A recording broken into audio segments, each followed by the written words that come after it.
You're first.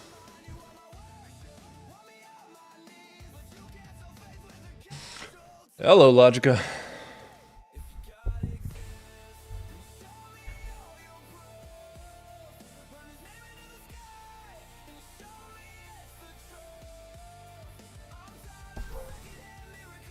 Cookies are always awesome.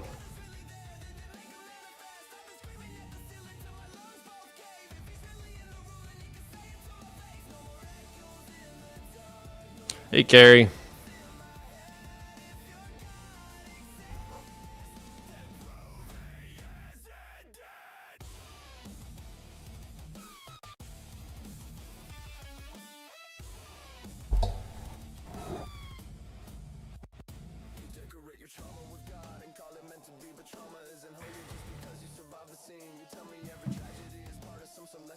I don't know who that is. Quentin, what's up?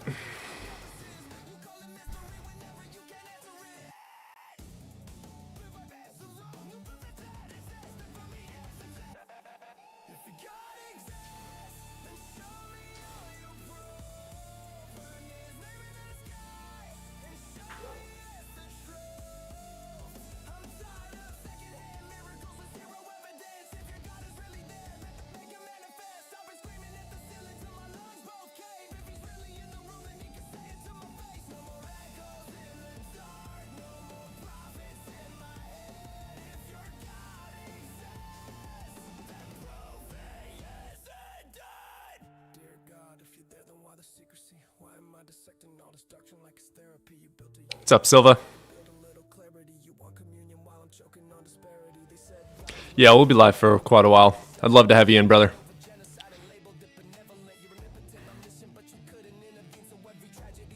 Appreciate you, Catholic.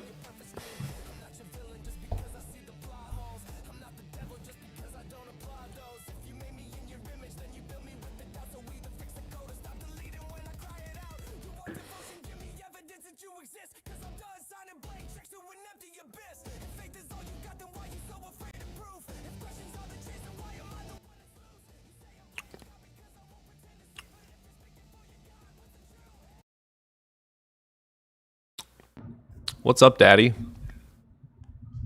Hi. How you doing? If God doesn't exist, then why are you God. such a dumb bitch? Because he made me that way.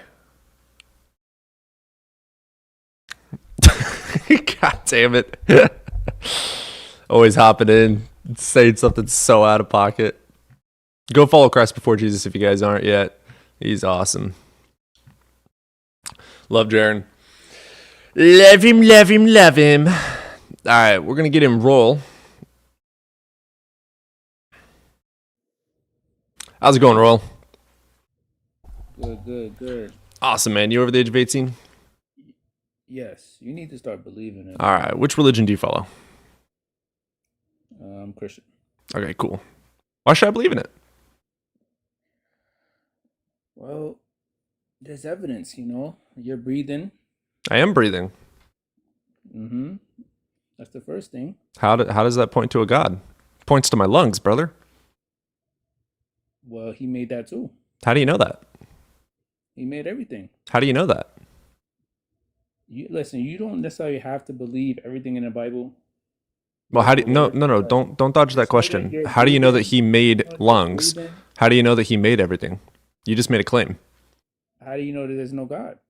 Because anything outside of time can't have causal relation, because cause and effect is a byproduct of time. Therefore, your God existing outside of time can't do anything. So again, I'm going to ask you, instead of you dodging like a coward, I would love an answer from you. Whoa. How do you know that God created anything?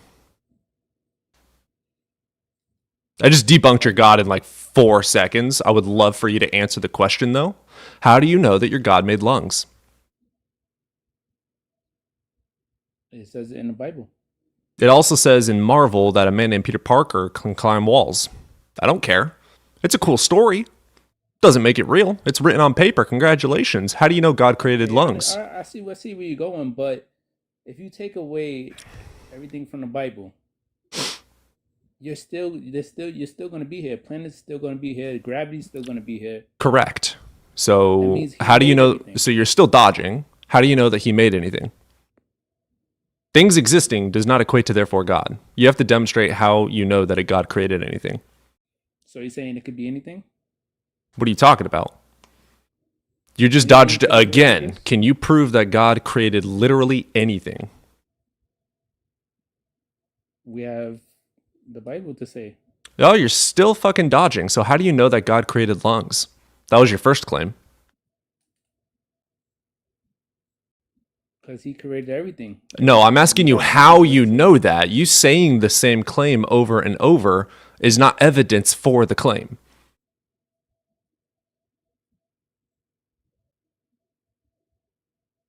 Listen, you can't create something out of nothing. So No one says that. So again, I'm going to ask you to not dodge. How do you know God created lungs?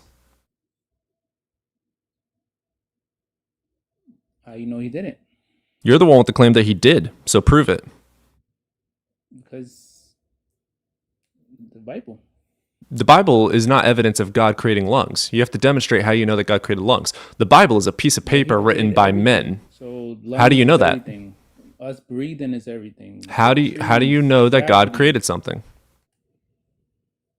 Because it's here. It's with. No, I asked you. You're saying the claim over and over. You're saying God created everything. I say, how do you know that? And you said, well, it exists, so therefore it's God.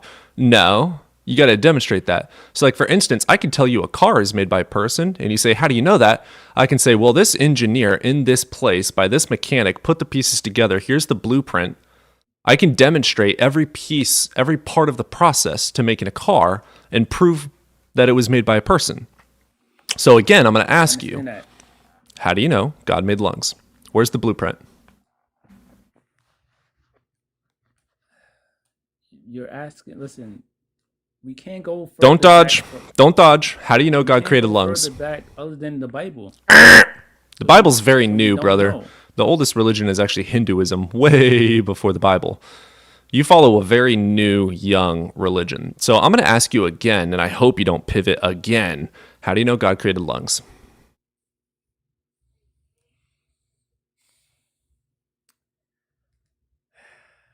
The fact that you don't know should probably be a clue to you that there's no justification to believe it's true. Well, I don't know because as far back as the Bible, so we can't go from any. Who wrote the Bible? Luke. No, I mean, that's a gospel. But he didn't even write that. No. So the gospels are completely anonymous, but we're not going down that route right now. Who wrote the Bible? God or human beings? Of the, humans. Okay, during the time that the Bible was written, were there other mythologies? And was that how they told stories? That's a yes or no. Yeah. So the Bible was written in a time where people made up mythologies to make sense of things that were unknown. And then today we have science, and we can fact check the Bible. Plot twist, 99% of it is fucking horseshit. So there's no justification to believe in it. So just because the Bible, just because the Quran, just because the texts from Hinduism say that magical unicorns exist, doesn't mean magical unicorns exist. But we can say because no one have ever seen, so we can speculate, right? So we can. Yeah, we can. There's no evidence for it, so there's no reason to believe in it. That's how things work. Do you believe in unicorns? No. Why? I don't personally, but Why? Why do you not believe in unicorns? They're real. because I've never seen one. Exactly. There you go. But Lack of evidence is evidence that it doesn't exist. No, you haven't. Testimonials, so. You've never felt I God. felt God before. No. What'd you feel? Well, I was in a car crash one time and NDEs are not. I'll let you continue. Continue. You're good. saying that,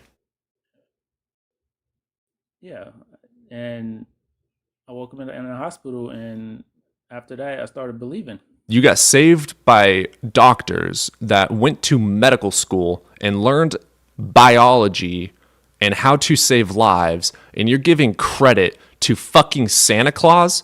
That is rude of you. That's disgusting. Humans saved you due to fucking science, and you're going to praise mythology for it? Rude. Well, Well, he made everybody, so Prove he that. can do that. No, you can't. Prove it. Again, we already established the fact that you have zero fucking evidence that he created anything. So there's no justification to believe that. And then people who spent years... Yeah. All right, brother. Seriously? All right, the first sentence of Harry Potter talks about the Dudleys. Are they real? I'm going by the book. Hey, yeah. I'm going by the book, therefore it's fucking true. No, dude, come on now. Let's use critical thinking. You're going by the book written by humans that talked about other mythologies. There you go. Like, that's just stupid. Come on now. Imagine... Like I said before, even if you took that out of the equation, you still have something. And that... Why do you believe that? So now God. we have taken you from Christianity and we have taken you into some form of deism or agnosticism. So I'm glad that you're an agnostic now. That's a one step closer to logical thinking. So why do you believe that there is some sort of a being? No, because I was agnostic before. No, you're an agnostic now. You have no evidence for your God creating anything. We already established the fact that the Bible was written by ignorant people from a time where storytelling about mythologies was just to make sense of things unknown, and there's no evidence justifying any of them true. If you believe the Bible, you should also believe in the Odyssey, because it's just a fucking book. Both of them are books written by humans with zero evidence that a God exists. So now we've established that you're an agnostic. There is no Christian God, so why should I believe that there is some sort of a God? How you know he's not telling you to talk to me right now? What evidence justifies that? Again, this all goes back to evidence, dude. Is there evidence that God told me? Well, how, where, when, why? That's kind of a nonsensical... Ways. You heard that before, right? That's an absurd proposition. That's an absurd proposition. You just said that I am talking to you because a magical fucking fairy dust farting unicorn told me to. No. I'm talking to you because I do a live stream where I help end indoctrination and you requested up for shits and giggles. That's why we're talking. God had nothing to do with that. Unicorns had nothing to do with that. Voldemort had nothing to do with that. Santa Claus had nothing to do with that. So again, why should we believe that there is some magical unicorn that created everything? It's not shits and giggles. I just find it funny how you guys don't believe, but you so that's called a dodge. So that's called a dodge. What I asked you was, why should we believe that some magical unicorn created things? Have you read the Bible? NIV, King James, NIV, Quran, Lee Strobel's Case for Christ. Have you opened a book before in your life? Let's fucking do this thing. You want to go down that route? Yeah, I've read the Bible. I'm a PK. My dad is a pastor. I was a Christian for 22 years of my life as a Messianic Jew. I was a biblical literalist. I believed the earth was 6,000 years old, flat, and there was a firmament. NASA was lying. I believed every conspiracy theory you can think of. I was more of a Christian than you ever will be. Ever. So yeah, I know the Bible. So would you like to answer my question without pivoting? Why should we believe that there is a magical unicorn that created anything? He probably left because he That's called a pivot. So I would like for you to answer the actual question. Why should we believe that a magical unicorn created anything? Stop pivoting.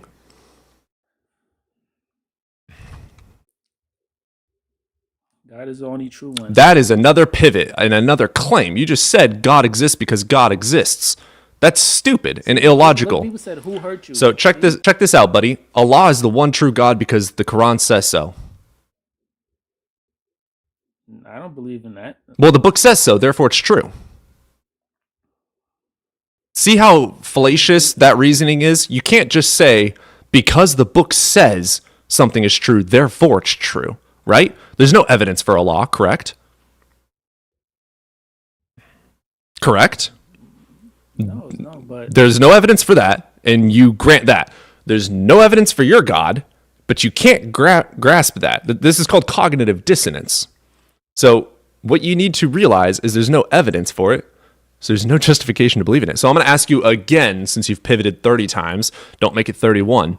Why should we believe in a magical unicorn that created everything? Listen, all I could go on is about my testimony, right? Brother, we all have a story. I had a car crash, and Okay, how does the car crash prove God? Everything was going. I was after I started reading a book, and then I read the book and I'm an atheist. So again, how does a car crash prove God? It could have took my life, and he saved it. How do you know God saved your life? Because last I checked, you went to the hospital where doctors who got doctorates and learned about biology and autonomy of male and female species were able to fix you up and keep you alive. So instead of getting credence to the doctors that spent 10 years plus whatever to learn about how to keep your fucking ass alive, you gave thanks to Santa Claus. Well, people kept you alive, my boy. They went to school to keep you alive. they also believe in God too, so they probably had. Says who? That's a crazy ass assumption. Biology has nothing to do with God. So again, I'm going to ask you, why should we believe that a magical unicorn created anything? 65% of doctors believe in God, so Where'd you get that information from, buddy? yourself. Yeah, what source gave you that information? Did you know that 90% of cosmologists don't believe in God? Does that mean that there is no God? No. Just because, let's say 100% of people believed in Vishnu, does that make Vishnu real? No. I don't give a fuck if 3 trillion fucking people believe in your God or shit stains as God. It doesn't make it true. The evidence justifies truth. What if something happened to you? And you Things have prayed happened, that- doesn't matter. So prayer is answered through psychological reasoning, being placebo effects, nocebo effects, and you're going to have priming of the brain where you see what you want to see. It's called confirmation bias and cognitive dissonance. I would love for you to justify evidence or provide evidence that justifies the belief in a magical unicorn.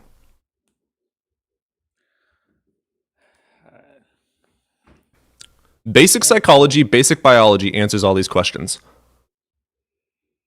All I know is how I feel, and the people in the comments, they agreeing with me. Well, people feel like Vishnu is real, therefore Vishnu is real, correct?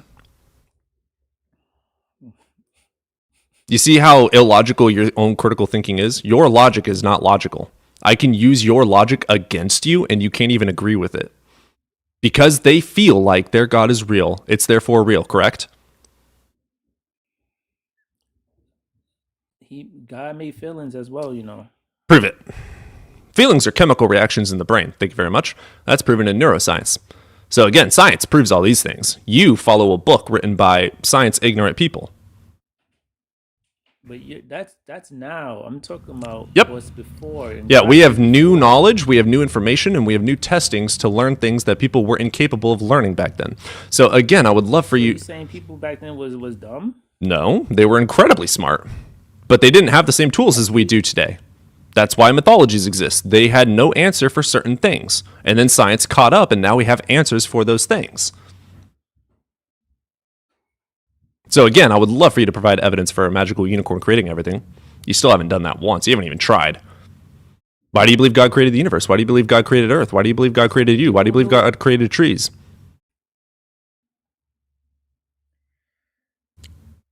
People knew how to track the stars. People knew Congratulations, the they're Earth is visible round. without the tools that we have today. So I would love for you to not pivot again and provide me a reason why we should believe in a God creating anything. W Royal. See, I mean, Oh, how cute. I would love. I don't Oh, know. how cute. I would love for you to provide evidence that justifies the belief that a God created anything.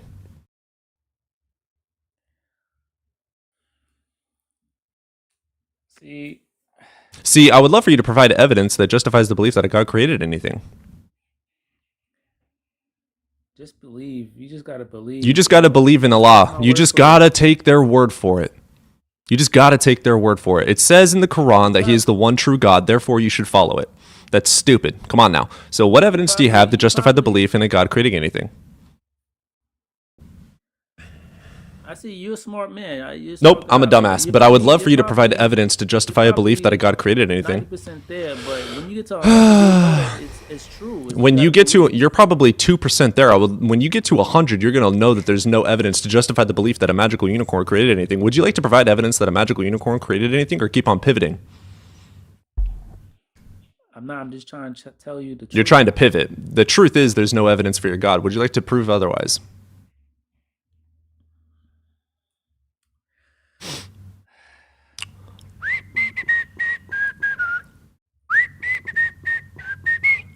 I'll pray for you. I'll pray for you, man. Pray to Odin.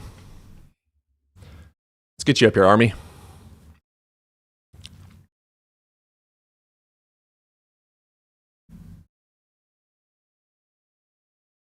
Unicorn God. Absolutely. That's what we have over on the YouTube. If you guys go over there, we got the Unicorn God as the mascot. What is up, Army? How's it going? Hey, man, you over the age of 18?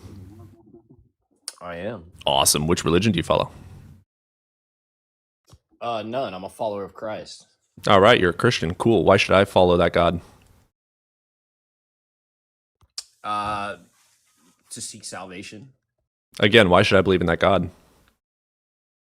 Once again, to seek salvation. That's under the presupposition that your God already exists and there is need for salvation. So I would love for you to provide evidence that the precept is true, that God does exist. Sure. Well, first, let's point to the Big Bang Theory. Wonderful. What about it proves God? Sure. I mean, how can you have something from nothing? That's not what the Big Bang Theory says. You want to try again? Okay, so where did it all come from then? Oh, energy can't be created. Would you like to demonstrate how God created anything? Okay, so how did the Big Bang happen then? Dark energy expanded the hot, dense state of energy. Okay, what is dark energy? It's a form of energy. Okay, can you prove that? Yeah, we can demonstrate the effects of dark energy. Can you demonstrate the effects of God? That's not true.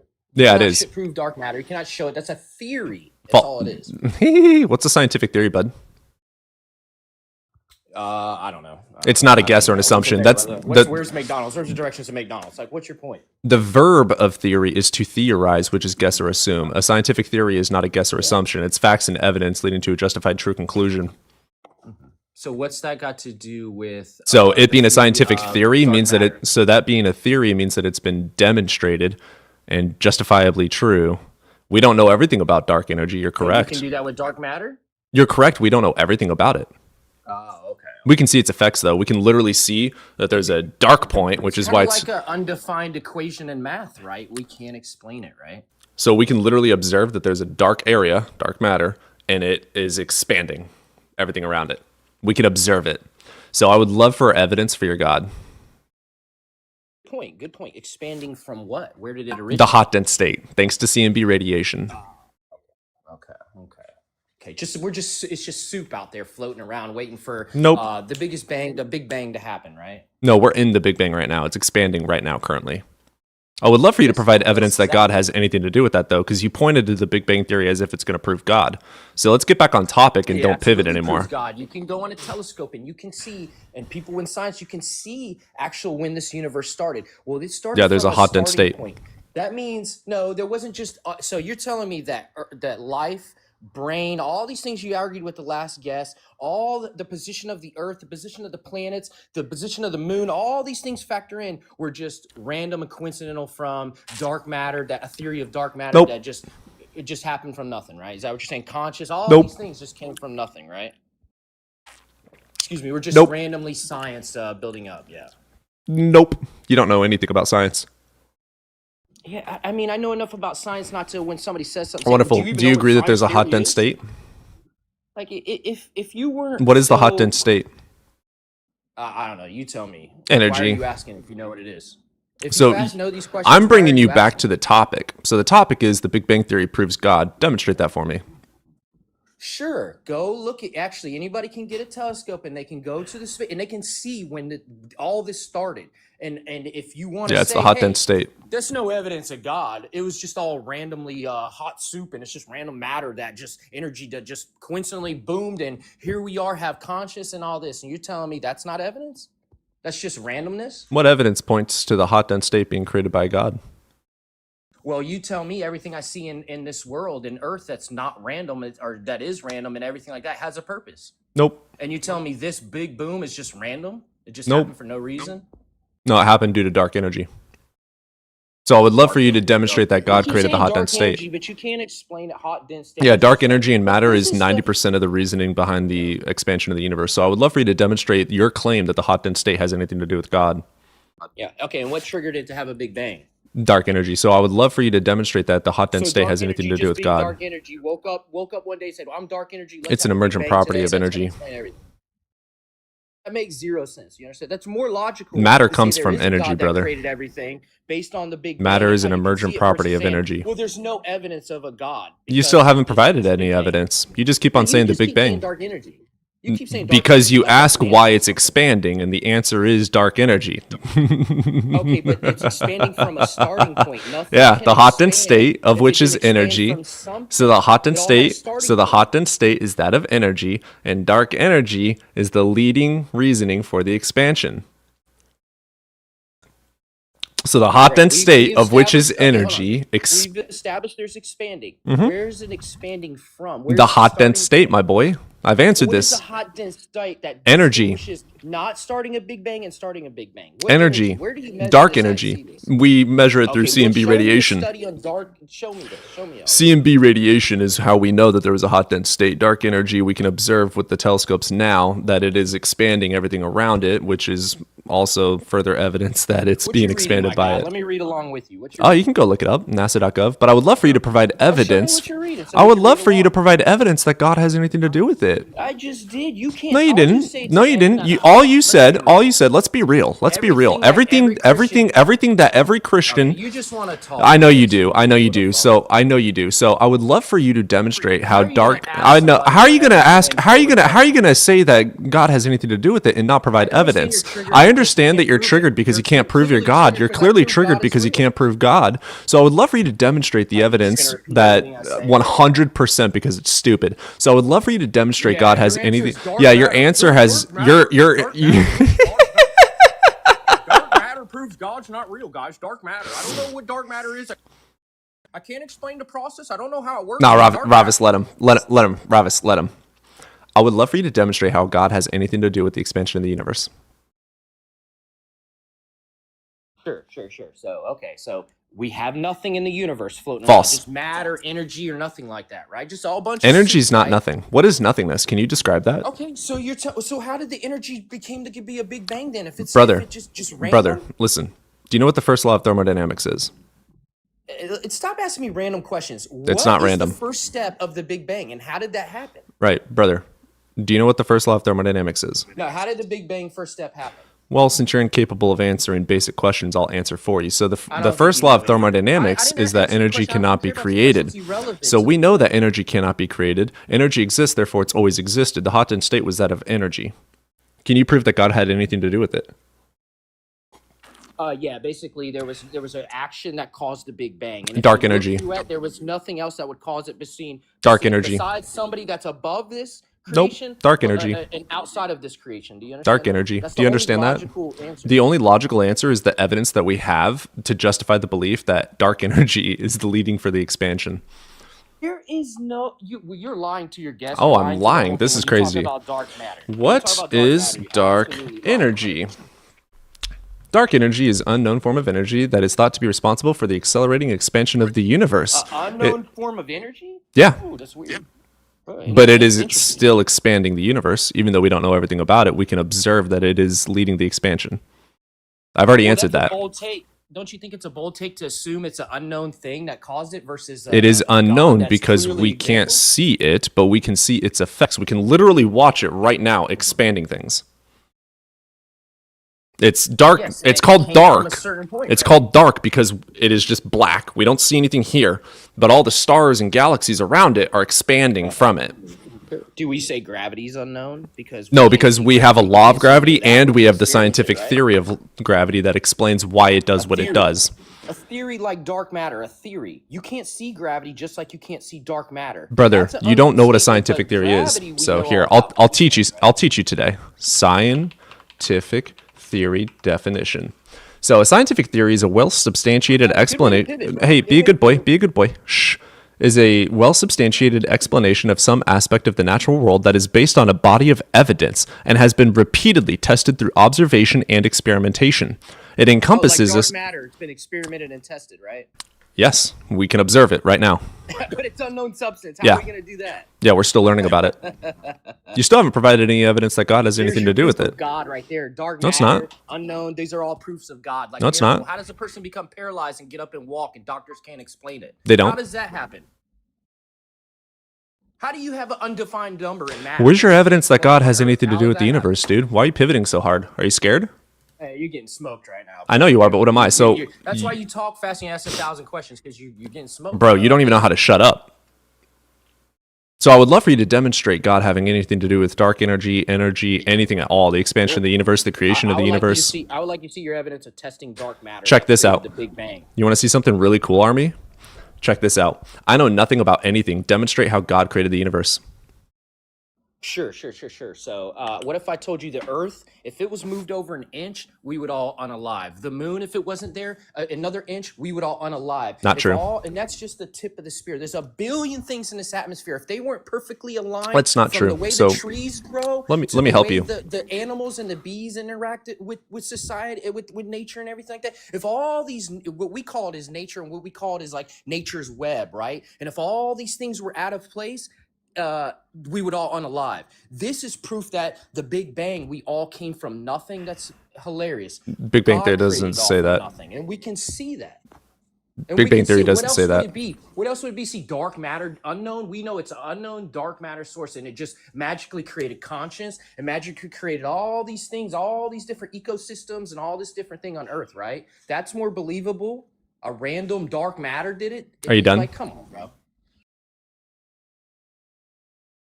So we live in what's called the Goldilocks zone, and we can be a minute or a mile off in a different direction and survive. There's a massive that's area a that we can be in. Theory. That's a theory developed by Scientific theory is a well-substantiated popular- explanation of some aspect of the natural world that is based on a body of evidence and has been repeatedly tested through observation and experimentation. So yeah, it's a scientific theory. It's a fact. We have demonstration. It's a It has been theory by repeatedly tested. Hey, buddy, this is the definition of theory. A scientific theory is a well-substantiated explanation of some aspect of the natural world that is based on a body of evidence and has been repeatedly tested through observation and experimentation. Yeah, we know the definition, bro. No, you don't, because you keep on saying theory as if it debunks it. Are you the only child, by the way? Are you the only child? So pivoting doesn't help you win.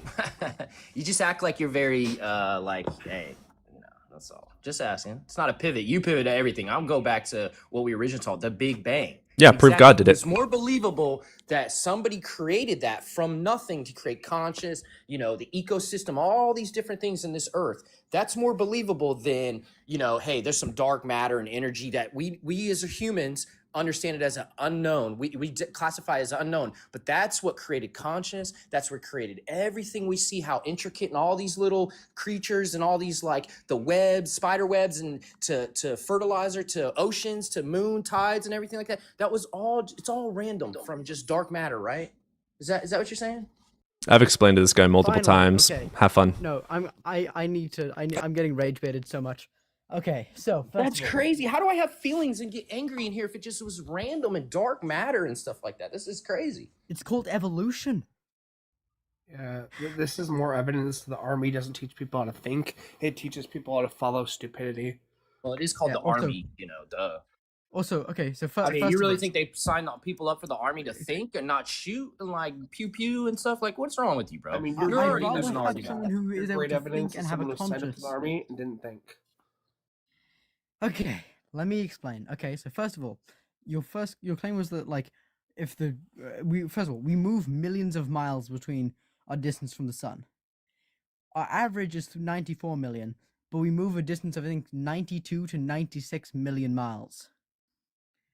Whoa, you're telling me we've moved 96 million miles Well, no, away? Every year. Every year? That's a bit of a misconception. You talking about Earth, Our right? variable distance from the sun is 92 to 96 million You talking miles. about Earth, right? So yes, from the Earth from the sun. Whoa, Which that's pretty means- good which for being means- a which random means ball of go soup. Army, A shut random the thing of fuck up. soup. That's pretty crazy. Go Army. That means the Earth varies 4 million miles in distance from the sun Every year. every year. That's pretty crazy feat for just random dark matter. Well, unknown it thing we debunks don't your know. claim that if we moved even a mile left or right Yeah. or whatever, then we would all die, because we do move miles. Listen. We move millions of miles, actually. Okay, 4 million. I don't. For sure. Like, I'm not studying I'm not a person who studies the planet and the But what I'm trying to say is, if the Earth shifted, Ooh. if tide shifted, This'll be fun. if certain things in this If Earth did tide not shifted, work, it wouldn't like matter. part of the ecosystem, we'd instantly not be alive. And you It- guys are trying to make if- the if- argument if that the that tide comes So- from. shifted, it wouldn't You're matter. trying to make the argument that comes from Go dark Army. matter, an Go unknown Army. substance known to us. Go It's just Army. all random. The It's all tides are random. controlled by the moon, and the moon's You telling me it's movement. all random? This is random? Yes, there's no Yes. evidence to say it isn't. Okay, this It is is all random. random. No, How you ordered- actually how arrived at the random? correct position. Yes, it is random. You figured it Yeah, out. it has Congratulations. order, sure, because of just the natural constants of And the what's your universe. guys' proof of that? It has and it has order. I admit can that. you show sure, me it has that order. God didn't make it? God made it random? Show me proof. You need to Wait, prove have that God made it. Hold up. See exactly. See? I think I have what will help us out here. There's a thing called the sentient puddle analogy. So, the planet did not form to support life. Life came about on the planet. So the thing is that the way that the planet is 100% what life needed to start, because life adapted to the planet. The thing is, if these things changed, then they just would change. Yeah. You can move the planet literally millions Life of miles adapted to the direction. planet. Is that what you said? Yeah. Yes. Also, actually, first of So all, do you we're agree that there was a barely in- flood? Do you agree that there's like catastrophic? No, there was never a events global and There was flood. floods never a on this? That's global stupid flood. as fuck. Oh, we never had floods. There's no evidence. There was of never a floods. global Okay, flood. okay, yeah. There There was was never a global global flood.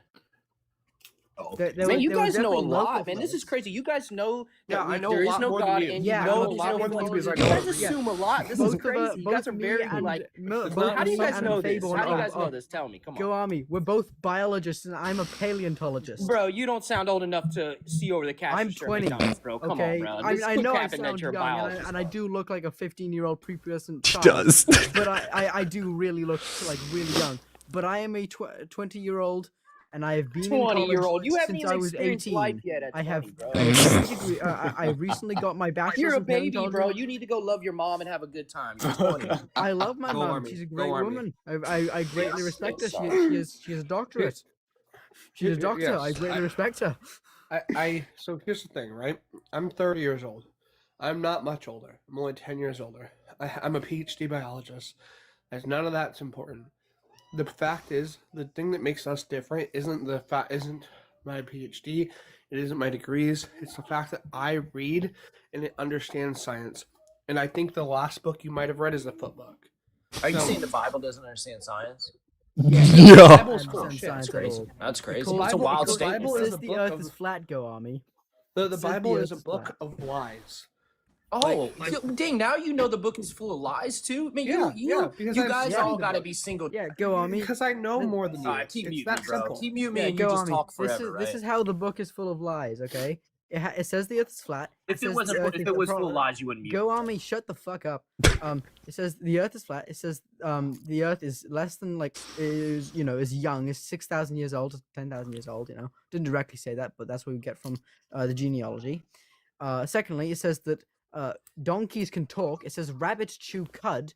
Those are all things that cannot happen and did not happen and have never happened. Rabbits don't chew cud.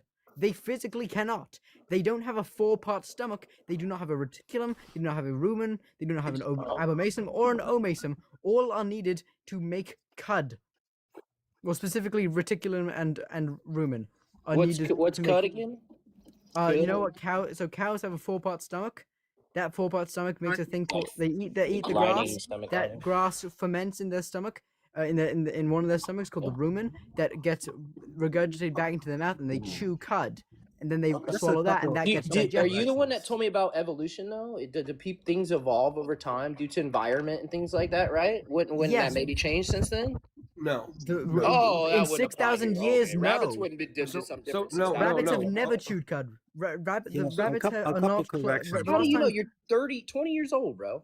I know from Army. the fossil evidence. The last time, How would you know Jesus was real? You're like 10 years old, bud. Yeah, You didn't know he was there when he existed. Go That's on- the go same on. I mean, stupidity I just you're learned what arguing. evolution was up here. You're and too you fucking telling Go me on, dumb to things have this evolve and conversation, maybe dude. That's Go the on problem. me. they didn't evolve. Go Army. Rabbits and cows shared a common ancestor more than 65 million years ago. How do you know that though? You're only 20. Yeah, I mean that's crazy, right? You wouldn't know that, you know? No, Hey, how many more people you got to bring up to back you up? Dude, Oh, three of man, these, the crowd. 2 or 3 of these guys are fucking Christians. Have you read the dude's name that says minister in it? Pay attention. No, I didn't. Are you like I'm just on the phone on TikTok, bro. Go on me. What's How old up? are you again? 39, bro. 39. Okay, so you're older than me. Okay, Faborn is 10 years Obviously. older than me. Okay.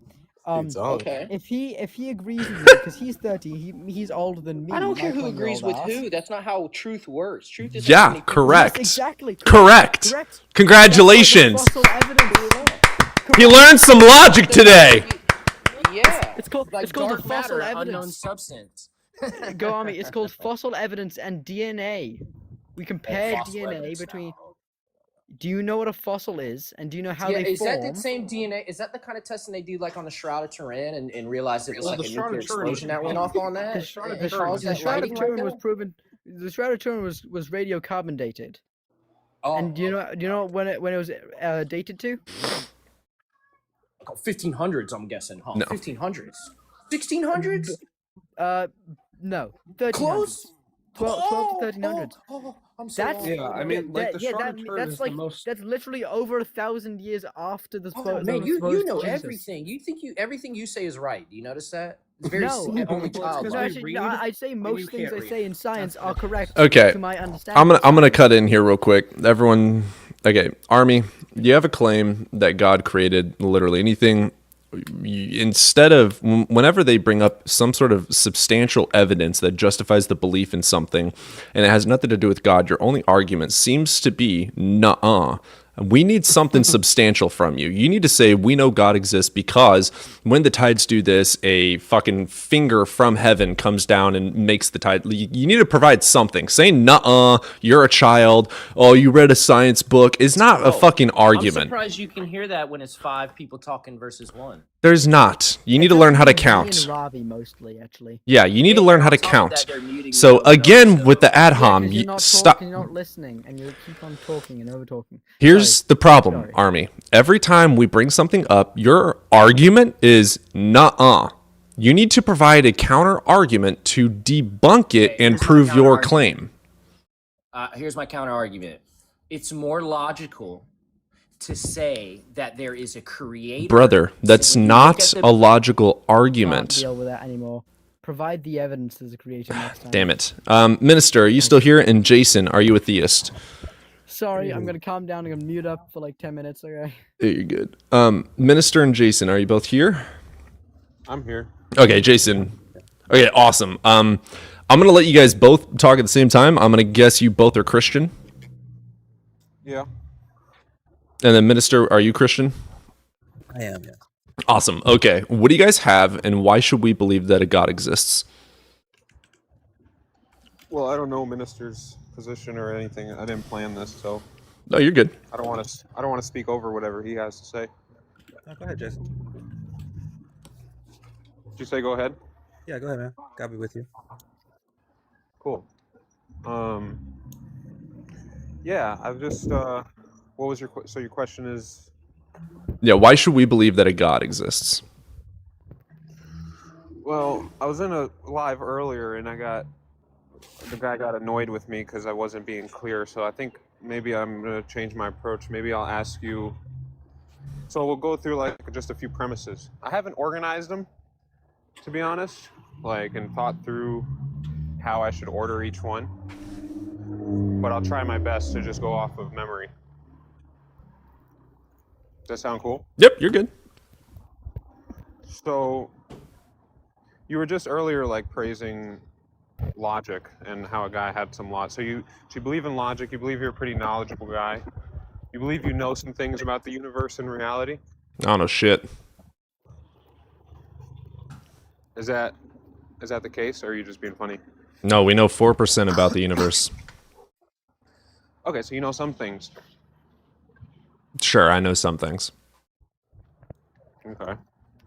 You know how to you can talk about the universe. You can talk about things with your buddies. Okay, so you believe what it is you're talking about is objective reality, is the universe. Right. something that exists. And you're claiming in that same sense, God does not exist. Well, I have an argument for that, but just in general, atheist means lack of belief in God. I am a hard atheist. I believe there is no God.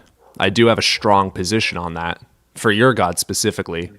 And I can provide that argument. It's going to take us straight into cosmology, though. Sure. So I get into like ontology a little bit, I think. sure. So here's my argument for why your God does not exist. Does your God exist outside of space, time, and matter? I'm agnostic on that.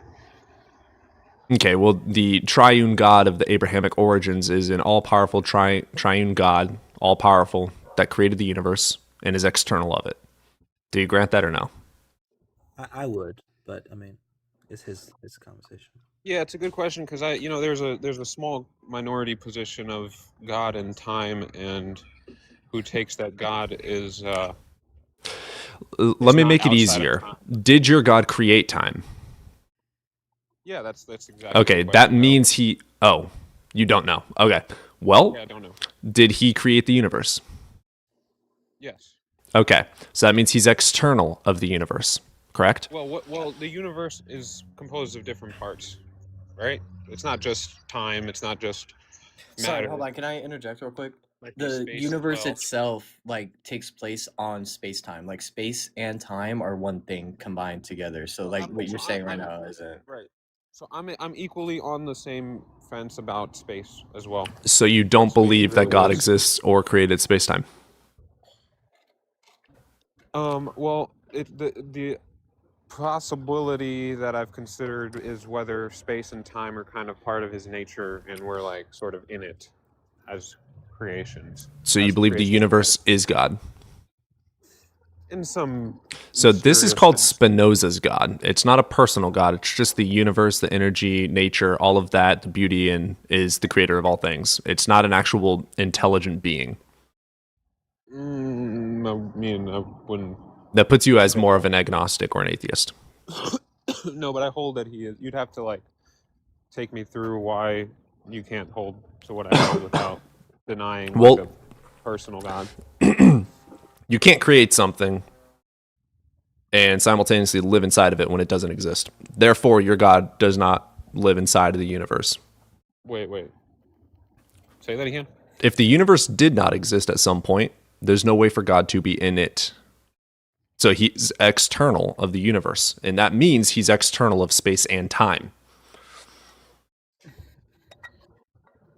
I mean, you really do you think that scientists, as of today, have a strong Yes. and clear fundamental understanding of space-time? Yes. Yeah, kind of, yeah. We have I- evidence to justify it, whereas you have a piece of paper from people that didn't know anything. Weren't people in the last few years questioning the theory of relativity? There's other Yeah, they kind theories. of got debunked. You I got don't know A which theory, exactly you're B referring to. theory, you got general and special relativity, you've got quantum, you've got Newtonian, you've got a lot of fucking science to go through, brother, and they're all true. Or A and B theory are debated. You can hold to one or the other, but that's still there's still evidence for both, is the thing. So it's, again, the only thing we have here is you believe in a God, the Abrahamic God, of which is a God that exists outside of space-time, which means he exists outside of the universe, because you have to be outside of something to be able to create it. If it doesn't exist, you can't be in it.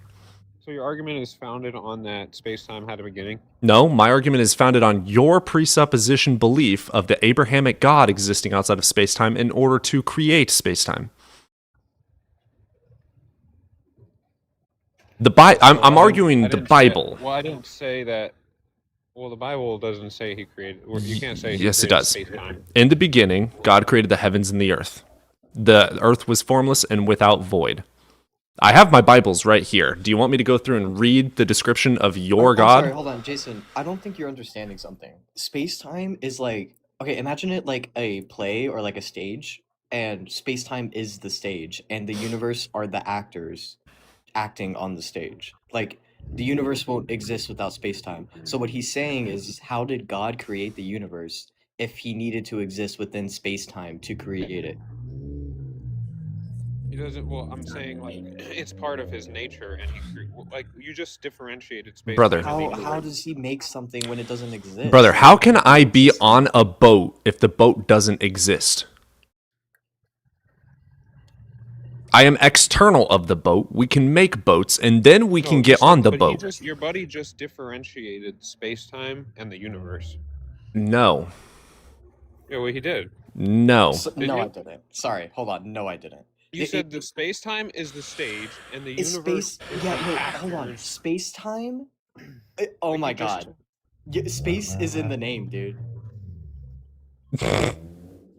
What I mean is like the physics of the universe. That's like that's where it can take place is on space time.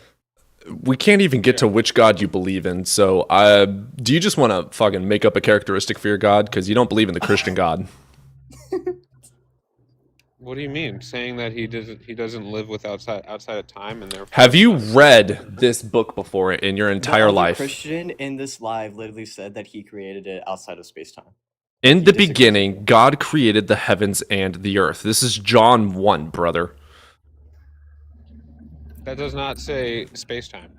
The heavens is space, brother. The reason is just that it's incoherent to say he created anything. Yeah, you're not a Christian. There's no time. Right, correct.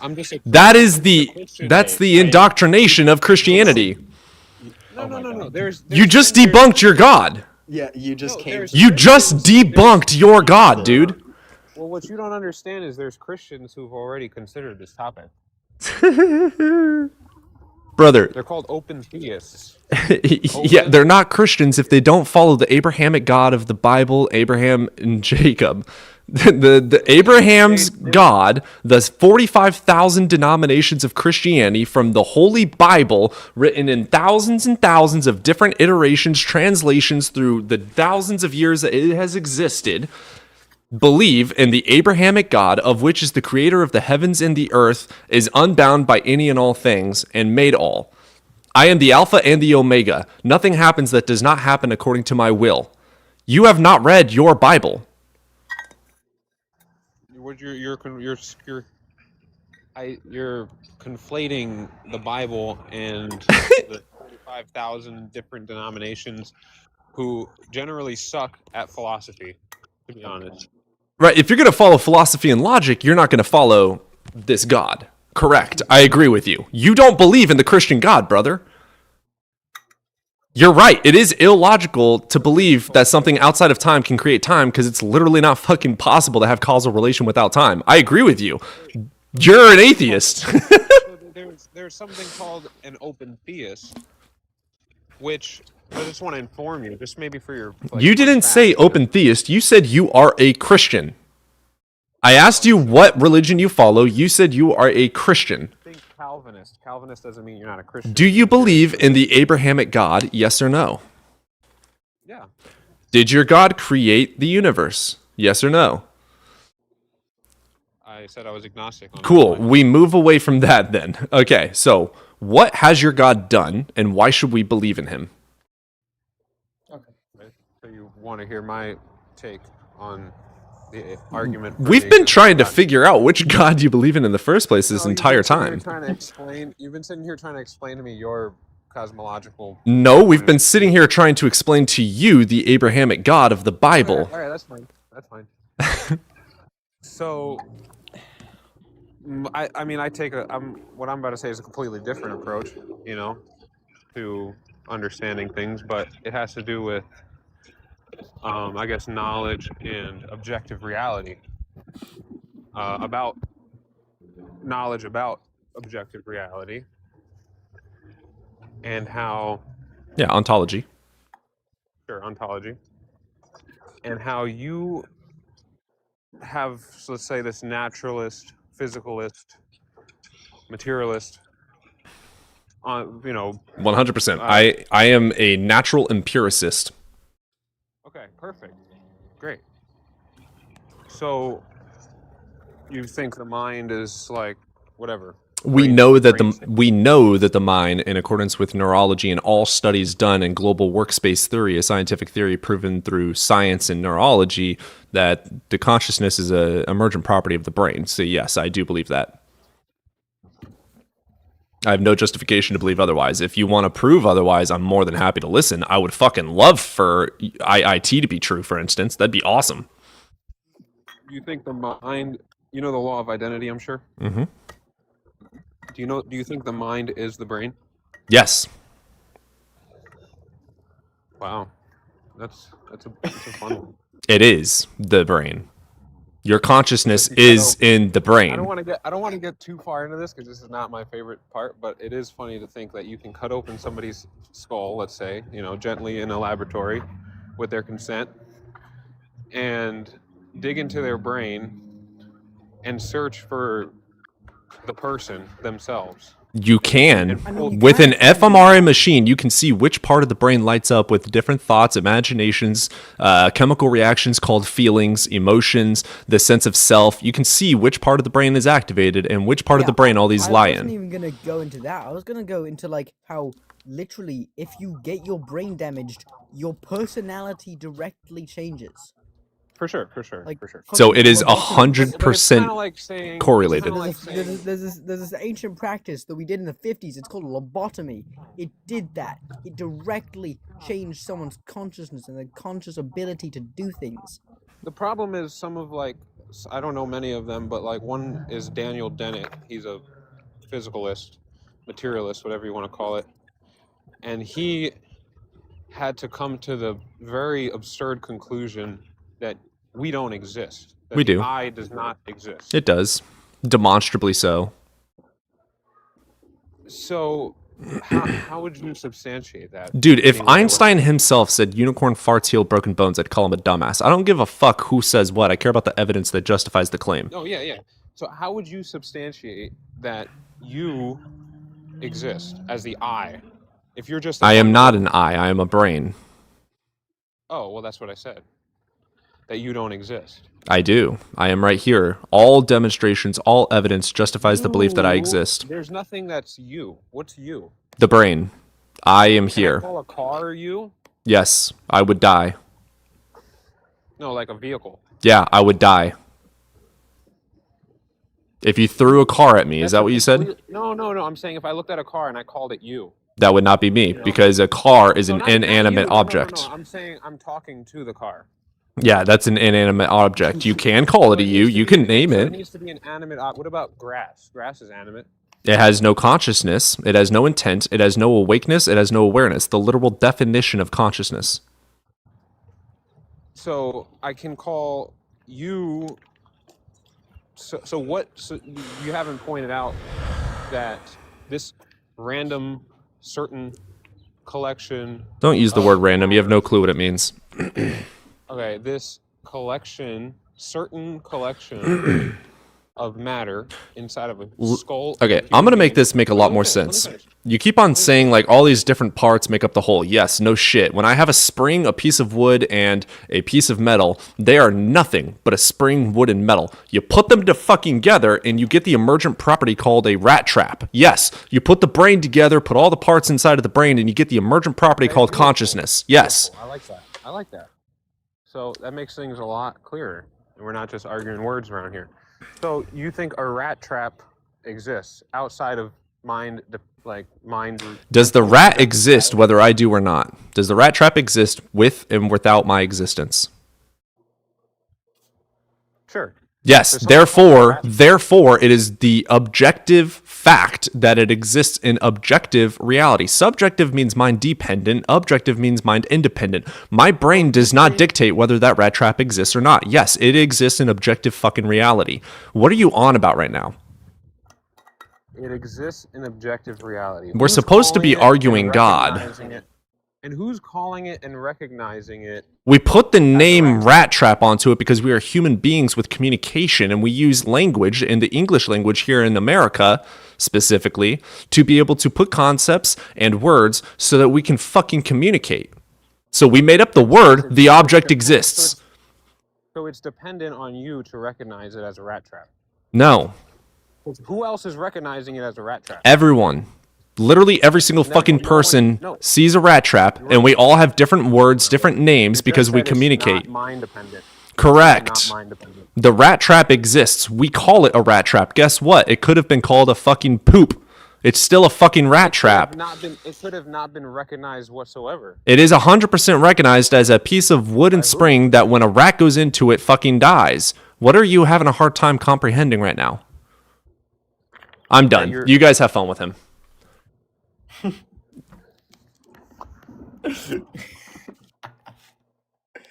You're combining these parts together, and your mind is considering it this object and dividing it from the rest of the world and saying, well, look at this object, it exists, and it's not this object, but it's this object. It's a rat trap. It's not a spoon, it's a rat trap. Who other than you, as a human being with a mind, is doing that in objective reality?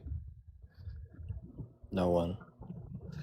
And so this idea of a rat trap is completely mind dependent. Sure. You might finally get past this point and say, well, okay, Jason, the wood and the spring exist, right? Maybe not the rat trap, but the parts do. Right? Okay. You tracking? Yeah. So, essentially, though, this idea that you can call a rat trap something and it's completely mind dependent, you can actually take down with literally any recognition of anything in the universe and trying to describe it, you can't escape what we just discussed, which is this mind dependence. Sure. And that's why I'm a theist, because I don't believe that the universe is dependent on our minds, but I believe it is dependent on a mind. Sorry, are you trying to say that it's important for us as humans to be able to define like the actions of the cosmos? Is that what you're like trying to say? No, I'm trying to say you can't begin. It is important if you want to be able to talk to anybody and tell them about your ideas about reality and get them to believe in you. I don't think so. How can you talk about anything? Just because we can't really explain what happens in space doesn't really mean it doesn't happen, right? We can still observe it and not explain it. Right. So, but you believe it exists. Jason, what is your point? I already said it. No, you haven't. To say that You're going down meta. To say that all these moving parts exist. Yep. Sorry, can you name something in space that you think that like we observe and like we think is real, but we can't explain, or like we don't have a human definition for it? Literally anything. What do you mean literally anything? We have definitions and explanations for black holes, for magnetars, for pulsars. It can be as simple as a flower. Flowers are demonstrable. Try and explain a flower to me without invoking some mind dependence. It's objective. A flower's objective. Like 5? Have you never spoken English before? Like, how am I supposed to do that? Have you heard of this thing called evolution? We have evidence. I think I know where you're getting at. You're saying because it requires a mind to describe what we are seeing, therefore it is non-existent. Or it's mind dependent. Not that it's mind dependent. Yeah, no, that's not how that works. The flower is objective. We subjectively create words to describe the objective thing. You are way out of your fucking field here. Isn't this like the analogy? So how can you describe it? Sorry, Jason, we describe it with our mind through the observations of the objective reality that we are observing. The flower. Jason, the description is mind dependent, sure. But the thing existing is not mind dependent. Yes. Jason, I've heard this analogy over and over and over again told to me. Like, if a tree falls in the forest and no one's there to witness it, did the tree actually fall? Nice, yep, bro. It did. It did fall. It did fall. It's objective that it fell. Or like if a tree falls and falls, did it make a sound? Yes, it made a sound. Was there anyone to perceive it? No. Yeah, Jason. It still made a sound. Basically, what you're trying to do here, Jason, is You're saying because I know you exist because of my mind observation of you, you therefore do not exist except for in my mind. That is absurd, literally in accordance with philosophical absurdism, because you objectively exist in reality irregardless of my brain's existence. I don't need to exist for you to exist. You are objective. I use subjective communication to describe you, your name, etc., but you exist. We are social creatures and require communication, which requires making up words for certain things that we all come into agreement about in society and cultures. That's called language. Every single creature alive has some sort of a language. Yeah, our language is subjective. We make it up so that we can communicate and be able to work with each other. Objective things exist. You objectively exist. My mind does not fucking create you. I am able to use my mind to describe you, but you exist. Objective reality is objective. It does not require a mind for its existence. There are babies that do not fucking exist. There are people that do not exist. Are you reading an AI generated thing? No, I'm looking at TikTok right now. What the fuck is wrong with you? Did anything I say wrong? Is anything I said wrong? No, I'm just kidding. Okay, good. Keep up. You objectively exist. The flower objectively exists. The rat trap objectively exists. We subjectively describe them with language that is made up in society so that we can communicate our languages, desires, and needs. The thing exists. It's an axiom. It's an axiom of fucking reality. Things exist. It is a self-evident fucking fact of objective reality. Now that we got past that stupid-ass meta bullshit argument, we did, and we're going to move on, because this is fucking ridiculous. You're incapable of differentiating fucking fiction from reality, so we're going to move on to your fictional character called God, which is the whole point of this discussion. Why should we believe the fictional character of your God exists? Okay, I don't know. I'm like afraid. Wonderful. I'm going to get Minister up in here since you're a waste of oxygen.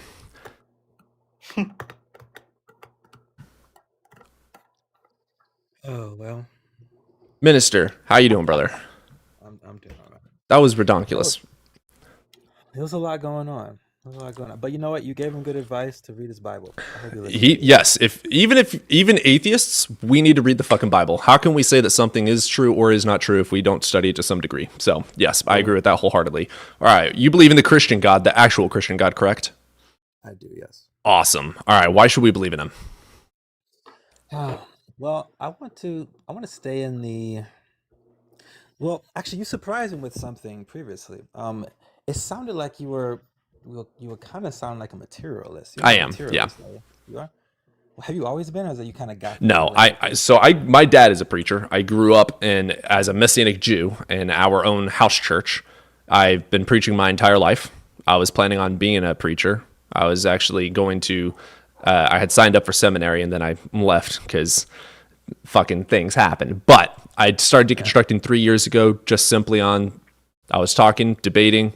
Someone said, "Why do I believe in Jesus as God?" I said, "That's a damn good question." Went to do the research behind his historicity. Realized there was no justification to believe in it, so I stopped believing right then and there. I mean, I feel like I've talked to you before. I mean, we have. It was deeper than just that, right? You also feel like he didn't answer you. No. In some ways, right? No. No, I'm saying like that's not the case. No, I have a million fucking experiences where I believed that I was in communication with this God. Right. Yeah, you had like a lot of answers. Yeah, you're just, oh my God, yeah. That's why you're so interesting. You're just a very interesting person. Well, see, the problem with that is experience doesn't dictate causal relation. So just because you experience a feeling doesn't mean that a God caused the feeling. Yeah, now I see. Now I remember. Now, yeah, you really are a materialist, and in fact, you got to a place where I think you were sharing with me, you don't even trust your own conclusions. We do. If you were to receive revelation, if you were to receive like some type of revelation I don't in your mind. Correct. I don't trust anything unless there's evidence justifying it as true. Why would I? If you're going to do that, you should believe all religions. Because all religions are founded upon that. Particularly about your senses. If you were to experience something like God showing up and say, "Hey, I'm real," I got the sense that you wouldn't believe it. 100%. You would believe it? Why should I believe it? Well, why wouldn't you? Why should I? And why would I? What evidence justifies that experience is a causal relation to a God and not a fucking hallucination? Like, you see what I'm saying? It doesn't seem like you trust your mind. Well, of course not. We hallucinate, brother. We have to test things against objective reality to know if our thoughts are aligning with what's real or not. So is there an objective standard in which God could reveal himself to you and you believe it? Probably, if he's all knowing, he would know it and do it. No, I'm just asking you your opinion. Like, I have no fucking clue. Is there an objective thing that Harry Potter could do to prove to you that he exists? Yeah, That's a sure. stupid question. Yeah, he could. Yes, he could appear to me and perform his Harry Potter tricks. Well, then I would immediately get a CAT scan if that happened to me. If I was alone, I understand, right? Now, then I would be like, hey, Harry Potter, can you come do this? I tell you what, if God came down, or Jesus, whatever, if whatever God showed up and said, hey, I am real, and then fixed, I don't know, gave me a Lamborghini or made me 3 foot tall, or I don't know, did some sort of an action, and then walked with me to the psychiatrist. I got a CAT scan, and that God got a CAT scan, and it was justifiably true that it was an objective thing happening in actual objective reality, I would believe it. I wouldn't follow him. Group hallucinations? You think group hallucinations? 100 fucking percent. It's demonstrated in psychology. It's sociology, brother. Come on now. I don't think so, actually. I think it's the They opposite. do I happen. think psychology generally denies. Brother, you want to know one group hallucination I could describe right fucking now that I experience every single day? What's that? Fucking mirages. It's the same hallucination for the same people, no matter how many people there or not there. It's a hallucination. You're talking about a light phenomenon. That's what Yeah. What about like things like mass hysteria? Like you can have like many different hijacks. You've also got mass hysteria. There was you ever heard of the dancing plague? No, what's that? There was a time, I don't remember the date. I could look it up, but a Like few in the 1800s. it wasn't super long ago, but it was a long time ago. Some people started dancing in the streets uncontrollably, and then everyone started dancing uncontrollably. It The just brain started is with, like, so one strong. guy, and yeah, it just like snowballed after that, and the whole town. It was Yep. like inexplicable outside of Yeah, psychological reasons. I went to a football game and saw the same thing happen. No, it was a soccer. It was a football game. I think it was a football game. Or a Yeah, soccer game. there's The same psychology thing happens, behind it. right? When you see Yeah, something there's and other group people are think. doing it, your Group brain think, makes that's it not- real, brother. It is literally that's not group psychology. hallucination. That's group think, right? Group think is real, but not group hallucination. Dude, Yeah, oh let's my get Mass beyond that. hysteria God. is in the name. Mass Let me hysteria. say this to you then, since you're just making a bold-faced People are claim. banned It from is real. There you go. Your God isn't real. Like, I can say the same thing you're doing. Your God isn't real. There you go. Like, the claim is not the evidence, correct? So you just saying it's not real is stupid. We know for a fact that people can have a mass hysteria, a group hallucination, where they see things. The brains link up, dude.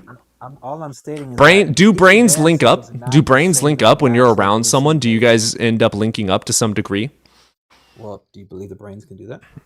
We know through psychology that it is a effect. Yeah, it's called placebo effect. No, I mean that's different. But Yep, no, it's not. It's nocebo and placebo. You're incorrect. You are factually wrong. Brains connect. You are factually wrong. It connects through the placebo and nocebo effect. I have, and I just gave you the fucking causal mechanism for it. Brains connect. Placebo and nocebo. Do you know what nocebo means? Yeah, you make someone else believe something. You can make someone believe something so strong to where they fucking hallucinate it. Yes. So how is that brains connecting? Oh my God, dude. We're going to move on. What evidence do you have for God? Jesus. Man, I'm just asking you questions. But yeah, Your questions are nuh-uh every time I give an explanation. Same as the last guy. You sound as foolish as the last guy. Nuh-uh. Nuh-uh. Nuh-uh. Nuh-uh. Nuh-uh. Nuh-uh. Nuh-uh. Nuh-uh. Nuh-uh. Placebo. Nocebo. Psychology. Nuh-uh. Just nuh-uh. Nuh-uh. Nuh-uh. Nuh-uh. Nuh-uh. Nuh-uh. Nuh-uh. You're a broken fucking record. You don't have a degree in shit except for horseshit talking points. So I would love for you to demonstrate God existing. yeah, you just. Can you shut the fuck up and provide evidence for God? Can you shut the fuck up and provide evidence for God, please and thank you? Let's get beyond your anger, right? And let's Let's look get at- beyond your indoctrination and provide evidence for your magical unicorn. So, back to materialism being an inaccessible. Nope, I asked you to provide evidence for God. We're done doing the burden shifting.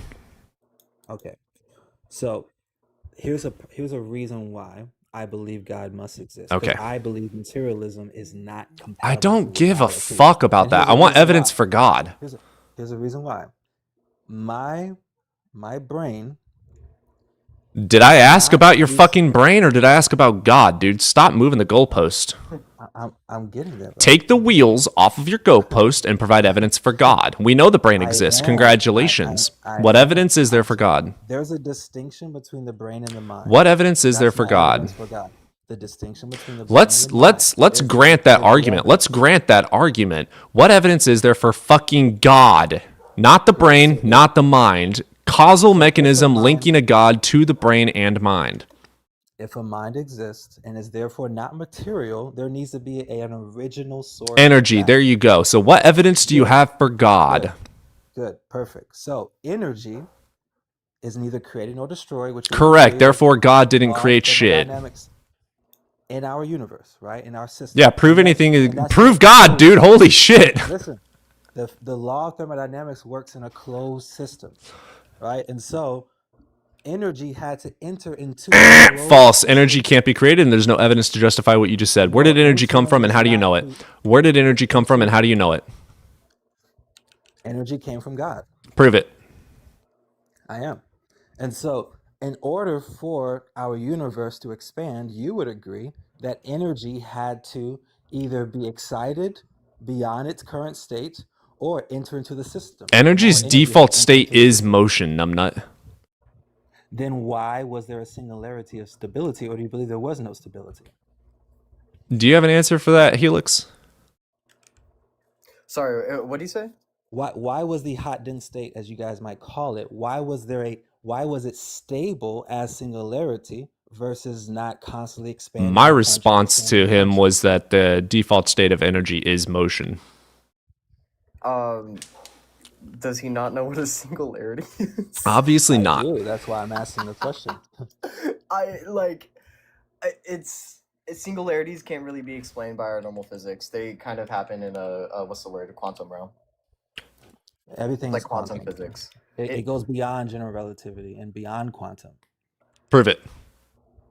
Well, does a quantum field subsist within a black hole? How does God have anything to do with that? I'm just hold answering. on. I'm just asking. You're the one with the burden of proof. How does God have anything to do with that? Because singularity, if it existed, proves that you needed a cause to push the expansion of the universe. How does God have anything to do with that? Hold on, I agree that God there is needs the to be a original energy. cause. Sorry, hold on. There should be a cause, right? But I think the cause can be explained by quantum physics and like the fluctuation and So try it. Try to Wait, no, explain hold the on, sorry. fluctuation of quantum You're physics. The trying to burden explain that- shifting. hold on. Stop burden shifting. Yes, literally.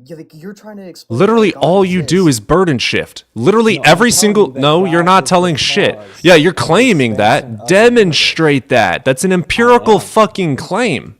I am demonstrating. So stop asking follow the questions code. and say, here's the evidence causally linking a God to the expansion of the universe. What do you think? And I'll say, I grant it or don't grant it because of X, Y, and Z. Okay, so here's something that you can challenge.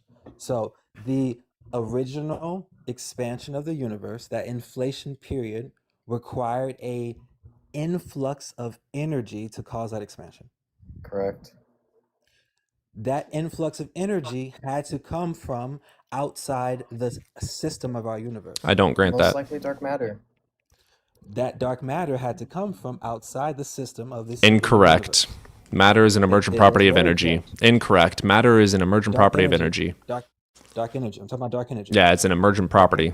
You're No, dark energy had to come into the singularity outside of the system. Incorrect. It's an emergent property. Most physicists don't even subscribe to a singularity at the beginning of the Big Bang. I know, because it can't be explained by mathematics, but that doesn't take away from the fact that it is probable. No. We can describe a singularity mathematically. A singularity specifically is a mathematical object. Physicists don't think that they exist in reality.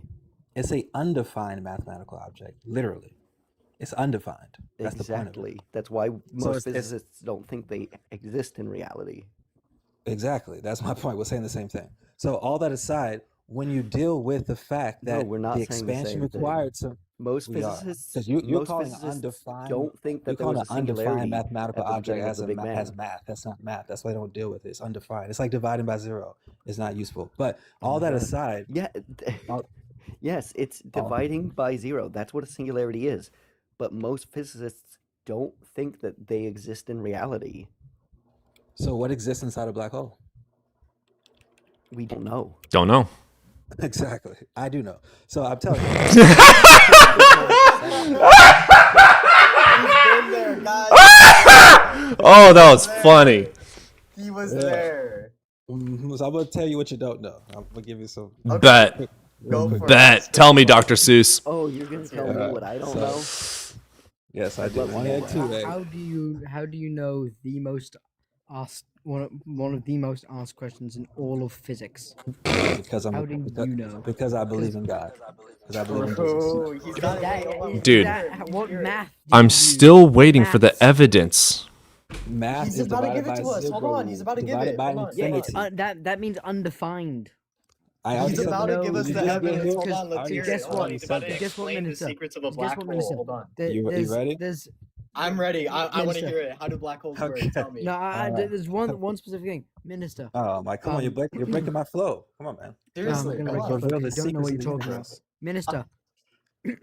One of the main things in modern day models of black holes that I've read that I've heard about is that a white hole would theoretically exist. Now, have you found evidence of white holes? No, but in our current understanding of the universe and how cosmology works, there would be a white hole. However, that's not a wormhole. That's That a not white hole would necessarily be true. connected to a black hole, but it would be a You're correct. pure It's not stream of necessarily true. energy. It's not Well, necessarily does true. a white hole allow White holes are information a to pass valid through without solution of the destruction? Einstein No, field a white hole and equations, black. A white but hole is theoretical. It's completely theoretical, but it Yes, does but line up with theoretically, I models. have a question. they're a That's valid the most. solution. That would probably be They're the a valid most we know solution to about. Einstein field equations, but they require exotic matter, and we Yeah, don't exactly. have any I'm not saying like hypothesis white on how holes they are could true. form. I'm just saying like where a black hole leads to would Okay, but theoretically be a let's white get back hole. to non-exotic matter. All right. No, I mean, that's not what a white hole is. A white hole is a I'm completely just separate remembering object from from my black old physics holes. class. So Huh? sorry, but Minister, yeah. So getting show back us to the the getting back to the black evidence. hole, and thank you for the sir who was speaking about white holes.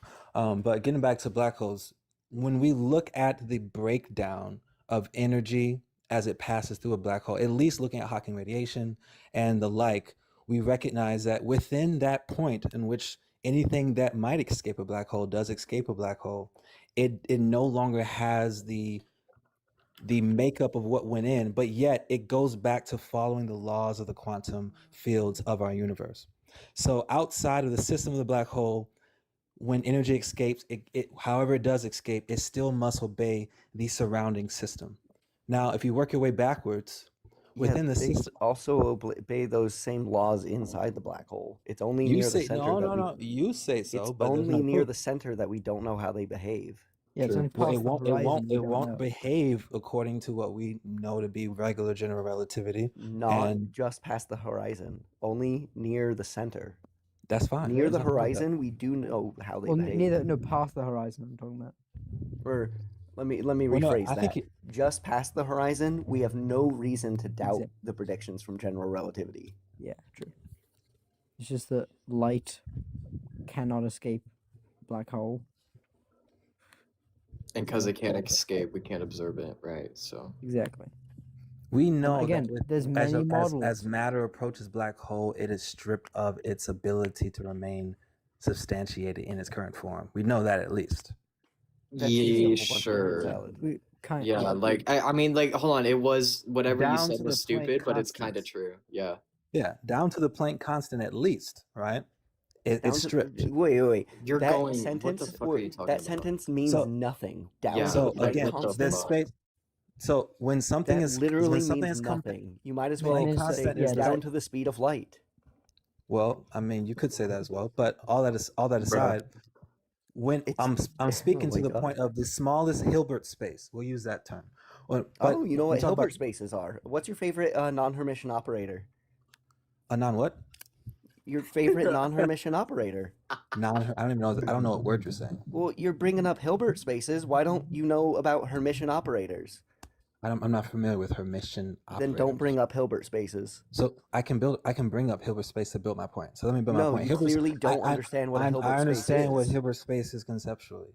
I Oh, do, oh, actually. then tell us, So please. the Hilbert space is the smallest quantum state of No. yes. Let me That's finish. already wrong. That's not wrong. Really? I'm an Yes. award-winning It- quantum Pauli- physicist. Yeah, the it's Pauli exclusion factor, and It's oh my god, it's not the Pauli exclusion factor. No, It's the Pauli that is a- exclusion principle. okay, factor, principle, regardless. But when you look at the Pauli exclusion principle, that constrains two quantum states from being in the same location. No. Yes. It constrains spin 1/2 particles That from is a being in the quantum state. identical Why are quantum you state. saying no to something that is one of the quantum states? Spin is one of No, them. There's many of them. it only constrains particles that are 1/2 integer spin. It does not constrain integer spin or particles with no spin.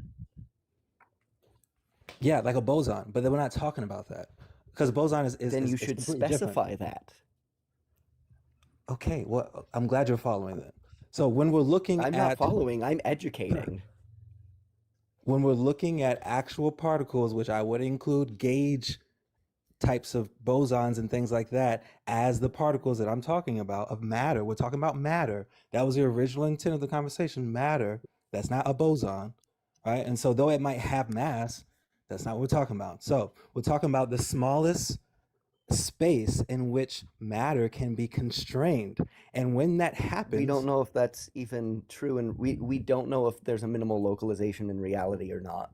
well, then what is the Planck constant? What is Hilbert space? Oh my, Hilbert space and Planck constant are two entirely different things. I Planck- know they are. One's quantum, one's more closer to quantum, one's more closer to No, math.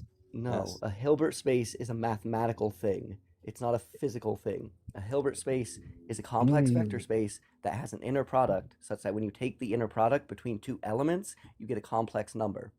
And And what does that complex number represent? it depends. In the It quantum depends what you're field. taking the inner product of. Are you taking Into- the inner product between two states? Are you taking the expectation value of Two a quarks. state? Two quarks. Use quarks. Use two quarks. Oh What my is God, the that's what is not then- specific enough. It depends. oh boy. What the inner product How is represents. the quark is the depends smallest on known what you're taking the inner particle.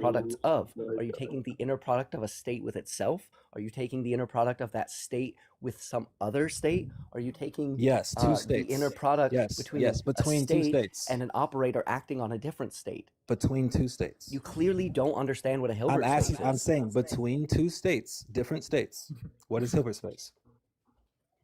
Between two states, what's a Hilbert space? Yes. That is a nonsense statement. That means nothing. You are so dense. You know that a spin is a state, right? What is wrong with you? Spin is not a state. Spin Yes, is a it is. property. It's a quantum state. Spin is not a quantum state. Yes, Spin is you can have. described If by all the you state. had was spin, that is a quantum state. Spin is a property of the state. quantum Spin is state, not yes. a state itself. And it is if all you had was spin. You can't have something with just spin and nothing else. That Yes, you doesn't can. exist. Yes, you can. Oh, give us the object. What is it? Is it part of the Dirac field? Part of the Higgs field?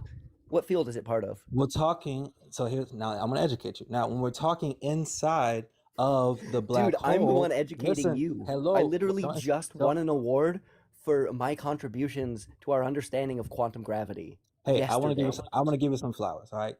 Thank you, sir, for continuing the forefront of knowledge and science. Respect. All right. I respect you. All right. I don't disrespect you. All right. But when it comes to being inside of a black hole, you would agree that now we are in a situation God. where quarks. You still haven't even let me answer your original questions about. I'm trying to give you more context to answer because you said it wasn't specific enough. You So- don't. So we you listen, still have listen, man, misunderstandings listen. that I'm trying to according correct. to the according to the lambda code dark matter model. Oh my God. Before I'm going to before correct your inflation- misunderstandings Listen, let me before you finish the move on and statement gish before gallop. you actually do You it. Let me finish the statement. You misdefined Planck's constants and Hilbert space. I didn't We're going to define stick it on yet. that. We're I going didn't to even stick define on it that yet. until you have an understanding of what those are. No, stop okay? stop shifting and let me finish the statement. I'm I'm asking not you a question. shifting. I am Just ask, why holding are your you feet to the running? fire Hey, on award what you scientist, asked. I'm asking Minister, you a question. Minister, Minister, I am not Can gish I galloping. ask you the You are the one question? gish galloping. I am trying to stick to the point that you brought up. Can I ask you a question? You asked about Planck's constant and Hilbert spaces. We're going to stick on that until you have an understanding of what they are. Planck's constant is just a constant that describes like how quantum the system is, in a sense. It's very I'm sorry, I didn't mean to laugh. bad I'm sorry. definition, but that's the best I can do right now. A Hilbert space is a mathematical space. It's a complex vector space where you have an inner product. When you take the inner product between two elements, you get a complex number. If you have 3 different states in that Hilbert space and some complex number, we're going to call it state 1, state 2, and state 3, and then just complex number C.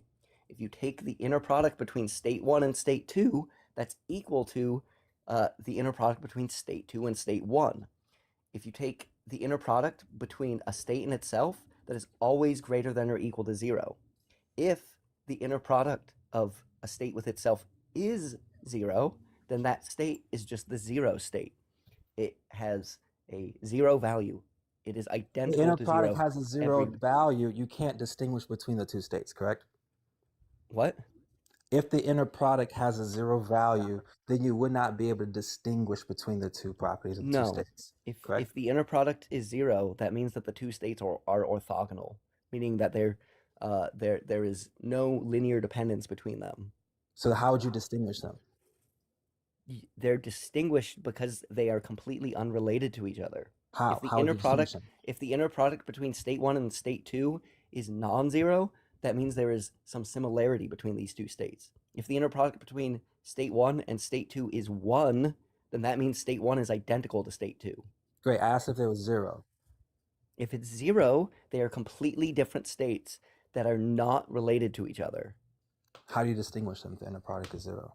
I just want to know that answer. What do you mean? How do you distinguish these two non-material states if their inner product is 0? Again, what the fuck do you mean? You need to be more What? clear. What do you mean distinguish? They're distinguished because they're different. So what makes them? Is it a quantum state that's different? Is it a quantum Yes, the property two that's states different? are different. Which property might be different? That's possible in this arrangement. All of the properties, or not necessarily all of the properties. Do you And so know how what a do- base? Do you know what a basis is in a vector space? No, I don't know if I know that yet. If you don't know what a basis is in a vector space, why the fuck are you bringing up know Hilbert I spaces? I One of the most understand complex I vector spaces understand there vector is. space. I just don't know where basis. So just what do you mean? If you know what a vector space is, you know what a basis is. I understand it conceptually, right? I understand it. Understanding it conceptually doesn't mean shit if you can't describe it mathematically. I'm asking you a conceptual question. You might understand it mathematically, but I don't think you understand it conceptually. Conceptually? I don't Right. understand it conceptually. Okay. I don't think you do. So So a let me get basis back is to what my allows you to question. span the space. If Okay, you're let me- in Cartesian space, you have x, y, z. You need 3 vectors to form your basis to span that Cartesian space. And they need to be linearly independent from each other. They don't have to be orthogonal, but they do need to be linearly independent. I understand. Can't Like an take XY. vector So break 1 it down, make it and easier, like vector an 2 and XYZ take some axis. combination of those to arrive at vector 3. Could you put that as like an XYZ axis? What? Could you analogize that as an XYZ axis? That's what I just did. I know. I'm just speaking common language. If you're with you, in man. Cartesian, you have x, y, z. You need I'm- 3 vectors to form your basis. I know. I'm You just could showing just you where we use can x, y, speak and common z, language. or you could use some rotated reference frame. The main Great. thing is that the 3 of them need to be linearly independent. They don't have to be I agree- orthogonal. I agree They with you. don't have Now- to be at 90 degrees to each other. But Fair enough. you cannot take vector 1 and vector 2, take some combination of them, and arrive at vector 3. Great. Now, what I love about, and I appreciate your presentation about Hilbert. Now, I don't think you understood Planck. That's a I little didn't bit more even get material. all the way through Hilbert spaces. Because you're Okay, too you wanna go more? argumentative and think I'm you not being understand stuff when you argumentative. don't. I'm not. I'm asking you questions right now. You think you understand stuff, and I don't think you do.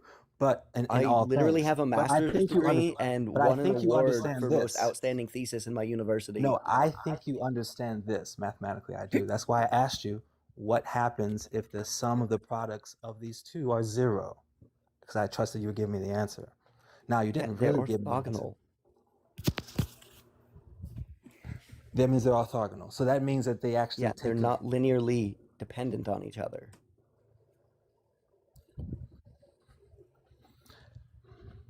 now, but that's any two different things at all. So are you saying that if their sum is 0, are you sure? You're saying Not if their some sum, inner product. if their inner product is 0, you're saying that they are Orthogonal. completely Like distinguishable. x and y. X and y Yeah, are orthogonal to each other. If you take the inner product between x and y, it's 0. If you have some vector that's pointing in the xy plane, the inner product between that and the y vector is non-zero. And if they're non-zero, that means they share some dependent linear plane. They share some similarities. Yeah.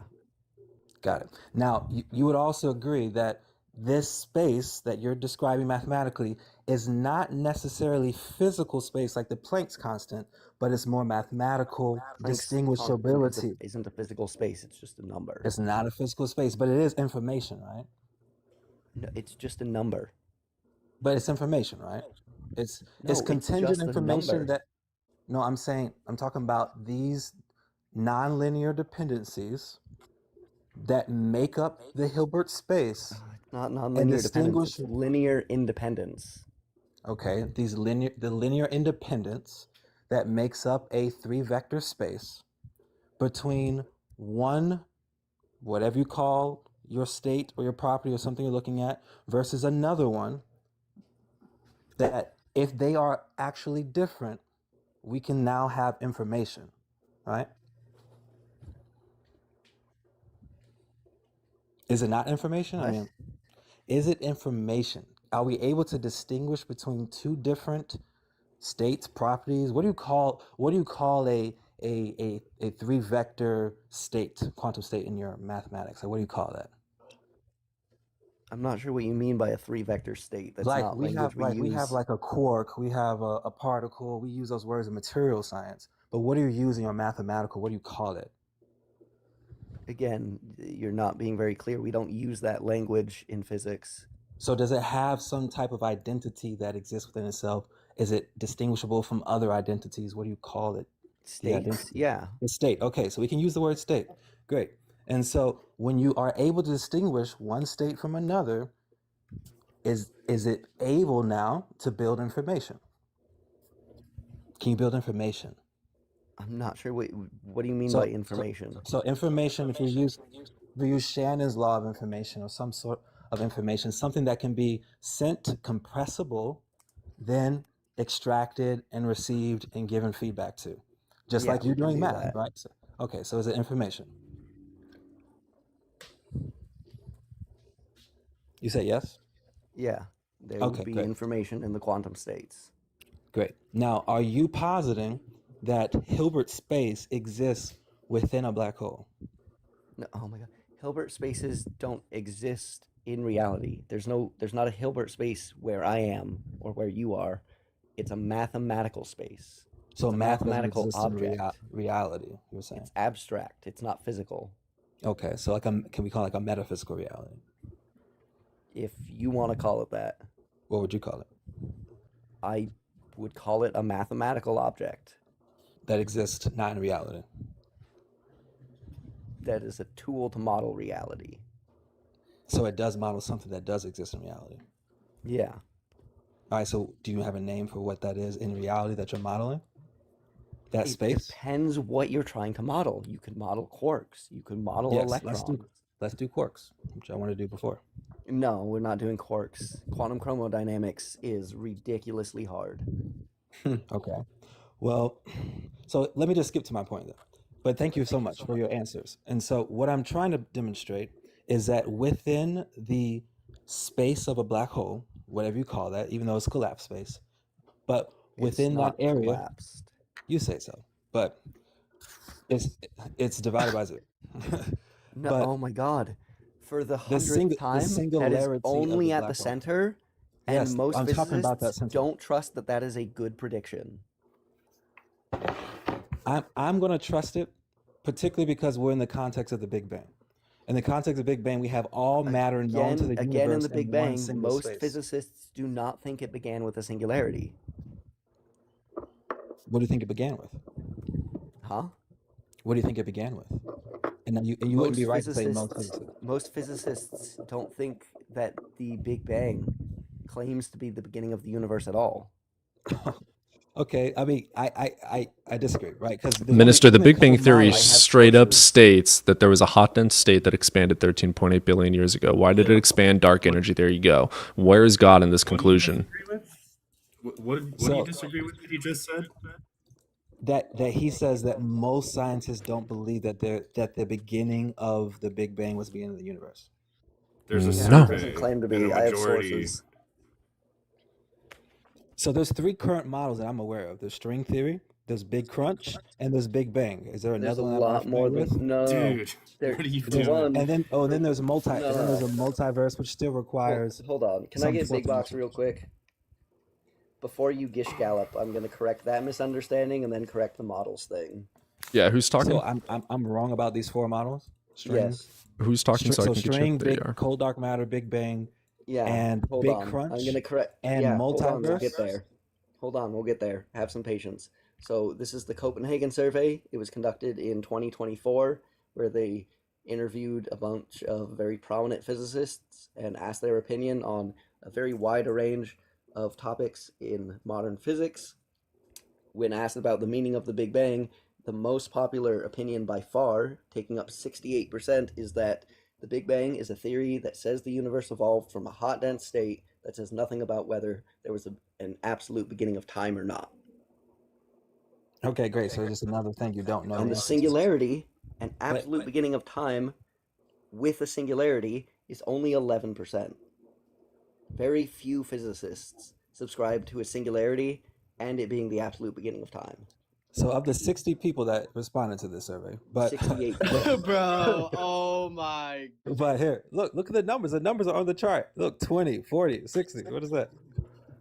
80 people responded in total.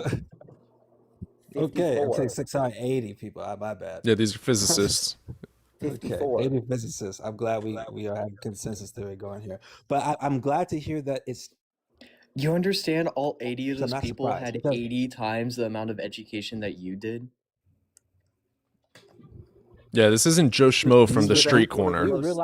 realize if you did this survey 50 years ago that they would have voted differently? Yeah, no shit. Yeah, they Yeah. would. That's how 20 science years ago, works. they would've Knowledge voted This was expands differently. done in time, yeah. 2024 at one 10 of the years most they would have voted differently. This So was come on, done guys, let's in not- 2024 at one of the most Let's not be prestigious research conferences. Name which there is. fallacy that was.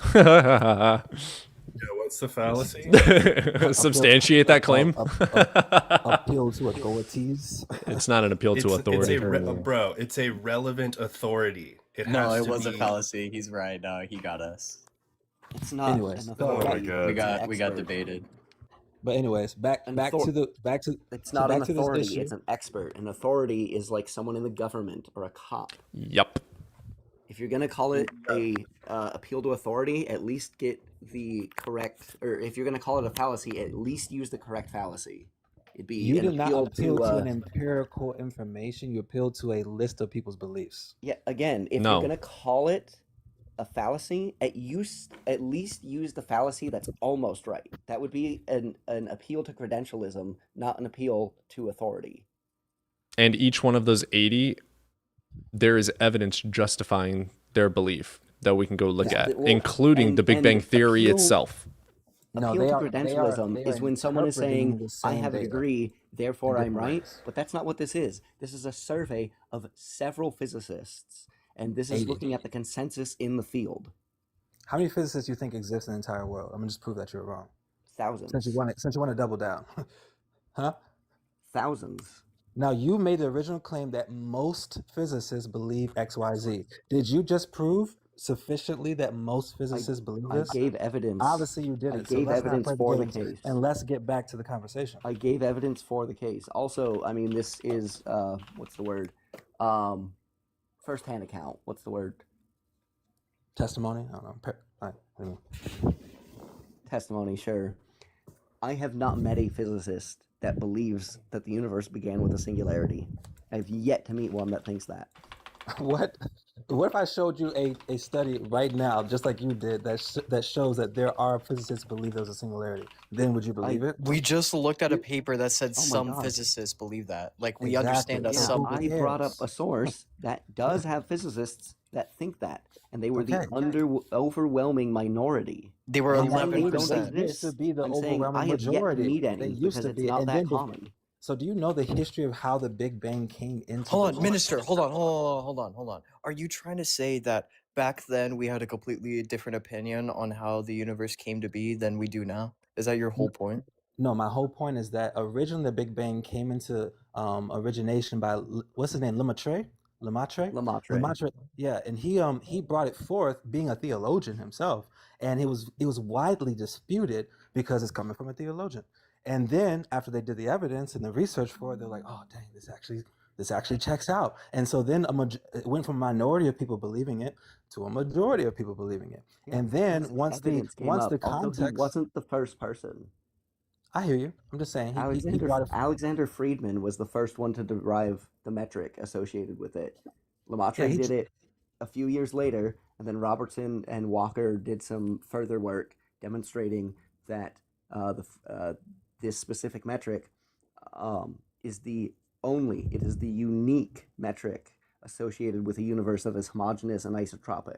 Any universe that is homogeneous and isotropic has to use the Friedman, Lemaitre, Robertson, Walker metric. Beautiful, and I think it's amazing. I love Lemaitre. I'm proud of him, right? As a theologian myself, I'm proud of him, right? He made it into the fold, right? To people like yourself, award-winning physicists, right? And so when he brought this idea forth, it was challenged.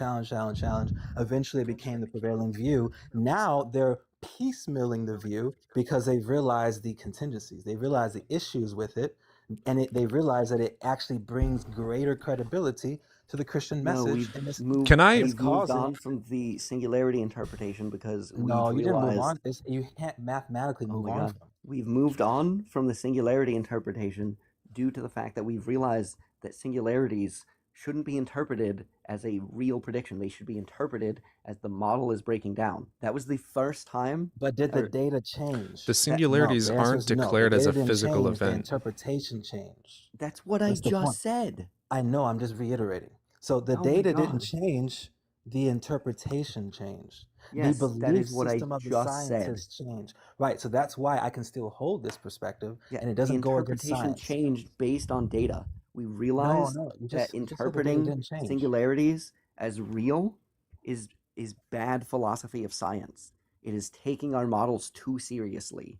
If a model is predicting a singularity, that doesn't mean that we should interpret that that's happening in reality. That is bad philosophy of science. We should interpret that No, as, that's hey, your the model that we statement. have come up with just isn't good enough yet because we're only humans. That's what you're telling yourself, right? That's your coping mechanism. You're I- saying that That's not a no, coping Oh my mechanism. God. Dude. That we're is the taking common ourselves view too. within science. Okay, It's a That is a coping mechanism reasonable within position. science. It's a Minister, reasonable coping mechanism. Minister, I'm gonna ask you one That is a question. reasonable Let's position. say we granted you singularity. Let's just say we granted it. Again, where's the evidence for God having anything to do with it? Great question, host. So if singularity is granted, for the sake of this argument, in order for that stable moment of singularity to then expand beyond its happy state of remaining in this hot, dense, gravitationally combined place, you need an action and cause upon it. That That's action not and cause true. upon it. Yes, it That's is. not true. The CCC model is The- eternal and has You're these going to Big singularities Crunch? between each eon. Are you going to the Big Crunch? No, the CCC No. model. BCC model. Bro, you've got to be. Just summarize it. Dude, okay. All right, let's say that it needs something to act on it. Why is it God? That's what I'm trying to get this dude to fucking explain. I got interrupted. I mean, I'm trying to figure out what the CCC model. It's but because you it is- pivot, wait, dude. We ask almost you like a how God cosmology. has anything to that do with is- this. that is Pause, crunch, minister, bro. pause. Every time we ask you, how does God have anything to do with this? You try and bring up another scientific model that has literally but fuck nothing to do with a God. I want evidence for does. God. I'm bringing it up, but you lied previously when you said it's not the Big Crunch. That's not true. The Dude. CCC model is incredibly different from the Big Crunch. It contains within it. It assimilated the Big Crunch. It did. No. Be honest. Come on, man. Be intellectually honest. Be No, it is intellectually honest. no. Yes, it The did. Big Does it Crunch include? no, the Big Crunch and the CCC model are completely opposite to each other. The No, they're CCC not. model inflates forever. It never stops inflating. The Big Crunch expands and then it contracts back to a singularity.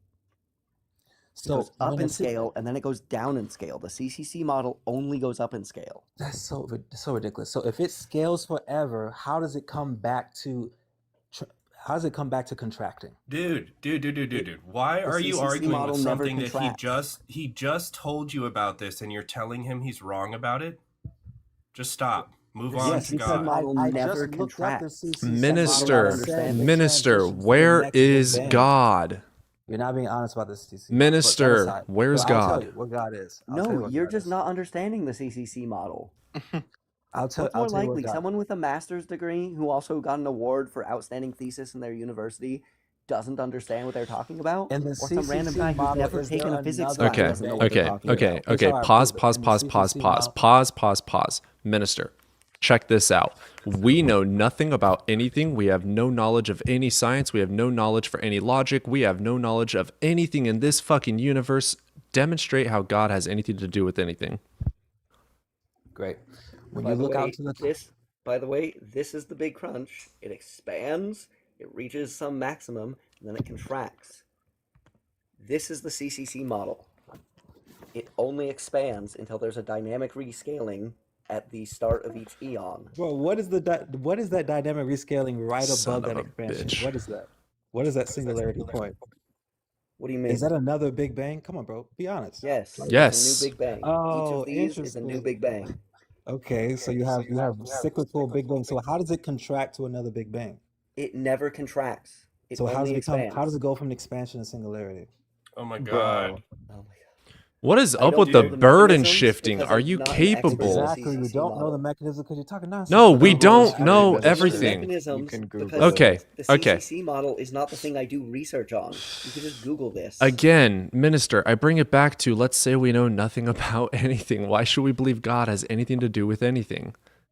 Yeah. So if you look out into the cosmos, host, Okay, and you ask yourself, how did we get here? What is the purpose of sure, life? What is the meaning of all these sure. stars and stardust that eventually created humans I in get some the form, point. some way, Land the plane. right? And then you take a look at your actual decision to design a purpose for yourself. You're going to come to a place where you're like, well, I'm either just a moist robot. I'm either a moist robot or I'm just a material consequence of accidental chemical responses, That's straw man, but or continue. I'm a moral being that has That's a both straw man spirit and as well. flesh.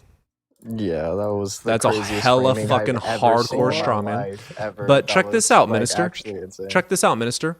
Why are we not that fucking robot? The moist Again, robot. demonstrate God, not a fucking conceptual argument. Demonstrate God, the causal mechanism to God making us then. Well, he designed you through. That's a claim. That's a claim. You're claiming Yeah. God exists, God made us. Demonstrate it. Right. You have made an weird empirical thing. claim. Do you not comprehend this? I do comprehend. I'm just confused that you don't. I know you're want confused, causal claim. Lotier. I'm Slow confused boy, that you don't keep want up. Keep conceptual up. You got the bed sheet over. You're getting information. rhetorical backshots. Slow boy, slow boy, slow boy. Keep up, Lotier. What I want you to do is demonstrate this empirical claim of human life coming about by a divine unicorn. So the divine God who created all life and the universe Claim. created you with information. And here's- Hey, check this here's how out. we Check this know- out, minister. Oh, nope, continue. Here's how we know that he did it. Because information exists within us. Holy motherfucking shit box. Information is Holy not the fucking result. shit. Demonstrate how God made information then. Dude, do you not understand what you are doing? You are making a claim and proving the claim with another claim and then proving that claim with another claim and then proving the claim with a claim with a claim with a claim with a claim. This is begging the question final motherfucking boss. I don't think so. Literally by definition, yes. You have proven every claim with a claim. That is not proving anything. That is No, begging I the gave question. conclusion. I gave you the conclusion first. Now I'm starting with the You premise. provided a Premise is- conclusion, and then you provided another conclusion for that conclusion. No, I didn't. I started with the premise. The premise is there's information within. Your conclusion was that God created us. Your next conclusion was information exists, therefore I God. started That with is the a begging the conclusion question first. fallacy. I wanted to give you the Easter egg first. Then I was. What gonna I say want the you other to do, what we have asked for the last Easter hour and 17 minutes, is where's the evidence for the causal link from life and divine unicorn? Yes, information. Working our way backwards. Information exists within you. Now demonstrate that Information information has anything to do with God. I'm about to. Information requires both a sender, transmission, Wrong. and receiver. the Yes. fuck? Did you Yeah, get all this have you heard- information from Answers in Genesis and Ken Ham? Like, what the fuck is going on here, Have dude? you heard of Shannon's law on information? Have you I've heard of using your actually- brain?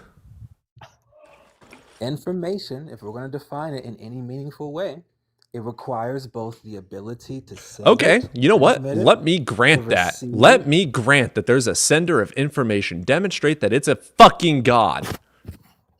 Yeah, that definition for information is actually perfect for the CCC model. The sender would be the previous universe. Here we go again with the CCC. The sender would be the previous universe. The transmitter would be our universe, and the receiver would be the next universe. Yeah, the sender does not have to you- be a God.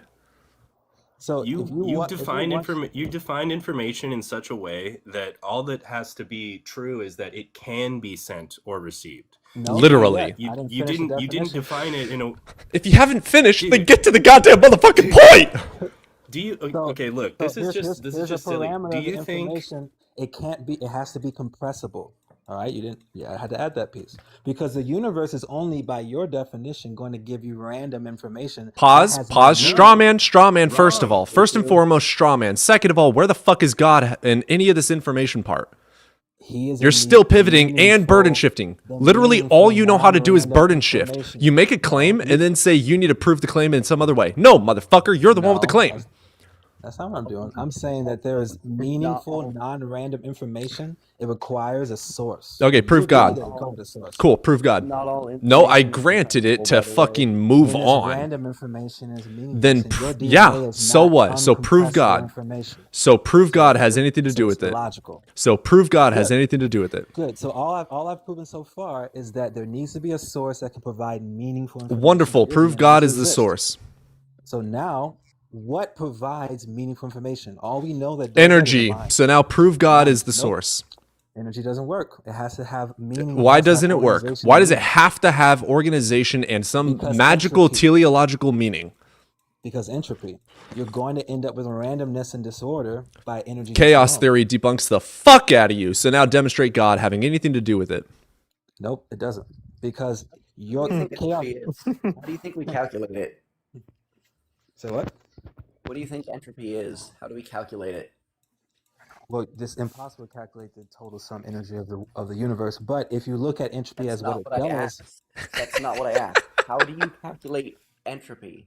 If I have some you can look at experiment- in different ways. if I have some experiment and I want to calculate the entropy of my experiment, how do I do that? You can look at gaining in heat. You can look at disorder. You can look at Right, um, but what math formula do I use and what variables go into that math formula? I don't remember the entropy formula. Then you don't understand entropy. What? That's a stupid fallacious argument. Can I get back to my point? Just because I don't remember the entropy. Dude, all formula, I'm I don't looking for understand. is the causal link. Yes, and so again, back to meaningful information, you need a source for that meaningful Sure. information that can't be compressed. Now, Richard Dawkins said it must have been an alien because he Not all- recognized. I don't care Not if all information Einstein is said compressible. unicorn farts heal broken bones. I don't give a shit who said what. I care about but the at least evidence. Dawkins recognized that you needed a mind to send the information. I don't care. Some Where people. did he say some that? You need to fucking demonstrate that. All you're doing is claiming it to be true and then claiming that your claim is true. No, DNA, brother. DNA. Prove DNA God already made shows- DNA. All I'm proving is that you needed a mind to send the information first. Prove that. You haven't shown that. Say what? You haven't proven that. I have.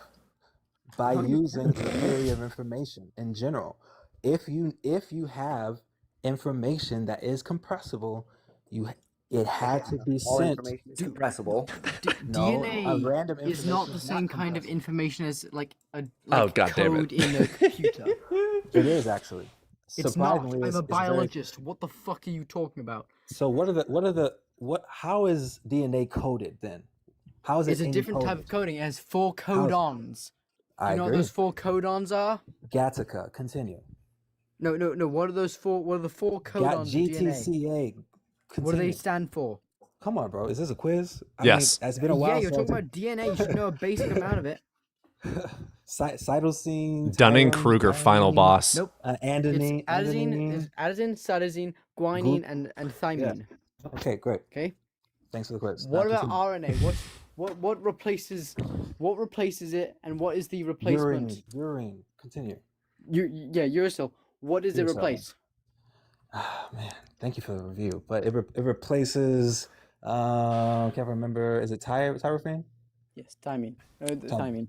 Yeah. Okay, You keep having but to it's teach not me the stuff. same. It's not the same as coding in a computer. It is That's pretty close, bro. absolutely different. It's It's not very at all the close. same. It's We're talking about extremely chemical close. reactions versus binary. Yeah, Binary language versus exactly. chemical Literally reactions. chemical reactions It's versus literally binary. not the same thing. Do you know what's the approach for changing the DNA in someone? Oh my Oh God. wait, hold on. Are you gonna acknowledge that they're not the same, right? It's binary versus like No, chemical one- reactions, right? One Hold on. is You, just so that more got advanced. hold on. You just got proven completely wrong, right? Like it's no, completely no, different. They're It's- not the same, it's- right? Yeah, it's not. It's No, exactly. It's not DNA binary. is just more advanced. Just because it's not binary, it's just more advanced. It's not It's more quaternary. advanced. It's different. It It's is. completely Oh different. my goodness, you don't think Completely different, DNA is dude. more advanced than binary code? Where did you go Quaternary to is school? not- No, it is Oh my- no, it is a completely different type of code. Oh my god. It's Quaternary like is trying to not- say that English Quantum and Spanish computers are the is a same different type language. of Like if you code. speak Do English, you, do you realize Actually, quantum no, computers because is not English and Spanish binary? have Do root you similarities. realize that It's like quantum saying that computers it's like is saying not that binary? South, Hello? it's, Do you it's like saying understand that quantum South computing African, is the, not the native South binary? Africans Where do you have the get the same notion have the that same binary more is advanced necessary for language coding? than the native language of Malaysia. Okay, Do you two understand that quantum completely computing different types of is code. not Minister. binary? Do you understand that, right? Minister, oh my God, shut up for 2 seconds. What you're not understanding is that quaternary is not inherently better or more advanced than binary. You can Your represent DNA the is same- so more advanced than you a can computer. represent the same information for something in quaternary in binary. It just requires more digits. I agree. Thank you. Then it's not so- more advanced. It is more advanced. How? How the Just fuck like is it more quantum advanced? computer using 3 qubits is more advanced than binary using 2. Oh my God.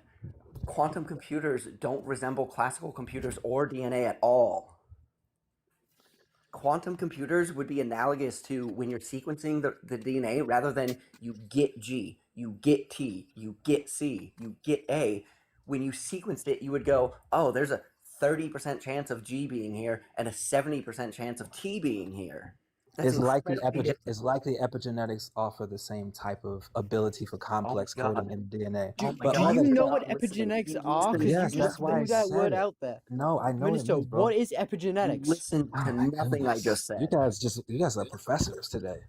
I just want to get to the conclusion. No, I'm Almost quite literally, yes. These guys Like, actually I'm have literally degrees. in They it- can I'm explain literally it. training to be a professor. Okay, I well, literally then listen up, professor. Listen up. I'm a substitute teacher I am literally a science consultant at my not science consultant. Basically, I'm part of the science department at one of the local high schools, and I'm also a substitute teacher there. Okay, I am quite literally partially a professor. I also have an evolutionary biology and paleontology degree, along with a veterinary medicine degree. I'm also getting my master's in evolutionary biology. So yes, I am kind of becoming a professor. So yes, that's why I'm talking like this. That's why I'm asking you these things. And anyway, what is epigenetics? Because I don't think you know what it is. frustrated. I if do you know. So actually the reason listen to why I them, made that it's analogous to quantum pretending computing. you understand stuff that you don't. You say so. The reason why I made that analogous to quantum computing It's not. It's Hello, I'm going to tell you why it No is. analogy between no. I'm about to Explain what tell you why epigenetics it is. is. You DNA can make and the quantum connection computing. that's like quantum computers after you explain what epigenetics is. Epigenetics is the ability for DNA to transmit code through histamine methylation of some sort that allows folding to create information beyond the coding. So can I move on, please, Professor? That is incredibly different from what I said about quantum computing, though. I'm going to explain to you why it's Nothing similar. to do with Goodness it. gracious. You guys quizzing me so I could just make the point. Now, The so histamine methylation stuff determines probability of genes being activated, not the probability of boom, what the thank genes you. You proved are. it for me. See, it Again, creates probability. I'm gonna cut it Minister, again. you Alright. didn't listen. Genes being Minister, activated. you Okay, didn't Thank okay. you. You proved it. Pause, you pause, didn't pause. listen. I'm- Quantum computing gives the probability of what the state is. So the epigenetics. The state is already set, and you're determining the But not in probability. epigenetics, not in Okay. folding, not in methylation. Okay, chill. Again, Here's the you're deal. not listening. We can go all day back and forth. The reason we're able to go back and forth is because you're incapable of providing causal link from a god to any of this at all. All you have to do for this to be a win for you, quote unquote, there's no such thing as winning or losing in debate, but all you have to do to get your point across is provide some fucking demonstrable evidence that a god has anything to do with anything. Again, I'm going to ask that. Provide evidence Yeah, thank you, host. linking a Thank you for keeping us god on to track. evolution or the universe, whatever it may be, whichever one you want to take, provide that causal link. Yeah, thank you, host, for keeping us on track. So my point with the whole DNA conversation was to prove the complexity of meaningful information found It's in DNA. complex. You have to demonstrate that it was made complex by a god. The complexity is actually evidence of evolution, not of a god. You can say so, but No, we when know you so. look It's called at- Occam's razor. It's called due to Occam's evolution. razor. No, not necessarily. I haven't seen. I've studied evolution. I No, you haven't haven't. seen it. No, you literally- fucking haven't.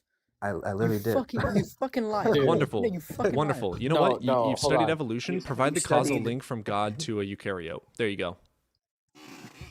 Ask the question again. If you have studied evolution, provide the causal mechanism linking God to a eukaryote. Best of luck. Okay, thank you. And I win a Nobel Prize if I succeed, because it's called abiogenetics, abiogenesis. that is. But- Abio. It's a bio. abiogenesis, yes. But So you didn't I'll study do- shit. what?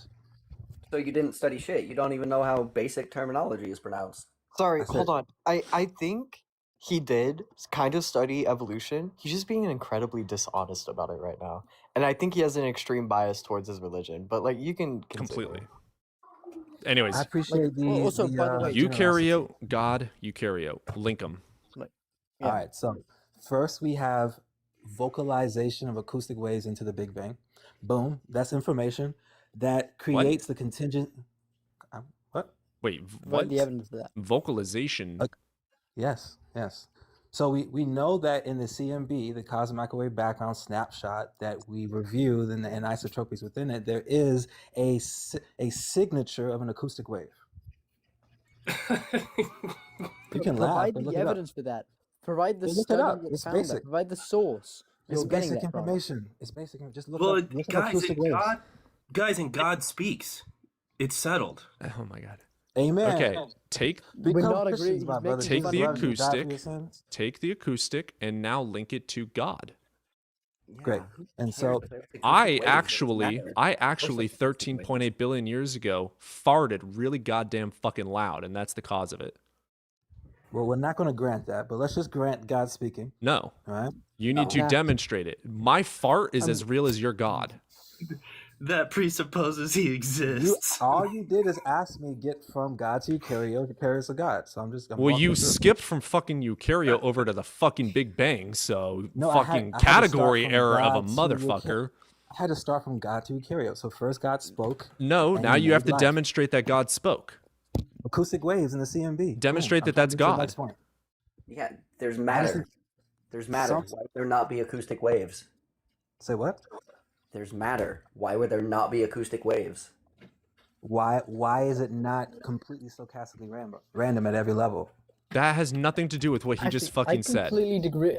Okay, first of all, there wasn't matter, which means there can't be something for those acoustic waves to pass through. No, we're talking about post-inflation, brother. Well, We're at CMB snapshot. demonstrate the acoustic is God. That just means there was sound in the early universe. That's Yeah, I don't demonstrate doubt the that. acoustic being God. So we have very large standing acoustic waves. I'm Wonderful. starting there. Link those to God. Spoke. Nope, God link spoke. that. He That's a said he spoke. It's a presupposition. So demonstrate that God spoke. I just did like 2 seconds of research into this. It's called Byron acoustic oscillations and its interactions between gravity and radiation. Oop, you just got debunked. All right, demonstrate God Gravity speaking. and radiation. Interesting. So you're saying baryonic, the baryonic quarks, Burden shift, burden shift, burden shift. Stop. Stop. Look. I need to flag 2 false dichotomies that you've built, and it's that you're either a theist or you're a materialist. That's not the case. And the other false dichotomy is that if there is not intent that is driving matter, then it is just all random. That's also a false dichotomy. You're aware of that, right? If your God or your creator is energy, and energy alone is going to be random. That's entropy. No, that is not entailed. There are structural dispositions in the way the universe and matter and everything Only behaves. in local collapse systems, and they still have the contingencies of the original expanded system, which you would have to grant as random. Oh my God, you're What? so misinformed. It's insane. No, I'm not. You guys just don't understand. No. Hold on. Go ahead and repeat that. What did you say? So you're only going to see order within our entropic universe in local systems, collapsed local systems. That's okay. true. Not true. We That's observe true. It order is all true. over the place. No, I'm Do you talking about Yeah, what he's talking about. I'm talking about. The So what's your point? If we're The going to early make the stages point, of the Big Bang were incredibly ordered. so say it again. The very early stages of the Big Bang, post CMBR, were extremely ordered. It was not. Yeah, no, local. he's saying that prior to the hot dense state, it would have to have been randomly configured, which is not the case. In your paradigm, yes, it would be. Otherwise, you No, believe in see a what you're mono- doing? See, you're literally straw manning everything. So But then, see- where see- does the order come from pre Again, CMB? so Where does the back- order Link it to come God. CCC Link it to model. God. Back to the CCC model. The CCC model actually is a perfect explanation of the this. CCC model, During man. the CCC model, when black holes form, the entropy in those is, in a sense, forgotten between eons. The So all CCC we're model is seeing- going to be uninformed and unprovable, like string theory. And So then link I'm this to not God. How's it God? that- Make I'm it not make it about God. claiming- I'm not claiming that it Can is this guy make it proven. about God? Can he prove his I'll point? help. yes. So Of course he again, can't. All just he let can me- do is just- try no, and straw man. Let him try. Let's do it. No, let's hear it. I want to hear it. Wait, how did God do this? He's not gonna do it. He's gonna go off on No, a but tangent. let's hear it. No, But let's I'm hear not. it. Let's So hear it. Let's again, hear it. Let's hear so it. let What me- does this guy have let to me say? just- How did God do it? I'm gonna make it very punctuated. I'm not going to go through every little step. So Yeah, for again, sure. we have vocalization. In the very Prove it. beginning, God spoke. Nope, right there. You got to Acoustic demonstrate waves. that. Okay, Acoustic yeah, waves. you got to So let me link just look that at to the next one. God. Link the waves to God. He spoke. We Prove need it. an outside. That's a we need- presupposition. That's a claim. No. Minister, Demonstrate it. I Hey, already we need a- told you. Listen, I already told you it was interactions of gravity and radiation caused by pressure making plasma. So we So have why that did it fact, create order? but now Why- you why did that hey create order? pivoting and burden shifting Mhm. doesn't work. Okay, No, okay, listen, okay. do you know Your about the claim, your claim, dipoles of your the claim, CMB? your shut Hello? the fuck up. Your claim. God spoke. Demonstrate that. So if you have studied the CMB, you understand that there's quadrupoles. I said right? demonstrate Even God speaking. octupoles, Why are you pivoting? because I'm responding to what he said previously. Nope, fuck what he But I said. don't You're think you're going to be a radiation good does not boy. You're going to be a explain- good boy and demonstrate God speaking. So if there is order in the I didn't CMB, fucking answer the ask that question now, post- did I? I said demonstrate I'm- God speaking. I am. I'm No, you're answering the not. You're question. pivoting again. Failure. No, I'm Low tier. not. Low tier. Rhetorical I'm backshot. answering Slow your boy. question. Slow boy. Slow boy. Sorry, you're not able to keep Uh, up. Keep up. Keep up. Low tier. Low tier. Low tier. Okay. Demonstrate God speaking. Are these like? Do you have to do this at a quota or something? You have to say those Yep. words like every certain Demonstrate time? God speaking. Okay. All right, sounds good. If you're going to have order, in the CMB, Demonstrate God speaking. you need to have Demonstrate God speaking. information Demonstrate God enter speaking. into the system that is orderly. Be a good boy. All right. You're going to be quiet for a second. Pivoting to another claim isn't evidence of God speaking. All right, try again.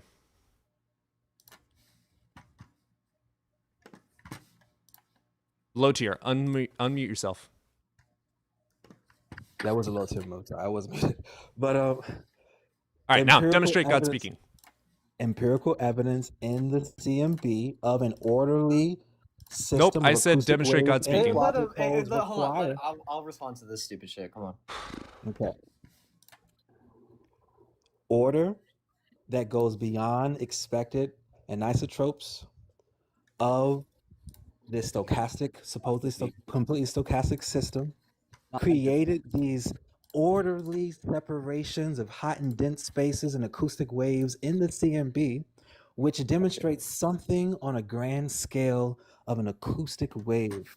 And that acoustic wave was spoken not in a random way, but in a way that brought order and separation The CCC model explains all of this. I know the CCC is your God, but Jesus No, I is my don't God. hold to the CCC model. I don't think it's right. The point is we can't rule it out yet.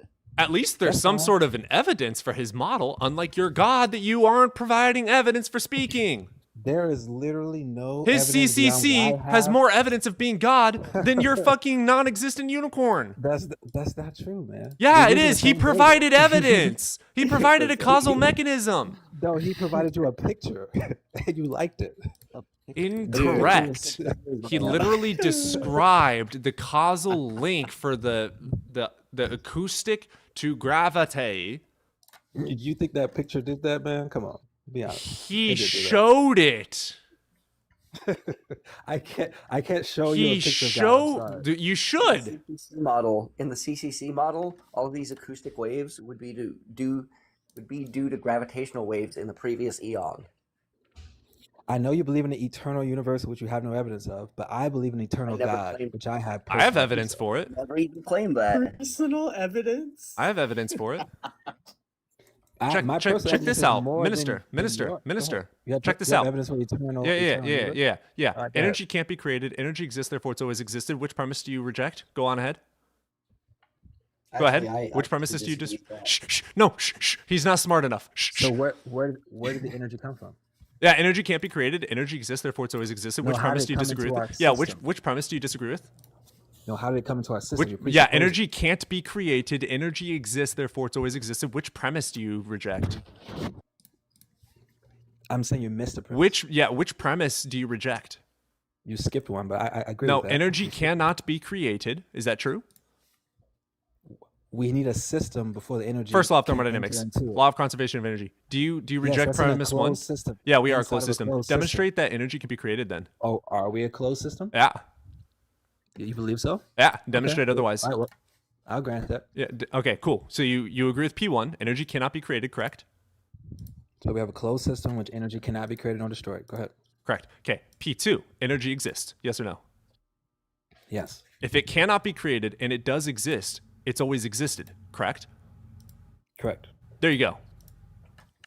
And It's guess eternal. what? Guess what? That's guess what that the energy is? definition of That- eternal, that my ener- boy. That energy is God. You can worship it if you want, but it's not the definition of a god. The theistic No, I'm definition of God is an all-powerful creator of the universe with intelligence. It's not that. The If you energy- want the to, that's energy where that sustains the Spinoza. universe Okay, comes we got from God. Spinoza, we got Einstein, et cetera, et cetera. They believe in fucking nature, the universe. Congratulations. It's That not a doesn't god, explain but it's the closest thing to God we will ever have. All you simply said is that energy is and energy was. That's And there's Yeah. evidence for it. Where's your God? in the energy. Let's use that. Prove So it. That energy. Prove it. I will. No. Did that I will. Did Blah, that blah, blah, blah, energy create? Did that energy Blah, blah, create blah, blah, energy enough? You have the burden. You don't need to ask a Did that question. You don't need to ask a question to prove your own claim. Okay. Here's what I'll say. I will grant everything you just said. I have to. It's law. Good boy. God Regardless- doesn't exist. Thank you. No, it doesn't. That's not. Doesn't. No, hold. but your God That's not created law. all of the universe. That's impossible if the universe has always existed. Congratulations, you're now an atheist and you believe in No, an eternal again. universe. You- Woo! you completely- Converted, You missed a motherfucker! lot of steps.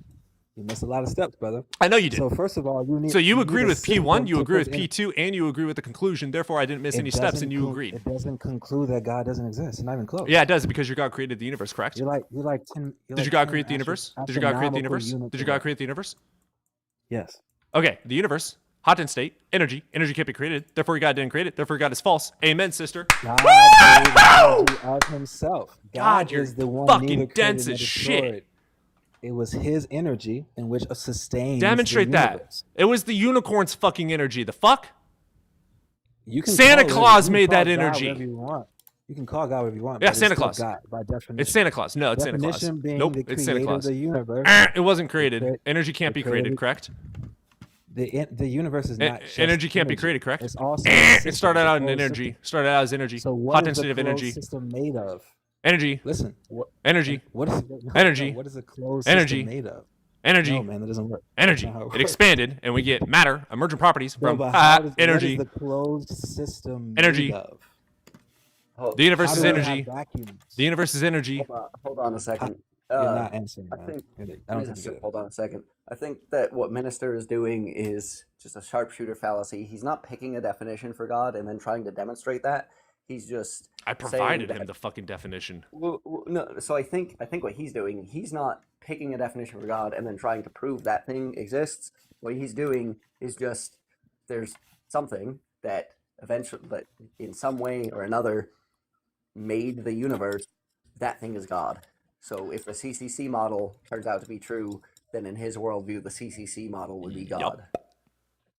So not completely, right? I'll tell you why. Because my God is neither, and I agree with you guys before. At least the hosts agree with this. In the Christian worldview, our God is outside of space, outside of time. Not even possible. That's fine. Outside of matter. And Not so he is possible. the origination of space, time. and That's a matter. nice, beautiful claim from a fairy tale book. Prove it. That's It not just- possible. How can something it is a exist outside claim. of the universe? Can you demonstrate that? How do Yes, you we know just that? did previously with No, how do you know Hilbert's that? Nope. That doesn't prove anything is we outside did. of the universe. It's immaterial. Hilbert spaces don't it's exist. immaterial. They're abstract. So it's not real? Oh my It's God. not a real object. It's a Dude, it is not a mathematical- demonstration of external universe. No, I'm talking about demonstration of You're the external one knowledge. claiming information. external. You need to demonstrate that. If you have a cup and that's your system and it's A closed, cup you exists, put- and there's no your demonstration cup is your that there system. would You not be need something outside of energy it. We inside have the system. evidence to justify the belief that cups are fucking made inside of the system. Demonstrate metaphor. anything is outside of the system of the No. universe to create art. Your whole If you argument have is a the closed biggest system- special pleading God of the gaps bullshit I've ever heard in my life. It's literally not. I'll tell Yeah, you it why. literally is. Your God It's literally outside of not. It's not space time. for a lot Be quiet for a second. I'm going to teach you something. Cause and effect is a fucking byproduct of time. Anything outside of time can't fucking have causal relation with time. It's not possible. So your only argument is special pleading around that. It's not. Oh my God. No. No. And No. I'll tell you what. Okay, Officer starting with Doofy. Jesus. I'm starting with your premises. Like, you already gave all the premises about energy, right? I'll follow from that. So because the energy is neither created nor destroyed, the energy itself needs to have a intent and will False. to create information. That's a precept. It does. So information requires intent and will. No, it That's doesn't. if it's meaningful. No, Meaningful it information does. doesn't. Meaningful information requires intent and will. No, it doesn't. It does. Otherwise, it's not meaningful. It's just random information, and that has Yes. no meaning. Yes, And there it's is not no compressible, purpose to life. I'm and it's- sorry it's you're therefore not- incapable of comprehending that. But there is, brother. No, you can make your own subjective purpose to your own subjective life. Life itself doesn't have a fucking goal. Not everyone can have kids. Not everyone gives a fuck about climbing the career ladder. Not everyone gives a fuck about being a streamer. We all have different fucking purposes. There is no objective fucking purpose to life. You exist because your parents fucked. That's why you exist. That's the purpose. Somewhat ironic here.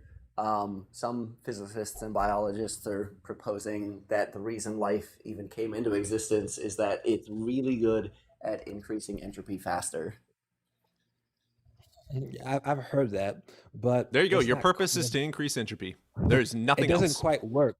It doesn't quite work You're completely because claiming it's it very doesn't. complex. You're claiming a No, God made no, this. You're I'm saying claiming. scientifically, I'm trying to explain to you why. You haven't I'm explained making a shit. statement You make up a claim and then prove it because with another you claim.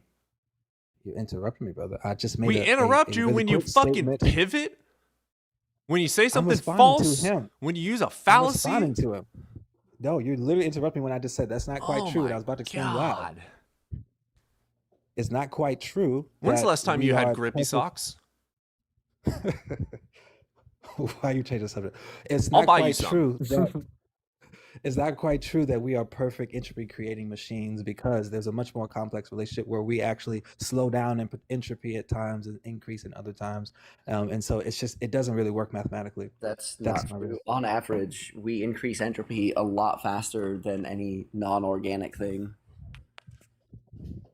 But you don't increase entropy faster than an expanding universe. What? Yeah, you You quite literally don't fucking increase do. entropy faster What do you think entropy than is? an expanding universe. So it would have been easier Okay, if we how just does were what does that have to atoms do with what we said at expanding all? randomly into a cold, dark death. Okay, Probably. what's your point? So? But it didn't happen that way, and there's a meaning behind that, and Yet. that's God. Well, that's God. That yet is God. God That is doesn't happen yet. imagination. Congratulations. What the fuck? You basically just concluded that God is nothingness, therefore doesn't exist. No, God is the justification for purpose. You God are is God? the Because your God justification is for the your purpose is instantiation. subjective. So you're God. Well, you can make yourself a little g God, but you still have to hold yourself accountable to the big G God. Your logic just claimed that whatever creates purpose is God. You create fucking purpose. You're God. I don't believe I create purpose. I believe I find God's purpose for my life. Okay.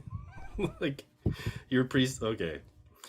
He's just not going to do it. He's not going to show that God exists. He's not going to do it. No, he's not. What the fuck does it mean that the universe has more entropy than this is like a what the fuck statement? Like what the We fuck are you do even talking have about? Lost. I believe your opposition, correct? Yeah, Minister. Bye-bye. Lost. Do you have an argument for God? That's actually great timing. No, I didn't mean to join. You're my bad. Oh, you're good, brother. Damn. Kicking minister is actually great timing. I gotta get going soon. Oh, perfect timing. I appreciate you. Yeah, no problem. It was just going in fucking circles. If you're still here, minister, we wouldn't get frustrated with you if you just listened and had a conversation instead of arguing and pretending to understand things that you clearly don't. If you actually studied quantum mechanics for real, you would be able to describe what a Hilbert space is and answer what a answer like about non-Hermitian operators. These are like the very foundation of quantum mechanics. You can't do quantum mechanics without either of these.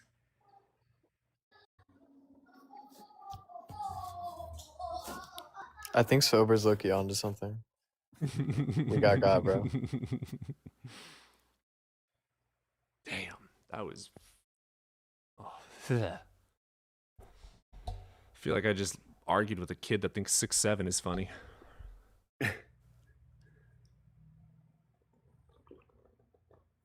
What was that contention with energy? Because I know Blitz has an argument as well. Conservation. Yeah, so classical conservation of energy doesn't hold in general relativity. In general relativity, you do get local energy conservation. So let's say I draw some like sphere or some shape in space, and then I calculate the total amount of energy inside of that region of space. And then I let some time pass, and I count up how much energy left and how much energy entered. If I then compare my energy at the end to my energy at the beginning, that'll be conserved. But you don't get global energy conservation. So if you try to calculate the total energy of the entire universe, let's say I calculate that total energy of the universe right now, and I calculate it a billion years from now. And then someone in Andromeda right now and a billion years from now does the same thing. Those 4 values don't necessarily have to be the same. Right, but it still stands that it's not created. It's messy. Like it's right. No, it defines our classical intuition of how energy behaves. Can I argue that I grant the plausibility of that, but there's no actual demonstration of energy coming into. It's like it's a hypothetical, right? We have proof of it, but dark energy seems to indicate that the total energy of the universe is increasing. Okay.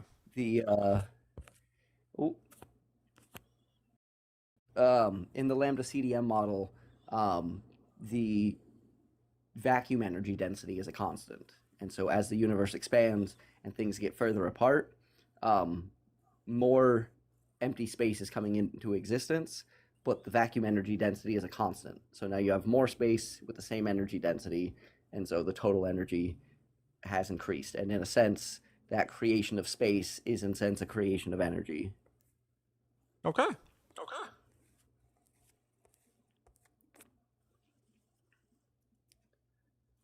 I just remembered a really interesting argument. The quantum eternity theorem. It comes with a number of assumptions, so it's not like a solid shut case. But the quantum eternity theorem states that if the Schrödinger equation is true, not just like a good approximation, but if the Schrödinger equation is like the ground truth of what's happening in reality, the universe has non-zero energy, there's no singularities, then the universe has to be eternal. It couldn't have had a beginning. So here's my hardship with the hot dense is my absolute 100% fucking ignorance on Planck. What is your argument for so like whenever someone talks to me about the beginning of time, my best explanation is obviously I don't know, but the best explanation I have is going to be along the lines of, oh, Catholic, we're going to get you in here. I do want to finish this though. To not have time, but at Planck, null, the closest to null that we have, energy's default state is motion. Once the emergence of dark energy arrives is when the expansion in time starts. But how do we verbalize an eternal universe without time? How do we verbalize that? What do you mean an eternal universe without time? Because I know Planck isn't technically no time. What you talking about the Planck epoch? Yeah, like how do we? Well, the Planck epoch is a feature of the lambda CDM, and the lambda CDM is one particular model for the Big Bang. It's the most commonly used model, but we know it's incomplete. We know it does have some problems, and the lambda CDM does assume a singularity and a finite beginning to the universe, but again, we know it's incomplete. We know it has some problems. And most physicists seem to think we need to move on to a model that doesn't have singularities. But with that being said, there's still plausibility for it. So what would be, is there any explanation at all or hypothesis other than like quantum field for the start? Like, is it stating that energy in the field came up out of the trillions and trillions of tries, one of them expands? Or what's it For the saying? lambda CDM model, I'm not sure. That's curious. That's very curious. I'd say that's a pretty good fucking arguing point for a Christian, though. Using lambda. Because if it had a beginning, it doesn't inherently need to have an intelligence to create that beginning. But how do we have a beginning of time if there's no causal relation? So it has to be, therefore, Aquinas is something outside of time, right?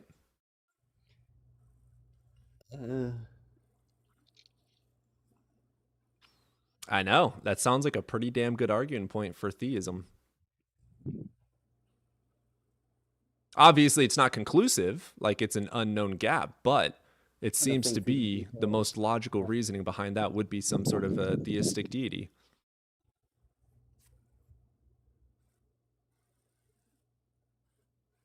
See, guys, I can argue for Christianity. Shut the fuck up.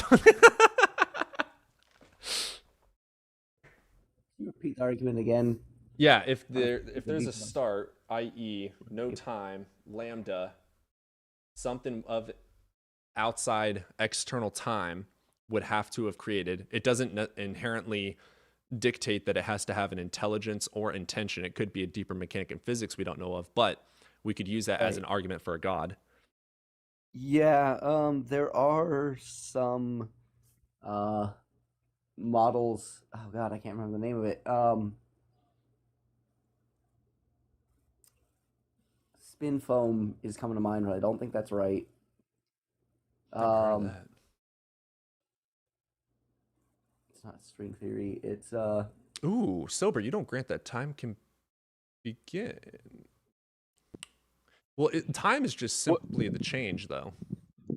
Yeah, so that's actually what he's getting at is the argument goes, if you have a changeless state, which is what would be required for there to be no time, well, the changeless state can't change because that itself is a change, which would require time. So either time always existed. Oh, that's right. Or you never had anything to come from that changeless state. Now, I do know that it's possible within B theory for there to be a first moment and a last moment, and the entire time block can be still eternal. Right. Like it has a first moment, but not a, it has a finite set of points, but not like a beginning of moving from that changeless state to a changing state. Sorry, my dog's been taking me on a run. You're good.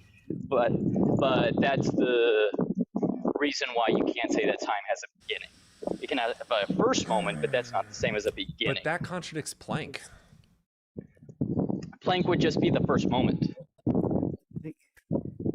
Working? Speak again.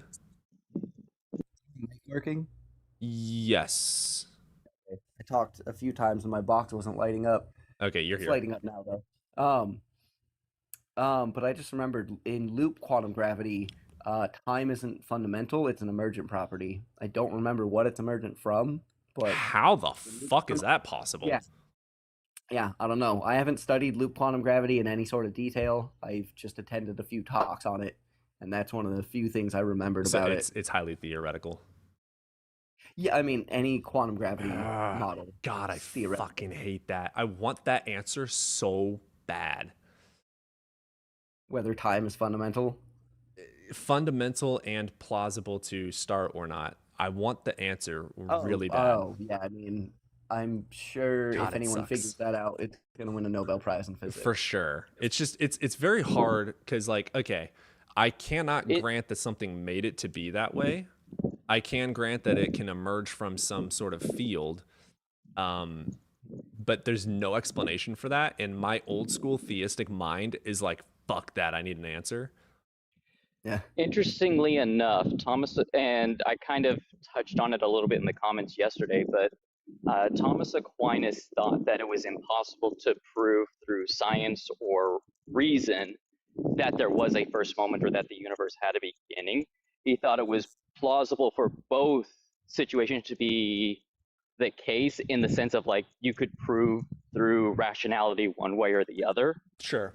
And the fact that the universe had a beginning can only be known through revelation. Like the only way we can determine that is, that's why though, if you look at his arguments very closely, he never argues for a temporal beginning. A lot of people abuse his 5 ways to and misunderstand.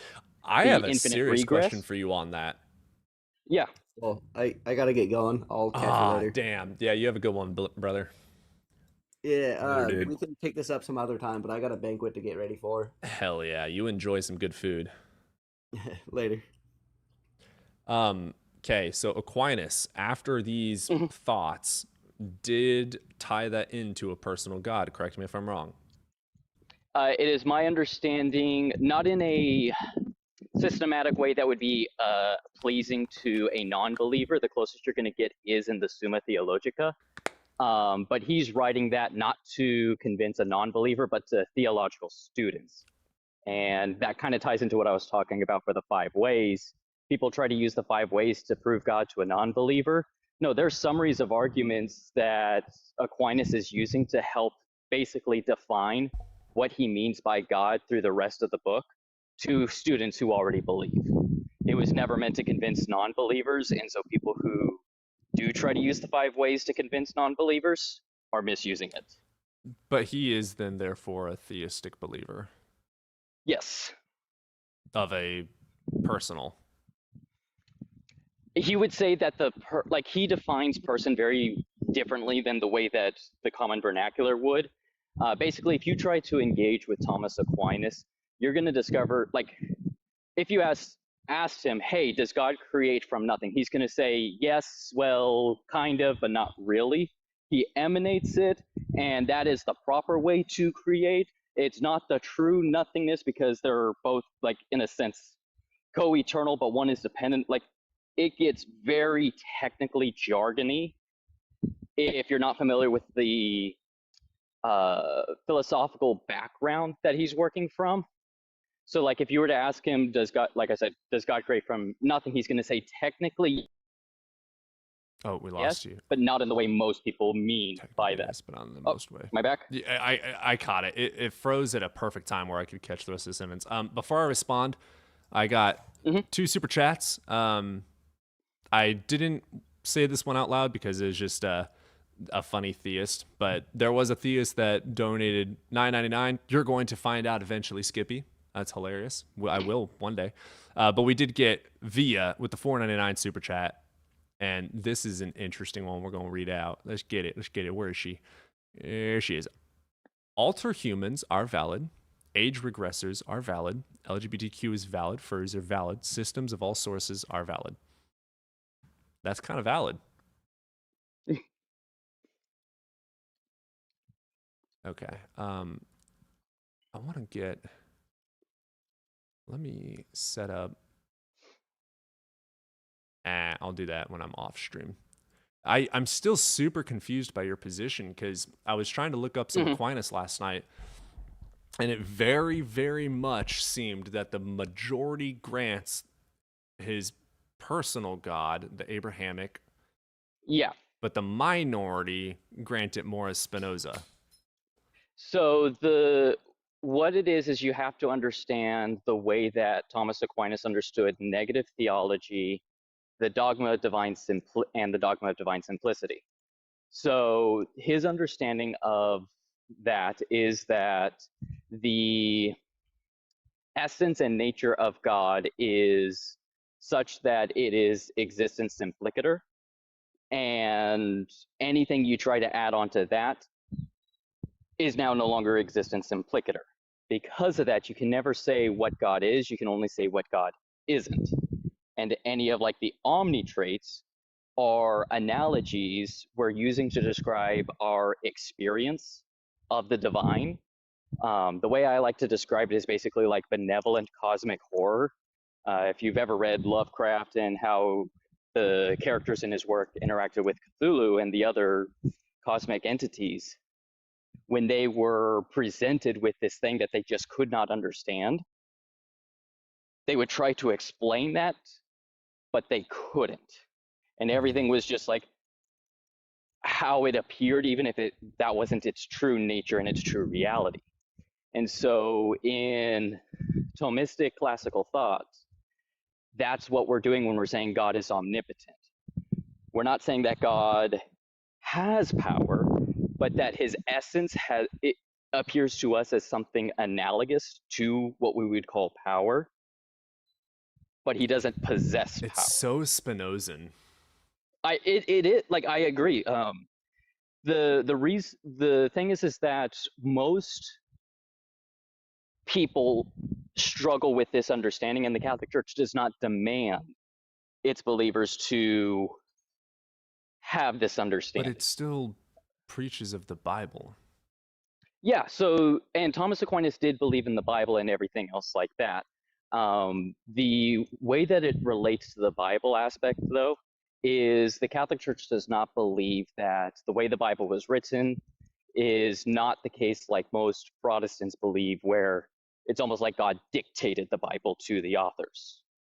The authors were writing on their human experience, trying to explain something, and they were free to write about that experience as they saw fit, whether it was in a literal sense or in a poetic sense. And what God protected them from was saying something in error only insofar as it related to the truth of salvation history. So if they wrote something wrong about science, like rabbits chewing cud, because that's not related to salvation history, that's something that can be an error. But as far as like man was created in this perfect relationship with God, and then we fell from that relationship with God, which is the message of Adam and Eve, that message is contained, even if the event being described isn't a literal one. Yeah, so with trying to think of it from your standpoint, the way that I am thinking about Adam and Eve would be more of like we are made up of energy and matter. So we were part of the universe, and then we quote unquote fell when we evolved through evolution or something like that. It would be more of we were a part of the universe. God created the entire universe, and the entire universe is good. So this isn't like a Gnostic thing of like the matter and material is evil. But then God took our natural elements, our nature, what we were, and elevated it through the breath of life. So it's still an external of the universe being. Yes, so it's still an external being of the universe, because this is still different from the I always get the pantheistic view, where the universe is the deity, and that's why that's why the argument goes the way that it does, is because it reveals that this independent thing has to have its identity, be its own existence, but the universe doesn't have its identity as its existence. Most people understand the identity of the universe to simply be the collection of all things that exist. Right. So it's a collection of things that have existence, but it's not existence itself or identical to existence. Oh, I see where you're going with that. But this independent thing is identical to existence. I can't follow that. It's tough. I like the work that I recommended, the On Being in Essence, that, like I said, that's like 20 pages. That was the inspiration for this. Yeah, I couldn't find it. I ended up getting... Oh, no, that's from Nobody. Also, Nobody, I need you to help me find that as well. What did I find? Oh, crap, I accidentally closed it. Never mind. It's called... But I'm in your Discord. I'll tag you and post it in your Discord. But yeah, like it's a free PDF. It's like 20 pages.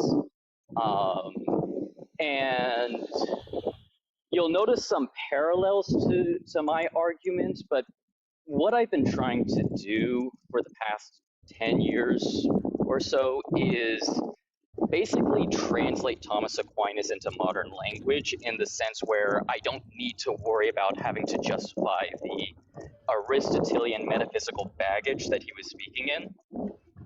And because I believe that once properly understood, people can follow along and accept the argument and the conclusion of the argument. But because of the baggage, like if I was to say, hey, there exists this external being to the universe, but by being, I simply just mean something that exists, including rocks have being, so they would be a being in this understanding.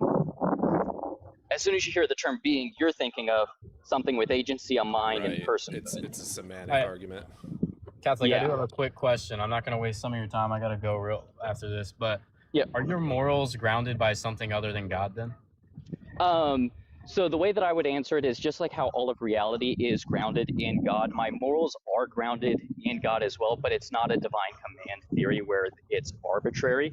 I can use my logic, reason, and understanding to understand the natural world without knowing God, and I can do the same with morality as well. Do you argue it's subjective or objective? Objective. As in So objective just like to reality. So just like how you're objective to reality, yet still dependent on God, it's the same thing for morality. Like if we're trying to say like objective subjective is mind dependent, then technically, because all of reality is dependent on God in my understanding, technically that would mean everything is subjective, but nobody means that. They mean, hey, something exists almost like on its own, so to speak. Given the framework of semantics, I can grant justification for the framework and conclusion in the framework, but I can't grant its actual ontology. So the way that I like to describe it, just because, like you said, it's tough to grant the objectivity of morality to someone that's outside of this system. But the way that I like to describe it, because this is really what people are concerned with, is if it's arbitrary or not. So, like, for example, the rules of chess, technically they're subjective in the sense that someone made the rules up. But they're not arbitrary. They have rationale behind them to justify the way that they are what they are. I would argue morals are not arbitrary, I think, because that's what I'm saying is morality, even if it is subjective, is not arbitrary. Yes, I do have a question. I do grant I that. have one more. Once you guys. Yeah. So when I say objective, I just mean not arbitrary, essentially. That's fair. The semantics, my brother. Whew. Oh, I know. I've been studying this stuff for well over 20 years. My mother was telling me that, like, even when I was like 4 years old, I wanted to be a priest. I never actually finished seminary, but I did spend 2.5 years in seminary. And I distinctly remember by the age of 6, I was like, well, if I'm going to be a priest, I better know the stuff that I'm going to be teaching to these people better than they do. And I went on a deep dive into the Catholic faith, consuming as much as I could. I would say that by the time I was 10, I could already teach 18-year-olds on Catholicism. Yeah. Oh, man. I love the framework, especially above any other denomination. I think that is the closest to being sound. I just can't. There's a couple of gaps where I can't, the gaps being in the semantic. Yep, and that's part of what I'm trying to do is figure out, hey, what are these semantic gaps? And let me figure out a way to convey what I mean. It is very close. I think the problem, and correct me if you haven't noticed this at all, is it seems there's a disconnect from even what God is. So it's like there's a jumping back and forth, almost, I don't want to say cherry picking. I don't want to say that, but from Spinoza to Abrahamic. Yeah. So this gets into like something that I have in the skeleton work that I mentioned in the video that you watched last night. The way that I then move from, all right, so we now have this thing whose identity is its existence. I can't think of a way to prove that this is a deistic God.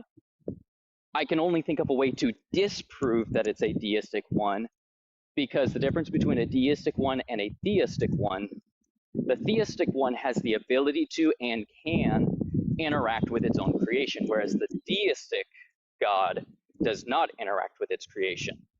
So then the question is, can we find a situation where this thing interacted with its creation? Why do you grant that semantic for deism? What do you mean? Because I wouldn't grant that it can't, just doesn't.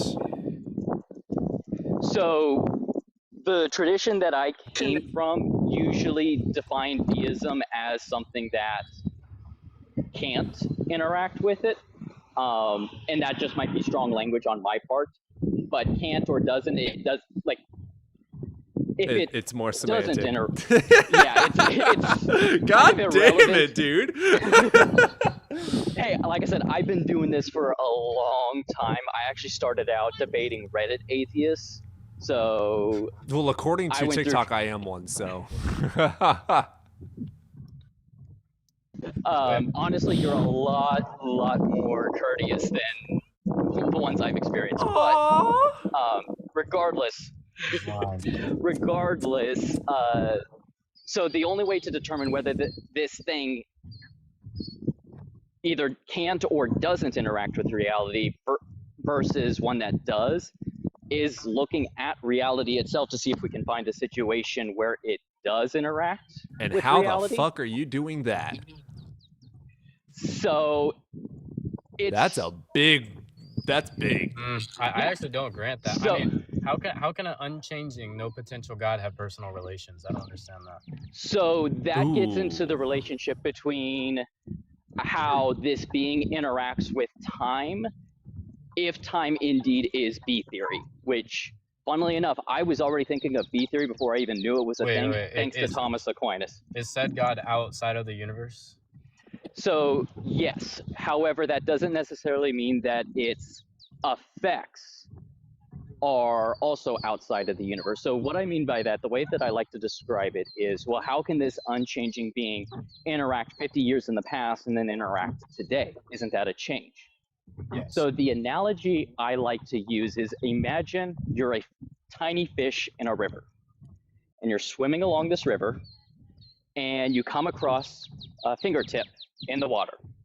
And then you swim a little bit and you come to another fingertip. Then you swim a little bit more, and then another, and then another.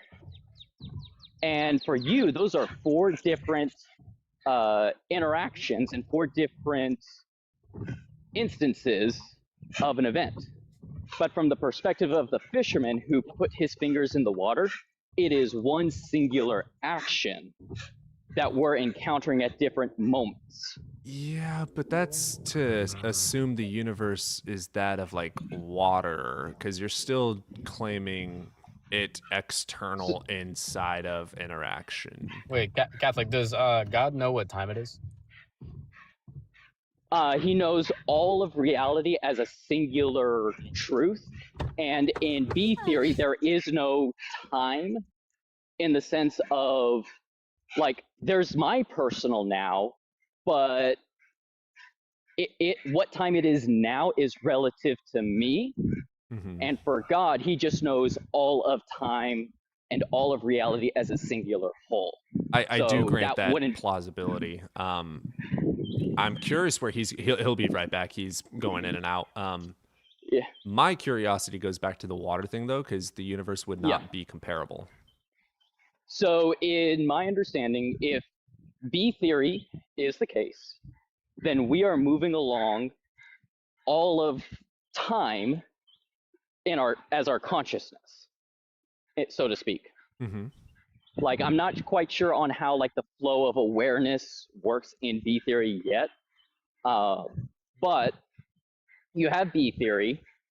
My past from 5 years ago is just as real as right now, and my future in 5 years is also just as real as right now.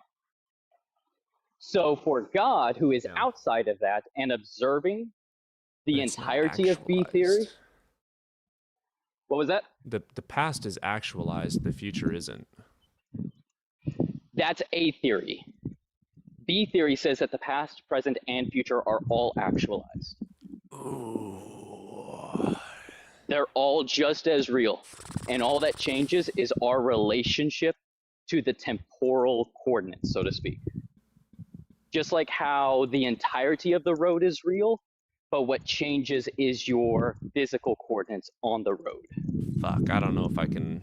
They both sound very sound, but they obviously both can't be true. Well, can they? They can both be. I don't think so. And I watch Dr. Blitz quite a bit, and the way that he describes B theory is that all of time is real just as the present moment for B theory. And in order for relativity to work, B theory has to be true. Ooh, is that an actual thing? I'll take your word. That's my that's my understanding of it. And I might have just latched onto it too quickly because it matched way too beautifully to the way that Thomas Aquinas described God's relationship to time. But that's the way that I understand it from what Dr. Blitz and other people that I listen to have said in regard to the question of time and relativity. I don't think I can make I don't think I can grant, since it sounds like I'm way too ignorant to be able to take a position. I mean, check it out. He's got a live on Mondays and Tuesdays, I think, where you can call in and just ask him a question. But the point that I was getting at, though, as far as like how I show that this thing did interact with time, it's going to be a little weird, but the idea, like as you described about like this idea of this independent thing whose identity is its own existence, is not a very easy idea to come to. My curiosity with that is you don't grant things existing as existence, but you do grant its existence as existence. I feel like it's kind of the same thing. So it's more of, so how familiar are you with Kant? Not very. Okay. I don't blame you. But you might have heard the phrase that he talked about where existence is not a property or a predicate of things. Right. I don't even know if I can grant it. So can you describe a human being? Like what makes a human being be a human being? Right. My argument would be the consciousness in the brain. Okay. But does that consciousness in the brain actually exist? What you just described, does that actually exist right now? I'm a materialist. I say yeah. Well, no. As in the very words that you use to describe consciousness and brain, that consciousness and that specific brain that you just described, does that exist separate from you and I? Yeah. Objectively, yes. Separate, no, because it is me. Well, no. So let me clarify this then. Just because you described that brain and that mind doesn't mean that that brain and that mind actually exist. To use like the famous Descartes. to use the famous Spider-Man argument, Stanley was able to describe Spider-Man very, very, very well and describe all of his attributes, his personalities, what he looked, everything like that, right? Snoopy. Sorry. He gets excited when he sees other dogs.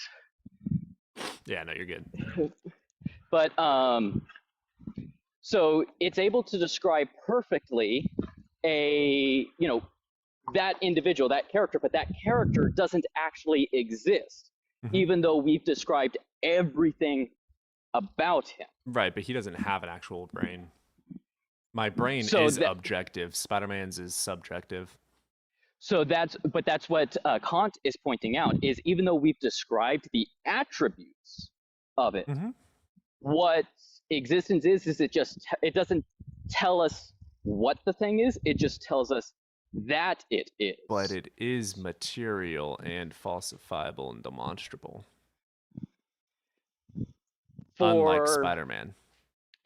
Well, no, but that's what I'm saying, is that existence is what makes that difference. Right. That it would be existing though. So again, like Spider-Man, subjective, me, objective. Okay, and so you might, if you have an issue with Kant's existence as a predicate, or existence as a predicate thing, you're gonna really be interested in the book I recommended by Aquinas, because if you accept existence as a predicate, I'm just gonna tell you, you're in trouble with that book. What are your thoughts on this, nobody? I don't think I've ever heard you talk about this one. You mean on the existence thing? Yeah. What is existence? It's funny you ask that. That's why I requested up, was because of that Jason doofus.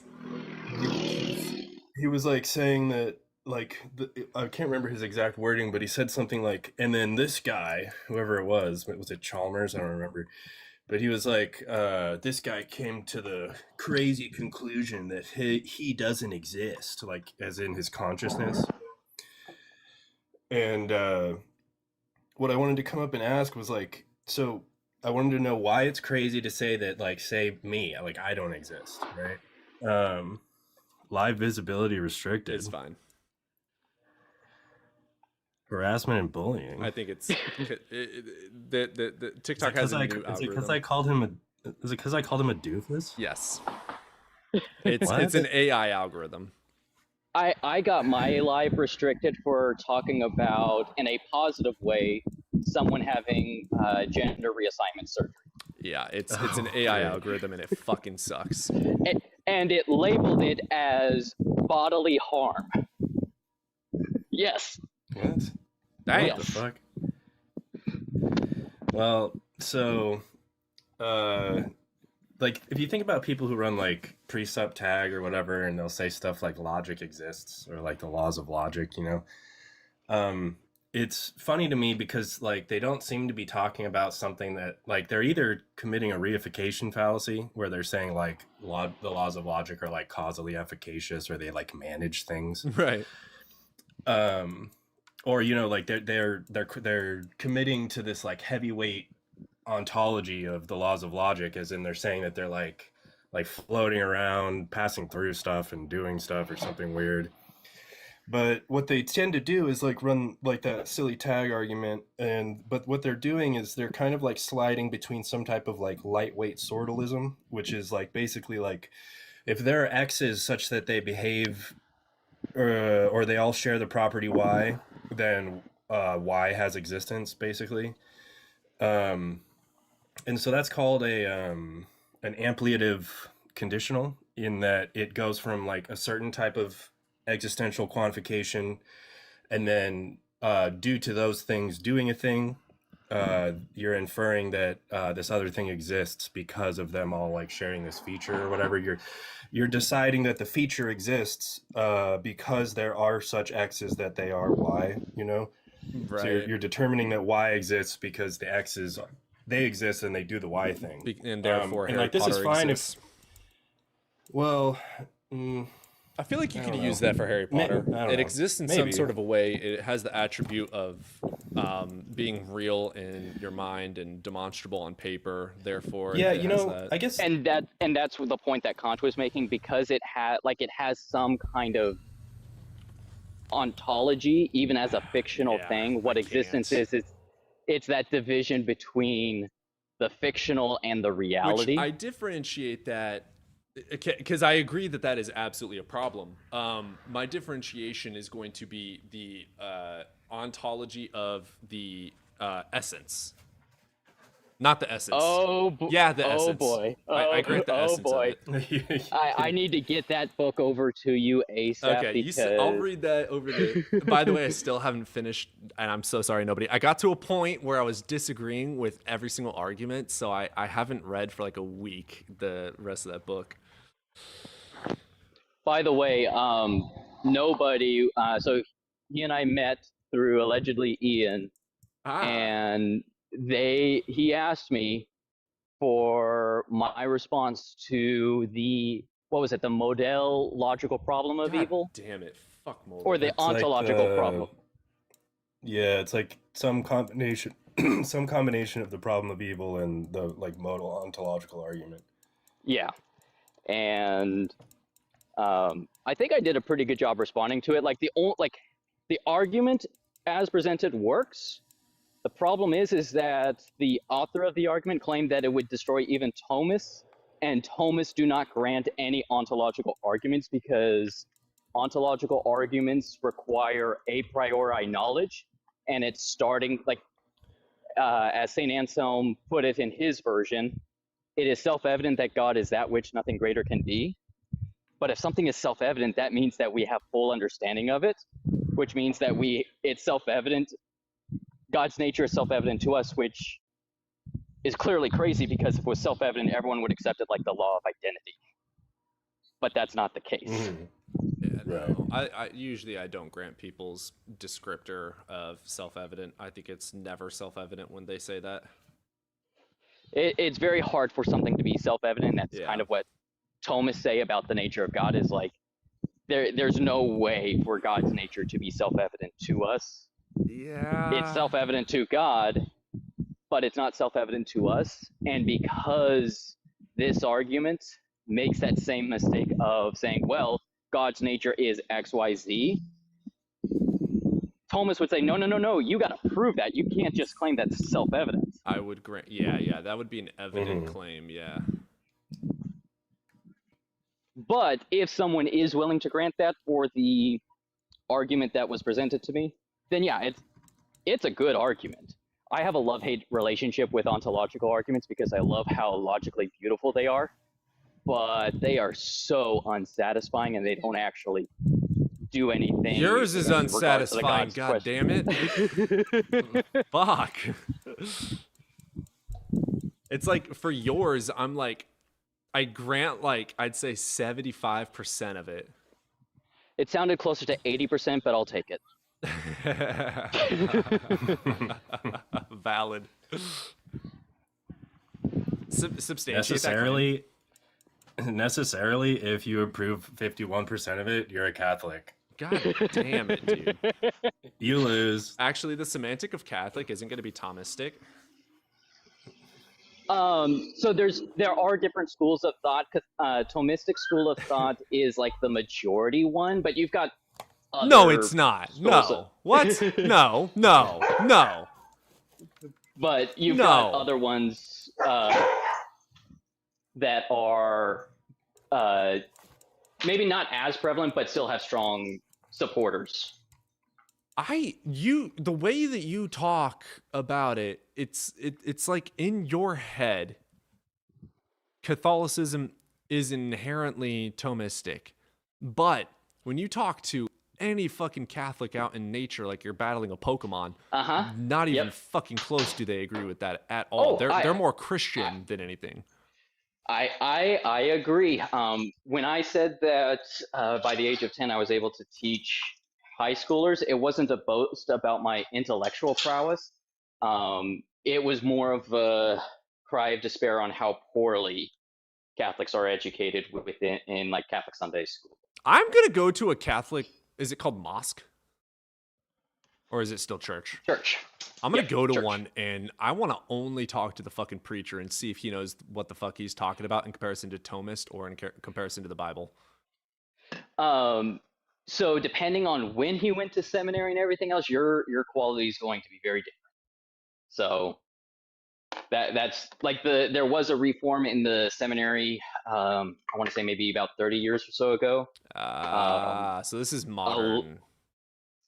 It's not that it's modern. It's just when Vatican II happened, you had a lot of people who took what they called the spirit of Vatican II, and they just did whatever they wanted, and that's where you got the more, as you were putting it, Protestant vibes. Right. Okay. But Vatican II wasn't actually endorsing or anything like that, and so it's more of we are now going back to what it actually was, as opposed to this gap where people just started ignoring and doing whatever they want. You know, the way that you describe it, I would actually grant, using the semantic of Thomist when I say Catholic, I would grant Catholicism to be up there with Hinduism and Spinoza. I would argue that it's that strong with the way that you describe it. Appreciate it. That like as I tell everyone, my goal is not to convince anyone of Catholicism, but there is so much misinformation out there, especially done, and no hate to them by I my spread hate to Protestant them. brothers and by my Protestant brothers and sisters who don't have this understanding or have moved away from it. That it's starting to bleed into the Catholic or the perspective of the Catholic Church. God, it's and so interesting.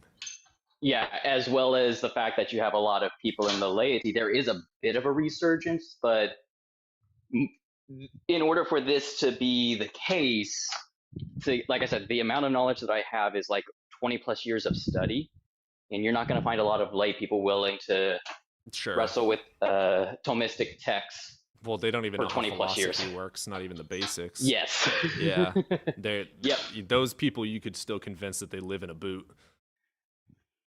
But which is actually hilarious. I have like anytime someone like asks me what I do or whatever, and I bring up like YouTube and TikTok and philosophy and religion talks, they're like, okay, convince me of something. And like 9 times out of 10, I can make them grant and living in a boot, and it's fucking fun. That's hilarious. It's hilarious. I especially like it's like my mother, for instance. She's a what do you call it? Still Christian. I can't think of Christian.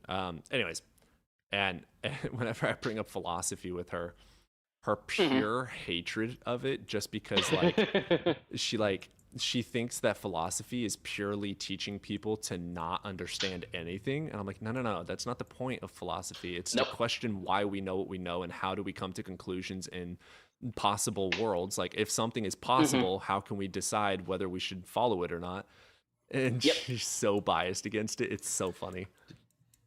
Did you say you convinced them they live in a boot? Yes. Yeah. What do you when you log off, do you just go into Plato's cave and harass the prisoners?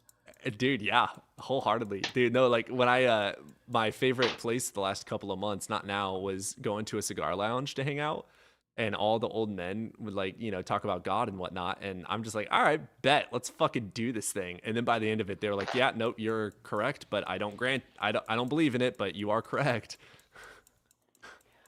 What premise do you disagree with? I disagree with C. Yeah, there you go. That's awesome, dude. No, but literally, yeah, like, yeah. I know. On Ian's show, I have literally heard people say that, like, you're fucking Ian will. He will put up premise 1, premise 2, and ask which premise do you disagree with? Premise 1, premise 2. I disagree with the third one, which is the conclusion. Yeah. When it comes to things like that, because there's so many, I'm still so fucking new to philosophy and logic that whenever I hear an argument I've never heard before and I haven't looked into it at all, it's like one of those things where you can kind of intuit that the conclusion doesn't line up, but you don't know why. So I usually state I don't feel comfortable with the conclusion, but as of right now, the premises seem valid. So I'm going to grant the validity of it, but let me look into it later. Like it just takes a little bit of honesty. Of it. Yep. Just a little bit of honesty. Like I'm ignorant. I can't say what I don't like about it. Let me look into it. Yep. A little bit of honesty. But I do appreciate like I said, I do appreciate the kind words and honesty you had about the argument. Like I know it's not going to be like super convincing to anyone, and I'd be shocked if anyone actually went from atheism to theism because of it.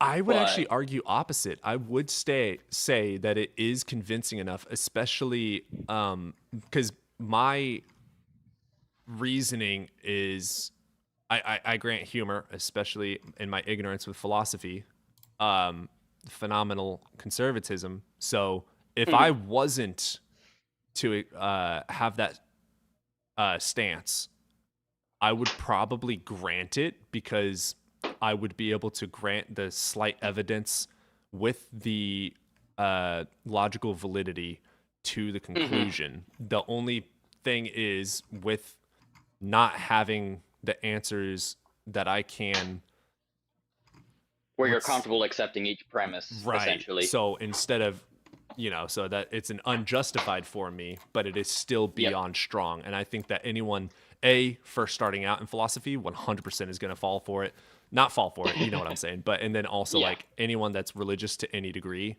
I think that you could get a lot of fucking people. Yeah.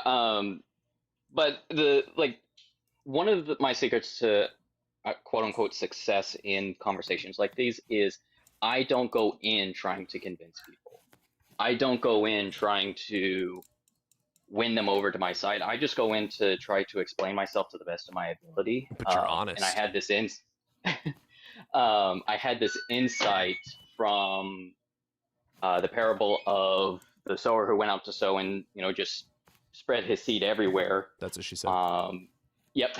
And the realization I had was he wasn't concerned with the soil. He didn't try to change the soil. He just spread the seeds. Whatever grew. Spread the word. Yep. And that's what I'm called to do, is just spread the word. If it grows, great. That. If not, I love that. You're actually fucking answering 1 Peter 3:15. I'm proud of you. Holy shit. Like I said, there's a reason for my name, and there's a reason nobody said that I'm the final boss. Absolutely. I fucking love it. Absolutely. But no. What would you say? Okay, so because your thoughts are very interesting. So I practice witchcraft, okay? Okay. Funnily enough, this is the second time witchcraft's come up in a conversation to me. And funnily enough, I did used to date someone that used to practice witchcraft. I love it. Not in I'm completely atheistic, but in a psychology. Okay. Oh shit, I almost lost. Where am I going with this? I pull a card, okay? Do you think that it is knowledge of God speaking to you? Do you think it is knowledge of some other spirit, or do you think it is psychological? I think it's random chance in our human brain trying to put reason into this random chance because we don't like random chance. I was actually looking into the history of like the tarot cards. It was actually a set of extra cards that you added to a normal 52 card deck to play a trick game. And people just like, hey, let's use these extra cards just to have some fun with it. And it turned into tarot readings. So now I don't deal with it because it's superstition, and that's now me putting my faith in something other than God, which, I'm not, I don't want to do. Sure. Yeah. But, there isn't necessarily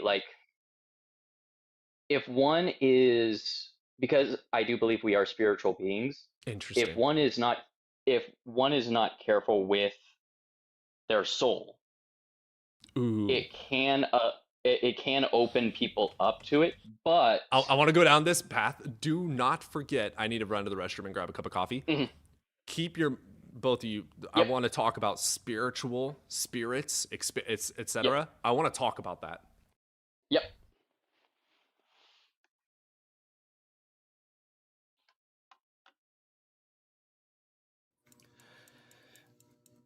I know all about drinkable spirits.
Okay, so when I do, let's say,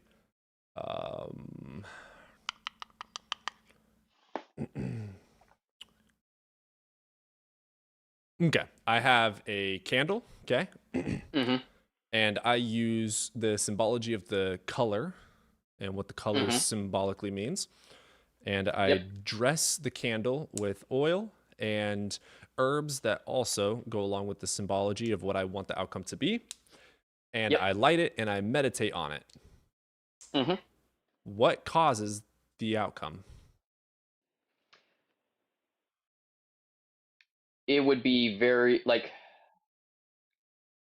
there would be a lot of different factors in play there. My first response is 99% of the time, because you are now orienting yourself towards a goal, towards the outcome, you are now going to, because that is now focus of your mind and that is your orientation, it's kind of like a self-fulfilling prophecy where you are now going to be orienting yourself towards that outcome because that is what you're focused on, even if you're not conscious of it. So you don't see it as you know, spiritual. people talk. Well, no, it like that is part of the spirituality of it. So the spirituality, because we're physical and spiritual creatures, like that's an aspect of it. When I was mentioning about like because we are spiritual creatures, what I was referring to is, let's say you were engaging with, you know, like you said, you have the candle, the oils, and the colors and the symbol, like all of this stuff to help meditate and orient yourself towards this ritual. But instead, you were doing it to orient yourself towards the demonic. Now you're opening your spirit up to those demonic forces. That's where the situation gets a little bit trickier. Now, I also believe that God is not going to let his creation fall into it if they're doing it through some kind of foolishness or ignorance. Okay, now pause there. What if I I'm trying to think of a scenario that's actually more realistic. I can't really think of one. Someone beats their wife in public or something, okay?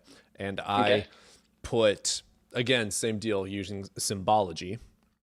Yeah. I crush up some bone maybe, some thorns, some dead twigs and leaves, and I put a note in there, and I use a sigil. I create a sigil that says bad luck to you.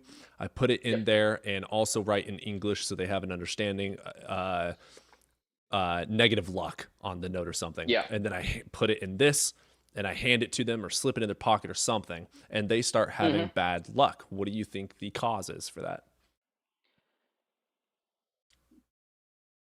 Not sure. Like I would say like, so us as human beings, we have a pattern seeking mind, and we also have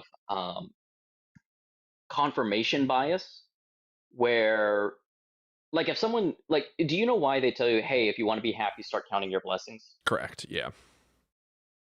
So that's like, I would say that's kind of the same thing. Like, because you want something bad to happen to that person, you are now, again, oriented and hyper focused on looking for those bad things, and you're going to start noticing those bad things. Yeah, we call it the nocebo, but I'm very curious that you don't see any of that as actual spiritual, I don't deny that I don't deny that it can be like that. Like it can be, but I think it's such a rare case for it to be that I think 90 what to if I 99% write of the Beelzebub time on it and then give it? Still, like I think 90 to 99% of the time, it's going to be that self-fulfilling prophecy type thing. My grandfather, who's not Christian in any way, was bright side. No, he's not. Studied psychology and would constantly tell me about like how there were the rewards and prize money for people to prove psychic abilities exist, and he said, and every time, so I grew up in a very, very unique environment where it's funny. My mom was a young Earth creationist, and I was actually the one in homeschool to teach her that no, the Earth is not this old. I was a young Earth creationist. but growing up, like I wasn't solid in one camp or the other, but I know that my mom definitely was, and I was the one that eventually was like, "Oh no, mom, it's this. The Earth is this old because of this and this and this and all of these things," and helped her come to that understanding. But on the other side, like I was saying, like my grandfather, very scientifically minded, very like, no, there's no spiritual psychic energy or anything like that. So I was exposed to kind of like both extremes, and I kind of ended up like here essentially. But Very middle grounded. the thing that I would say, like for what you're talking about, my understanding of it is the devil has no power over us unless we give it to him. And we can't give it to him unless we fully know what it is that we are giving up. And even then, he can't fully claim it. Like I forget which saint it was, but there's a legend regarding a saint that he did actually sell his soul to the devil. Like there was a full-on contract at the works. And sometime later he realized what he had gotten himself into and was terrified, and Satan was tormenting him, saying, "Nope, you're mine, you signed this contract, you're mine, nothing's going to help you." And in his despair, he turned to Mary, begging her to intercede for him and to help him out. And he had a vision of Mary coming up and just tearing the contract in half. And that theology of like God has that ultimate domain over that leads me to believe that someone like yourself, who doesn't fully believe in the demonic presence, or other individuals who don't know what it is that they're playing with, God is going to be there to help protect him from the danger that is there until they make that fully informed decision. And then God is going to say, "All right, fine.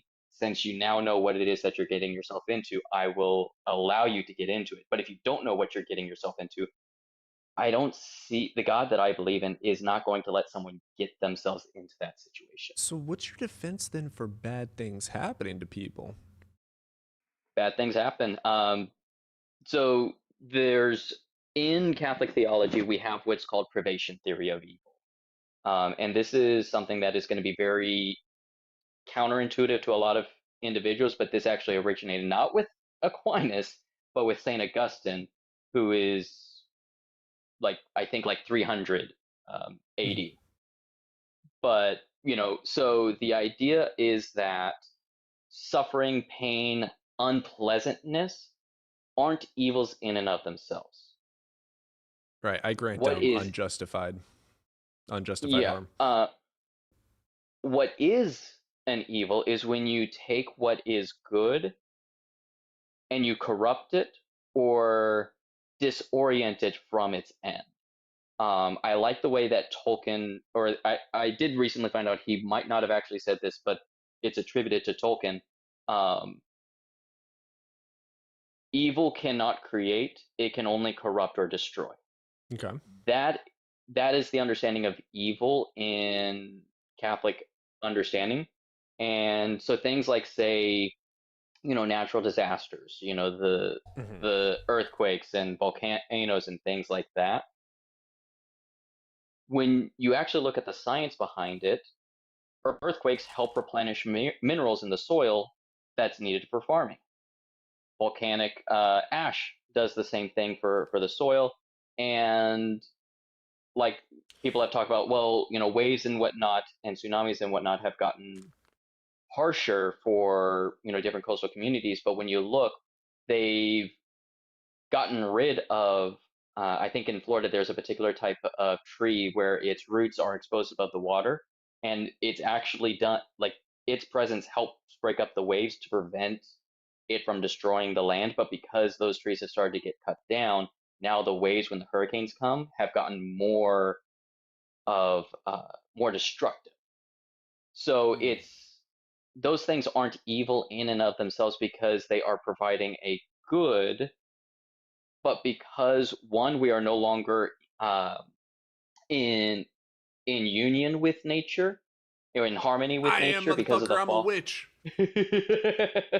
But because we're no longer in union or harmony with nature like we were before the fall, now we're affected negatively by those secondary effects Okay, of those. Is God the cause for? Because I know that in the Bible, when it says "I create good and evil," it's not saying evil as in immoral things. The actual Greek is gonna be So things the like way tsunamis. so the way that I have always understood that verse is because if you look at the other thing that he says, like I am the Lord, I have created good and evil. Right after that, he says the light and the darkness. Well, darkness isn't an existing thing, but light is.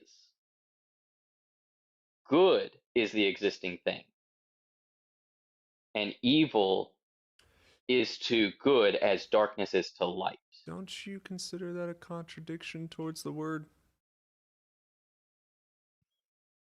So if I created something, in a sense, I've also created its absence. Before God created light, there wasn't darkness. That's a decent apologetic. Good shit.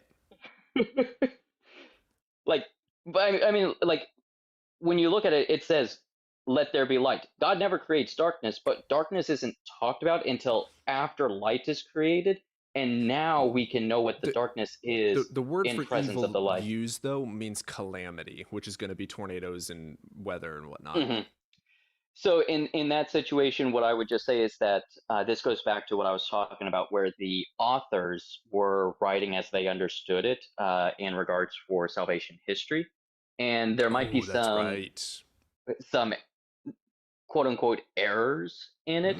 And in the Jewish culture, Israeli culture at the time of a lot of the Old Testament texts, and even going into the New Testament, where Jesus, you see it with the man that was born blind. What sin did this man commit? What sin did his parents commit? And Jesus shuts that theology down. But that theology was so prevalent in the Israeli community that for this passage, when it's talking about I created the good and the evil, the peace times and the calamities. Yeah. I try not to say evil unless it's like someone that's highly ignorant. Just as a gotcha. That's their theology speaking through of like, he is the source of it. Now, if you want me to answer like, well, what I understand in that type of situation, like, okay, so holding my feet to the fire, so to speak, the way that I would respond to it is, even if he isn't the source of it, in the sense of like, hey, I am going to direct this tornado to Evidence First Studio because screw that guy. God would know what is going to be going on, because remember, he would know all of reality and all of existence as a singular thing. Yeah. And he would know that is going to take place, and he can either A, interfere with it, or B, bring a greater good out of it. Yeah. From that. It's less of like, I am the Lord of it because I'm the one that directed it, but I am the Lord because I decide whether to permit it or not. Yeah. Do you have any objections to that, nobody? No, not off the top of my head. I have. Okay, so what I'm thinking of with that is all the all good argument. All good, all powerful.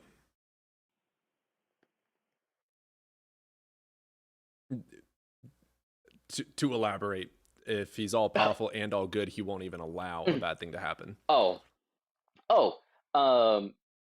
So that's going to be like, this is going to feel like weaseling, but that's going to get into the divine simplicity things, where like when we talk about God being all good and all powerful, remember, he doesn't have those as attributes or properties. Those are analogies of his being as existence. So the way that I like to put it is, that's when God, the universe. Okay, that's where Spinoza comes in. When God creates everything, he says, he looks on it and everything is good. Well, what we call good is not like we're experiencing something that we're calling good, but in reality, what we're experiencing is being. When we experience something that is able to do something, the only reason why it can do something is because it has being. My So we counter are to that is going back to Genesis after eating of the fruit and God saying they have become like us, knowing right from wrong. So which I take that as a very literary, not literal speech. Oh, I see what you're saying. Okay. Yeah. Okay. Like, interesting. Very interesting. yeah. Oh my God, you're so intriguing to me. I am like the puzzle that can't be cracked. So interesting. Because I've always used that. CT's the goat, dude. Yeah, no, this is like you're absolutely so like. Okay, you're bringing up all apologetics basically that have ever been said, right? But then you're also able to you found a way to fill in the holes that make the apologetics fallacious to be no longer fallacious, and it's fucking amazing. Like I said, there is a reason why I went to Reddit atheism. Yeah, you have demolished apologetics and recreated apologetics. We're just gonna call it CT-agetics or something. Like, holy shit. Well, this is what I will say is it's less of me because a lot of the stuff that I have like is not original. Like the argument that I did make is about as original as you're going to get. A lot of the stuff that I have is like ancient church writings and ideas. But what happened is, and this, like, if you ever want to laugh, just read the very first intro paragraph of Justin Martyr's Apologetics. So Justin Martyr wrote his Apologia to the current Roman emperor during the persecution of the Christians.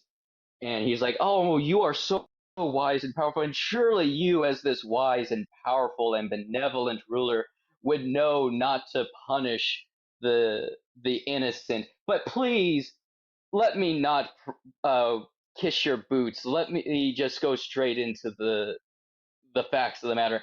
And then he presents this legal case. The rest of it is a legal case of like, here are the charges that you're presenting that us Christians are guilty of, and here is why they're incorrect. So notice though, he's not trying to convince the Roman emperor to be Christian. He's just saying, hey, you guys are saying false things about us. Like, you say we do this? No, we don't do that. We actually do this. And if anyone isn't doing what I say we should be doing, tell it to us and we'll take care of it ourselves. So apologetics is meant to be a shield for the believer to explain, to correct a misunderstanding, as well as to explain why. Like, for example, if I'm engaging in apologetics, I'm going to explain to you why I believe what I believe. Right. Unfortunately, on both sides of the aisle a little bit, but mostly on the theist side, I will admit, unfortunately, a lot of people equate explaining why you believe what you believe ought to be the same as that the other should believe. So like when I explain why I believe this particular interpretation of the scripture, I'm not saying, hey, you must accept my interpretation of the scripture. I'm just saying, hey, this is my understanding of it. Mm-hmm. But a lot of Christians are going to come up and say, no, you need to believe what I believe in the way that I believe it. You don't read the right interpretation. Yeah. And how dare you not be a King James version? Exactly. And then you also have, like, from on my side, like someone will ask me, hey, does God send people to hell, or what does God do for people in hell? And I'll provide my perspective on it, and they'll respond, well, why should I accept that? You haven't proven hell. And I'm like, well, no, I'm not trying to prove you that to accept hell. You asked me to explain how I fit these two things together. Yeah, you want to go ahead and give me that one? So I've actually did a very long conversation with allegedly Ian. I think it's still available for non-members, and I can send it over to you. Yeah. But I have what Bishop Barron and Balthasar call a hope for an empty hell. And what a hope for an empty hell is it's a recognition of, in order to go to hell, one must die in a state of unrepentant, which means you're not sorry for it and you would do it again, mortal sin. In order for it to be a mortal sin, it needs to be grave matter, and the church does not have an exhaustive list on what constitutes as grave matter. It just kind of has it's got to be extremely bad, and if it breaks the 10 Commandments, that's usually a good sign that it's extremely bad. And here's some examples, but we're not going to make an exhaustive list on it, partially because they don't want people to get into scruples, which is a whole other situation. But it has to be grave matter. The second thing is you have to know that it's grave matter. Now, you know that the Catholic Church says, hey, it is immoral to have sex outside of marriage, right? Now, you don't think that it's immoral to have sex outside of marriage, I would assume. Is that correct? Right. So just because you know the church claims that doesn't mean that you know that it actually is. Now, what about grave matter? My upbringing where I did supposedly know? So that's going to get into a little bit more of a complicated thing. And I will say that because you technically grew up in a quote unquote heretical sect, it gives you some plausible deniability into invincible ignorance, which I can touch on later. Interesting. God, this is So and so if you don't know that it's a grave matter, even if you do something that is grave matter, you're not guilty of mortal sin. And then the third and final criteria for it to be grave matter is you need to do it without coercion and freely. Right. So for example, let's say you're addicted to some type of drug. Yeah. Well, the drug itself is grave matter. Maybe the first time you took it is a mortal sin, but now that you're addicted to it, each subsequent taking of it isn't a mortal sin because you're not in full free control of it, because your will is now hindered by that addiction. Yeah. So unless all three of those criteria are met, you're not guilty of mortal sin. Because what sin is, it's not a list of do's and don'ts. It describes actions that harm your relationship with God. So effectively, the state of a person that goes to hell is one who, upon their death, and they go into the afterlife, and they're at the gates of heaven, they see that God is real, right, and they see all of reality, and they either, and this is a little hyperbolic, but basically they either fall to their knees and say, you are the truth that I have sought my whole life for, I am now home, or they say, no, fuck you, I want to do what I want to do, you have nothing to do with my life, goodbye, and walk away. If you want a really good insight into the spiritual state of the type of person that would make that choice, I would highly recommend C.S. Lewis's book, The Great Divorce. I know C.S. Lewis gets a lot of flack for a lot of the stuff he does in Mere Christianity. But yes, Screwtape is great, and if you like Screwtape, you're going to love The Great Divorce. Bet. I'll read that. Here's my thoughts when it comes to that scenario, for instance, because I'm asked all the time, would I deny him if he showed himself? So like right now, yes, but not that I would deny him. Let's say if he actually came and proved it, I would have questions. Now, if he was able to provide a sound argument for the bad, that what I consider to be bad, right, in the Bible, and his explanation actually justifies it, I would follow. Yep. So, and according to you, I'd go to heaven. And exactly. So that is because of the unknowingness aspect of mortal sin. And you have some theologians that are divided on whether how easy it is to commit a mortal sin or not. We don't know. But regardless, there is like some theologians out there that's, and even some saints of like, if we knew what a mortal sin actually was, we never would sin. Period. Sure. Yeah. Right. So from there, it is my hope, because everyone has that ability to make that choice. It is my hope that everyone does actually make that choice. Right. Because you wouldn't hope anyone Now, for the eternal torture. yes. So I have a hope for hell to be empty, and it is a real hope. It is possible. Is it actually the case? I don't know. The church is silent on whether or not any one person is actually in hell. So we legitimately don't know who is in hell other than the fallen angels. Very interesting. So you do grant that hell was created specifically for Lucifer and his angels, the third. I don't think hell is a created place. Hell is Absence defined of in God. the Catechism. It's not even absence of God in the sense of like you're outside of his presence. Bishop Barron has a very interesting Bishop Barron has a very interesting idea. So what hell is separation from God and the communion of saints. Not necessarily separate in the sense of presence, Interesting. but you're no longer in that relationship with God. So the way that Bishop Barron described it is, it could be the case that the people that we would say are in hell are still in the presence of God, but because they have rejected the divine goodness and embraced the non-divine goodness, that which actually should be a source of pleasure and enjoyment for people is polar now opposite. a source of pain. Exactly. Right, because if you're not in But his it's, essence, then it's going to be polar opposite of what he is.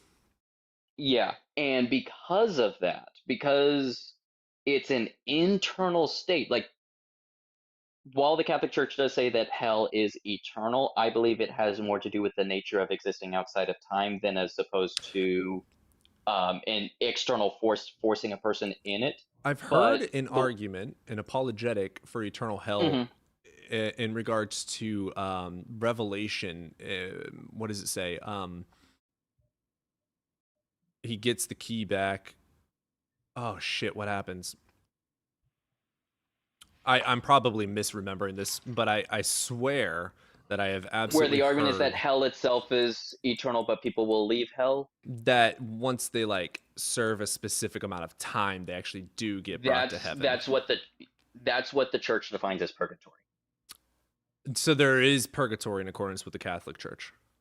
Yes. Interesting. So the way that I describe it is, you know, because I like I said, I've encountered a lot of these different types of arguments, and you know, I seriously think on them and try to figure out, well, how do I respond to it, and I look into it and I dig into it. So the thing with like someone says, well, what if someone dies and they see God and they at first reject him, but then they change their mind? You know, Right. what happens then? Well, technically, to get as like very precise language as possible, technically you couldn't do that. Mm-hmm. But let's say, for the sake of argument, that someone was in such a state where they initially might have rejected God, but then later on would change their mind and accept God after, you know, there's no such thing as years in eternity in heaven, but whatever number of times someone wants to say. That person doesn't go to hell, they go to purgatory, because what's true of their soul is that they ultimately will accept God, but And whatever God would is know. still whatever is still preventing them would be purged away in purgatory. Hell is solely nice play on words. Hell is reserved solely for those who want to remain in hell and want nothing to do with God, and nothing will ever change their mind. So, do you think that like a universalist interpretation is possible? So universalism, as defined in the Catholic Church, that the Catholic Church declared as heresy, is the idea that hell will be empty in the sense of like there will people who will go to hell and then leave hell, where the idea that even Satan and his demons will leave hell. that interpretation has been declared heresy by the Catholic Church. Once you're in hell, you're in hell.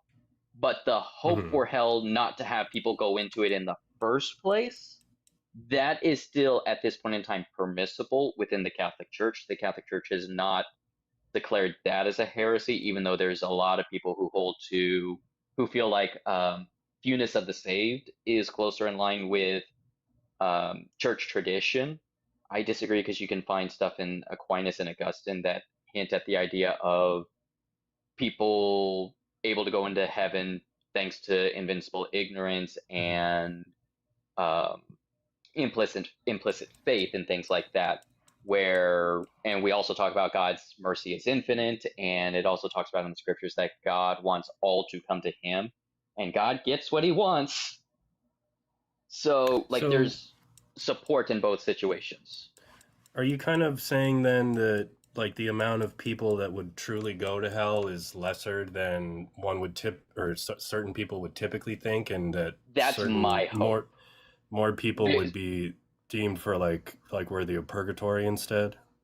That is my hope. And the reason why I stress that this is mine and it's a hope is because there is no definitive Catholic answer on that question. Dude, in this framework, Catholicism, seemingly in this framework, if this were to be granted as true, Catholicism is the true religion. Wouldn't you agree to that, nobody? Like, in everything he said, everything, like if you granted everything he just said. I mean, I prefer CT's interpretation of all this for sure. Right. But I'm not granting it entirely, but I just think that that's cool. Well, on top of like the incredible amount of knowledge you have just on this like classical theism stuff in general, if it would even be called that, the hope for an empty hell is definitely not classical theism. It's a little bit more modern, but like you can make arguments pulling from Augustine and Aquinas that this is still orthodox and traditional, even if it's a new idea and a new way of interacting with their texts. So cool. I don't even grant that this is Thomistic, but I fucking love it. But you were asking, like, what about for myself, who could have been said to have had this knowledge before of it being grave matter and things like that, growing up in that Christian household. So one of the things about invincible ignorance is what is condemned is someone who knows God and still rejects him. But if what you were exposed to is blasphemy or something that isn't God, or your exposure to, even take the sex abuse scandal that happened with the Catholic faith. Someone who and all the preachers either themselves, anyways, yes, someone who was a victim of that, or had a family member that was a victim of that, or even just is repulsed at what happened, and that drove them away and threw their guard up towards God. That's not their fault per se, because that is a human emotional response to a horrible tragedy. So them rejecting God, it's not necessarily that they're rejecting God. They are yelling in anger, like Job does at the end of, like, God, I haven't given up on you, but why on earth are you doing this to me? Like, the people that are leaving in that type of situation, well, that might not be their exact wording. That's the emotional prayer, I would say. Right, that's going on there. Now, where they still claim faith for all of this, correct? So the way that the Catholic faith understands faith is there's two types of it. You have little f faith, which is, I would almost call it as like what a lot of people mean by faith, where it's just blind trust without any justification Spiritual for it. conviction over evidence. So that's not how the Catholic Church understands faith, where it's spiritual conviction. I I think it's in Hebrews, but I Hebrews forget what 11:1. passage. Yeah, where Paul says, faith is the Evidence for things unseen, the hope for. Yep. So it has to do with hope in a promise, essentially. Interesting. So I can come to a rational belief that there is a God, and I can make a connection that logically leads me to, or at least reasonably leads me to, the Catholic faith. And I can have good reason to believe that Jesus Christ is God, and that Jesus Christ founded the Catholic Church, and that the Catholic Church has his authority.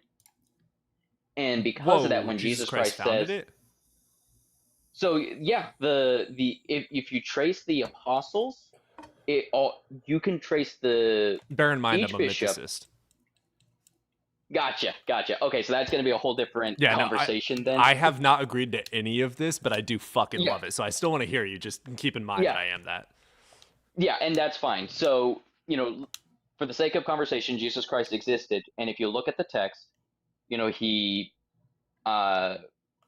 conferred his authority to the apostles, and the apostles started building and forming these churches around the world. Yeah. And if you look at history, you can trace each bishop to the particular pope that elevated them from priesthood to bishop, and each pope can be traced all the way back to St. Peter. Oh, that's cool. So that's why, interesting. We say that the Catholic Church is the one that's founded by Christ. What do you guys say about Jews? They're still the firstborn of God's people. Okay, got you. Okay. And then Christians would still go to heaven because they still believe in the God. Well, so that's the other thing, is just like, where did I say that belief in God is required to go to heaven? What did I say was required? Not dying in a state of unrepented mortal sin. That goes against Jesus, though? I am the way, the truth, and the life. Would you say you are trying to find truth to the best of your ability? Sure. Well, if Jesus is truth, then you're going after Jesus, even if you don't realize it just yet. Okay. Interesting interpretation. What about? Well, no, that's what Thomas Aquinas calls implicit faith, and you even have Saint Augustine. No, yeah, I love that. And you have Saint Augustine talking about, like, you have people who are members of the city of God, and there are some who are in the city of God that actually belong to the camp of the enemy, and some who are currently in the camp of the enemy that are actually citizens of the city of God. Interesting. So you would call me that. Interesting. Yeah. Interesting. And so, but again, what about no one gets to the Father? No, what did he say? Love the Lord thy God with all no one your gets heart, to the Father. I am the way, the truth, and the life. No one comes to the Father except through me. But also, to get into heaven with the rich man, the rich man parable. So that, if you pay attention, the rich man first starts off saying, Rabbi, what must I do for eternal life? Right. And Jesus tells him, hey, here are the things that you need to do. And the rich man then says, I have done all of that. What more must I do for my inheritance? Basically he's asking at this point in time, I'm already doing all of that. How can I get my reward even bigger? And Jesus then says, okay, if that's what you, this individual, not as a universal teaching, you as this individual, if that's what you want to do, this is what's required. But then he just doesn't accept any of it, so he's he's fucked anyway. Well, no, it's not that he's now cut off from the kingdom of heaven. Right. He's just not going to get the reward that was available to him. You might have heard of the levels of heaven. Yeah. So the way that I understand it is very beautifully put in this analogy. Take a thimble and take a pitcher of water, and you fill them both to the brim. Which one is more full? They're both filled to capacity, right? But granted, the pitcher possesses more than the thimble, but both are so filled to capacity, there's no room for any the same. There isn't any room for any ill feelings towards it, but that's the quote unquote levels of heaven. So when you die and you're going into heaven, are you going to be going in with a thimble or a pitcher? Interesting. And so the rich man was basically saying, how do I get the pitcher? Yeah. Interesting. This is so intriguing. I do love it. It's definitely made me decide to, obviously I can't grant so many things, but I do find the interpretation absolutely beautiful, because it's very not like, okay, when you think of like traditional biblical literalists, right, which is like the majority of Christians, you're going to have hellfire, brimstone, anti-all, like anti-humanism, and then it's all purely spiritual. It's like people like me, with my practices, I get called a fucking demon all the time. So they are very full of hatred. You are not, and I fucking love it. Yeah, no, I understand. Like I'm so upset that this perspective is as unique and different as it is, but that's also why I feel so compelled. Sure, yeah. To share it, because it's like, basically, if I don't, who will? Right. Yeah. Sure. Because like I said, Bishop Barron, like if people actually paid attention and listened to what he's saying a lot of the same stuff that I am, but he's a bishop. Who cares what a bishop of the Catholic Church says? He's biased as all hell. So they don't even care to listen to it. But I'm just a random nobody who calls himself a thinker. So let's bruise his ego a little bit. Do you subscribe to an epistemology?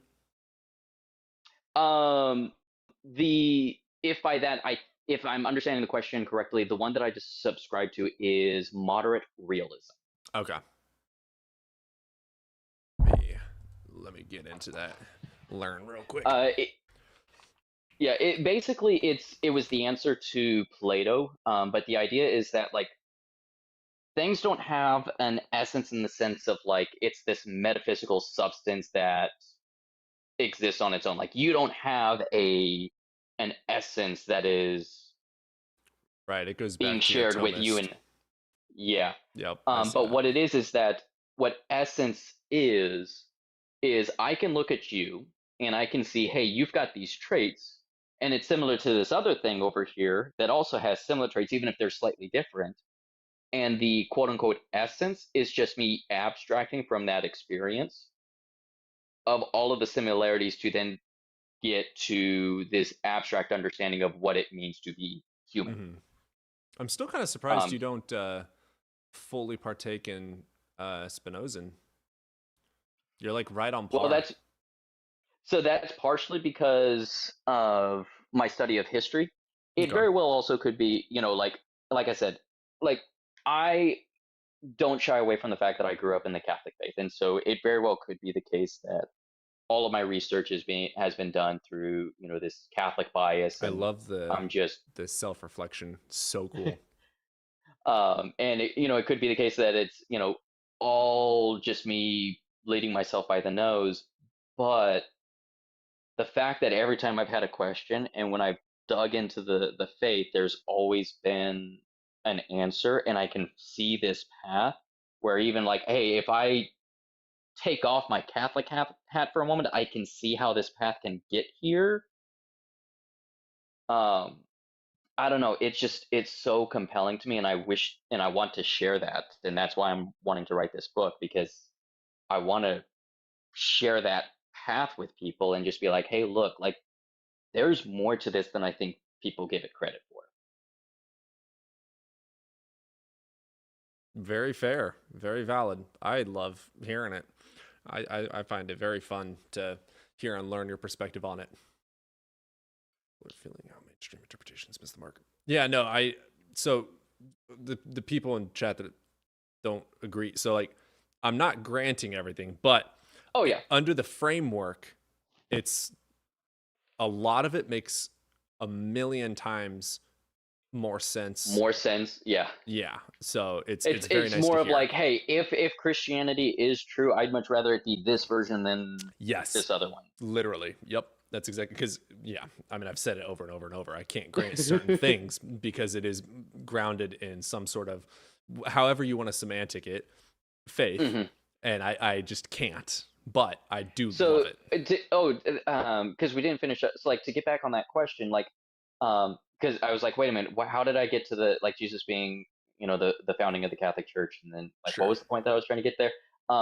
So the belief is that Jesus made certain promises, such as, um, I will guide the church to all truth, or the Paraclete will guide the church to all truth. The gates of hell will not prevail against the church, and I will return. So like those are the three major promises. Do you still believe in a second coming? Yes.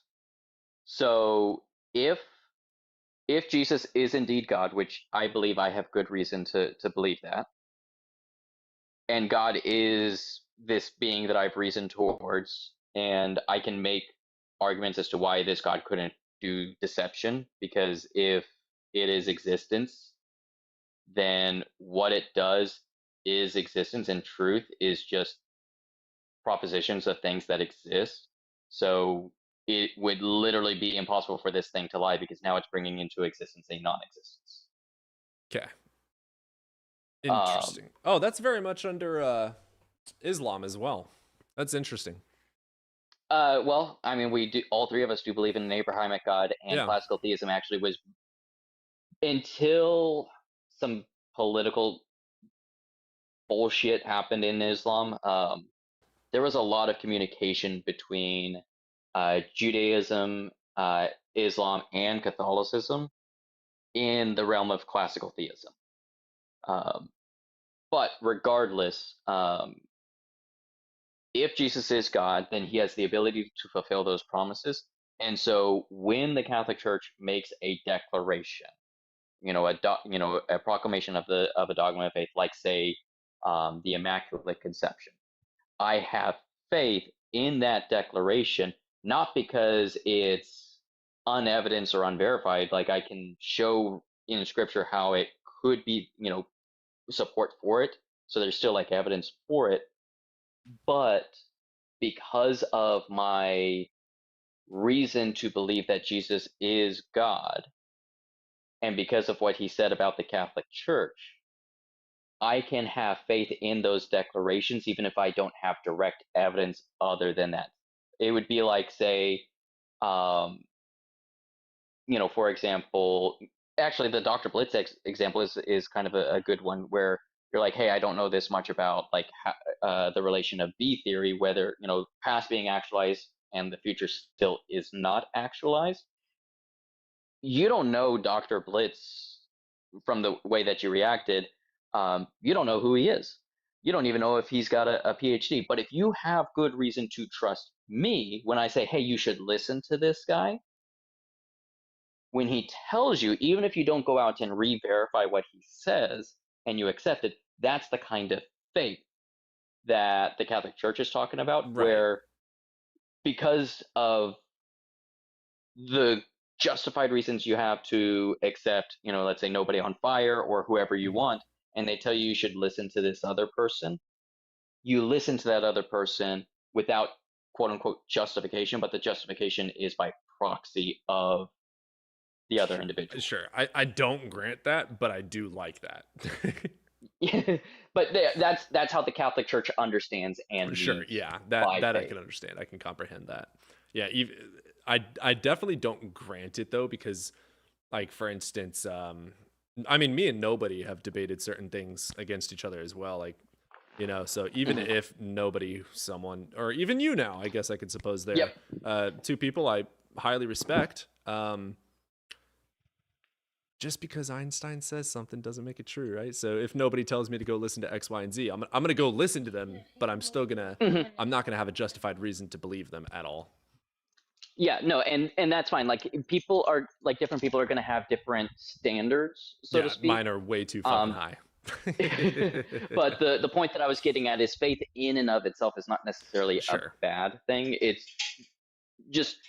different from blind faith is the point that I was getting at. And Catholicism itself actually, I can grant it's not going to say that someone can't have blind faith, but it definitely wants to encourage people not to have blind faith. Sure, I grant that under the tense of it's not inherently blind because you have heard or observed to some degree something that could possibly be. So I don't grant it as blind entirely, but also like if I were like legitimately like arguing with you, I would argue that it is still blind, but I hear what you're saying for sure.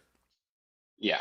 And you know, and what like the lives that I do are titled "It is rational," or belief in God is rational. And the reason I picked that title is it's like I said, I'm not trying to convince people to believe in God. What I'm trying to do is just show that, hey, like even if my epistemic priors or requirements are lower than yours, I'm still justified in holding this belief, even if you don't grant it. Based on the wording and phrasing of that, I grant that. Yeah, no, like I can still be wrong and you could still disagree with me, even if I'm justified in everything else like that. But like that, I picked that topic very specifically to That's very smooth. give myself home field advantage. Yeah. Yeah, no, you're highly intelligent. Well, thank you. Stop being nice. Dude, like, it's completely good faith. I've told him when I disagree with him, and we've had some debate. Like, we've gone back and forth. Yeah, I mean, who cares what Cody thinks? He's a filthy subjective moralist. Fucking facts right there. God damn it. Are you actually set on objective? Me or nobody? What's your question? Are you actually subscribing to objective? Yeah, I told you that I think the Gorthian project is successful. Yeah, I was so used to Ian and hanging out with a bunch of people who agree with Ian on objective morality that I completely forgot that that's the anomaly. Yeah, I still grant subjective. Me and nobody have been over that a few times. I got harassment and bullying again. What the hell?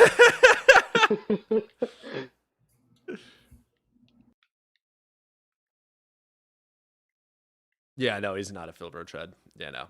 Catholic's pretty cool. I agree.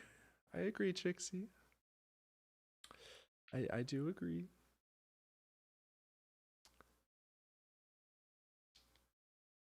I love how, like, the base of people that view my stuff are so much like me. It's just like watching the comments. I'm like, oh, god damn, am I that bad? I love it. If God's eternal act is identical to his nature. Sober, why aren't you requesting up, bro?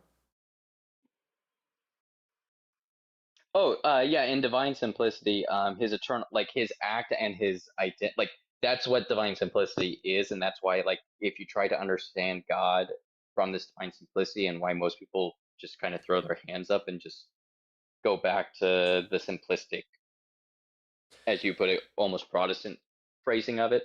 Yeah, his oh yeah, essence, no, you're act, and that's not happening. I don't grant 90% of what he says. Yeah. Essence, act, and like everything that you can think of that would be quote unquote a distinction in God is the same as his identity. Where even his act, his will, like all of that stuff that you can think of is all one and the same in God.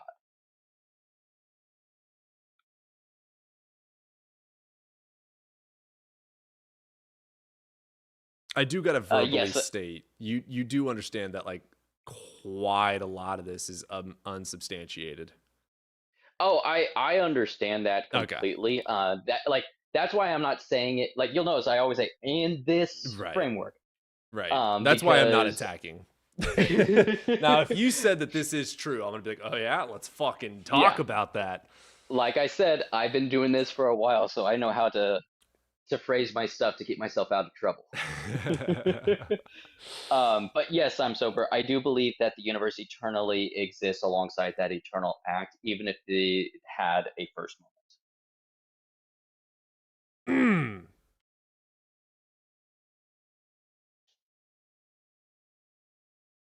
Okay. Well, like I said, this comes from Dr. Blitz, who like, someone did like I mentioned that to someone in passing. He got so mad and thought I was just saying some BS. He sent a super chat to him, and I was like, "Is it?" And the super chat read simply as this: "Is it possible for a B theory eternal universe to have a first and a last moment?" And Dr. Blitz read it and just goes, "Yep," moves on, as if it was so obviously the case that he didn't even need to like. The problem with that, though, eternal just means for all time. Yeah. It can still be a first moment. Yeah, and sober. So like whether like about the necessity and the modal collapse. In I forget which way it is, but Thomas Aquinas does talk about it is possible for a necessary thing to get its necessity from something else, but you still eventually need to get to something where it receives its own necessity from itself. God damn, bro.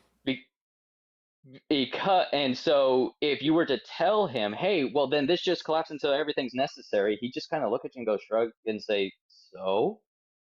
Like when I started re-engaging with his texts, when I realized that people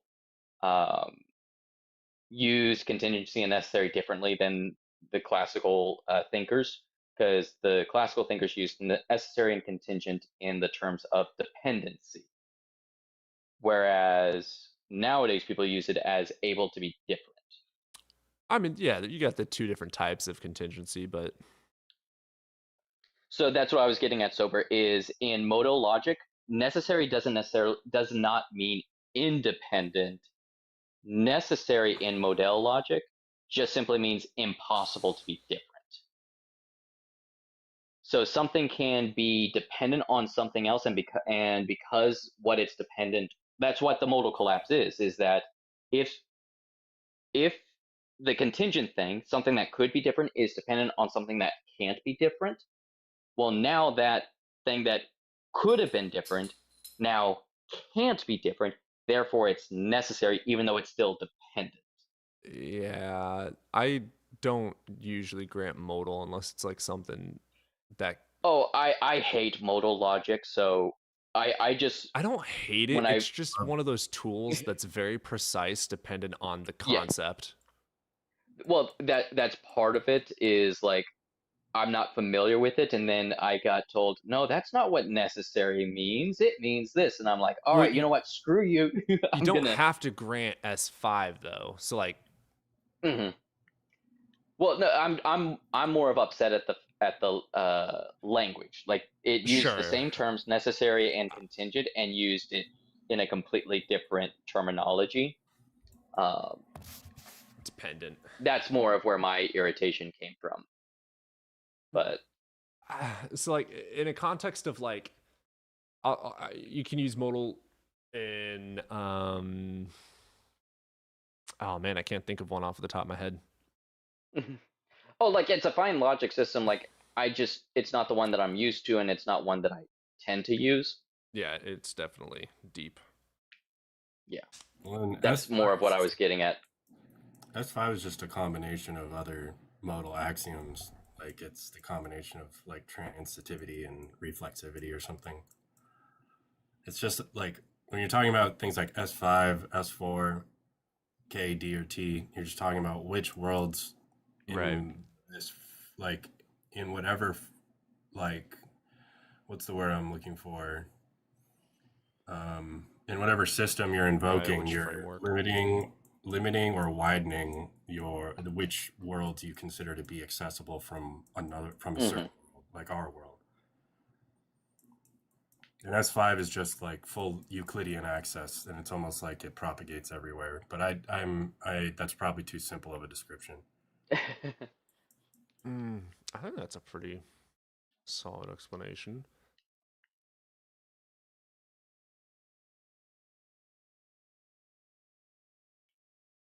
Modal logic is like, you're invoking modal terms even when you say like, well, so there's like an actual fact, like Mary wore the white dress to the party, and then modal facts would be like Mary could have wore a red dress, but she could not have worn a dress that was red and all green, all red and all green. Like, so you're talking about like, you're really just talking about what can or can't be, and then you get into like possibility and contingency. Like, she could have worn a different color dress. She couldn't have worn a dress that was all green and all red or whatever.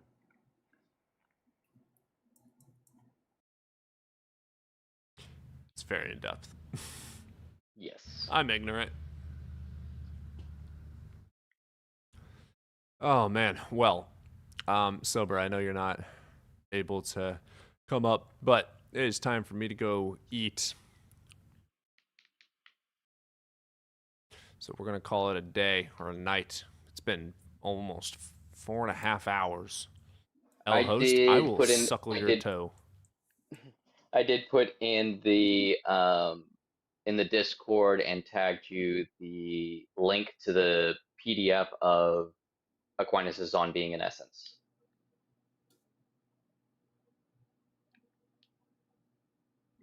What the fuck?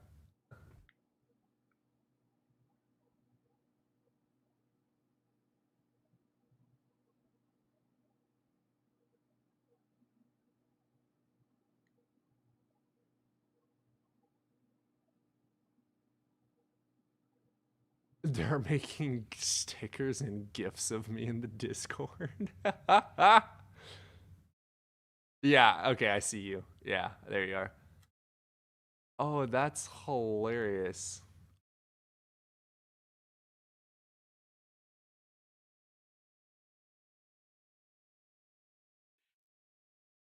Those aren't even my shoes. How the fuck?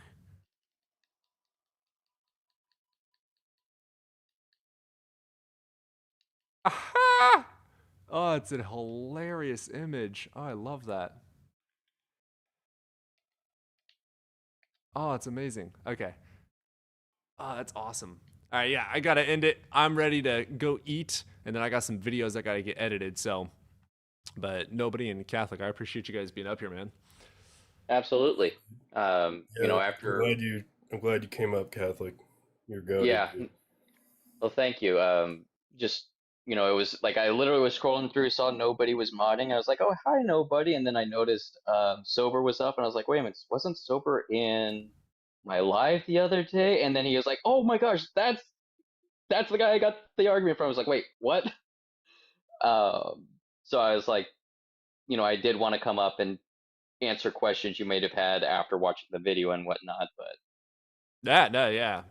You answered quite a bit of it. I'm definitely going to be looking a little bit into it, because I think it'd be pretty fun to actually debate you on it. Well, yeah, I mean, like, I'm down for that. Like, I go live during the week. What's funny is, so I hang out mostly on Allegedly Ian because they are very philosophically minded, and it's hard finding someone that philosophically minded to push me to further my research, because it did get to a point where it's like, well, what more do I need to study, because everyone's challenges I can already respond to, and they're actually pushing me, when it's making me so happy to actually get back into this. Oh yeah, that's where you go if you want to be humbled. Well, it's more of like, hey, I know I've got gaps, I just don't know where they are. Point them out to me.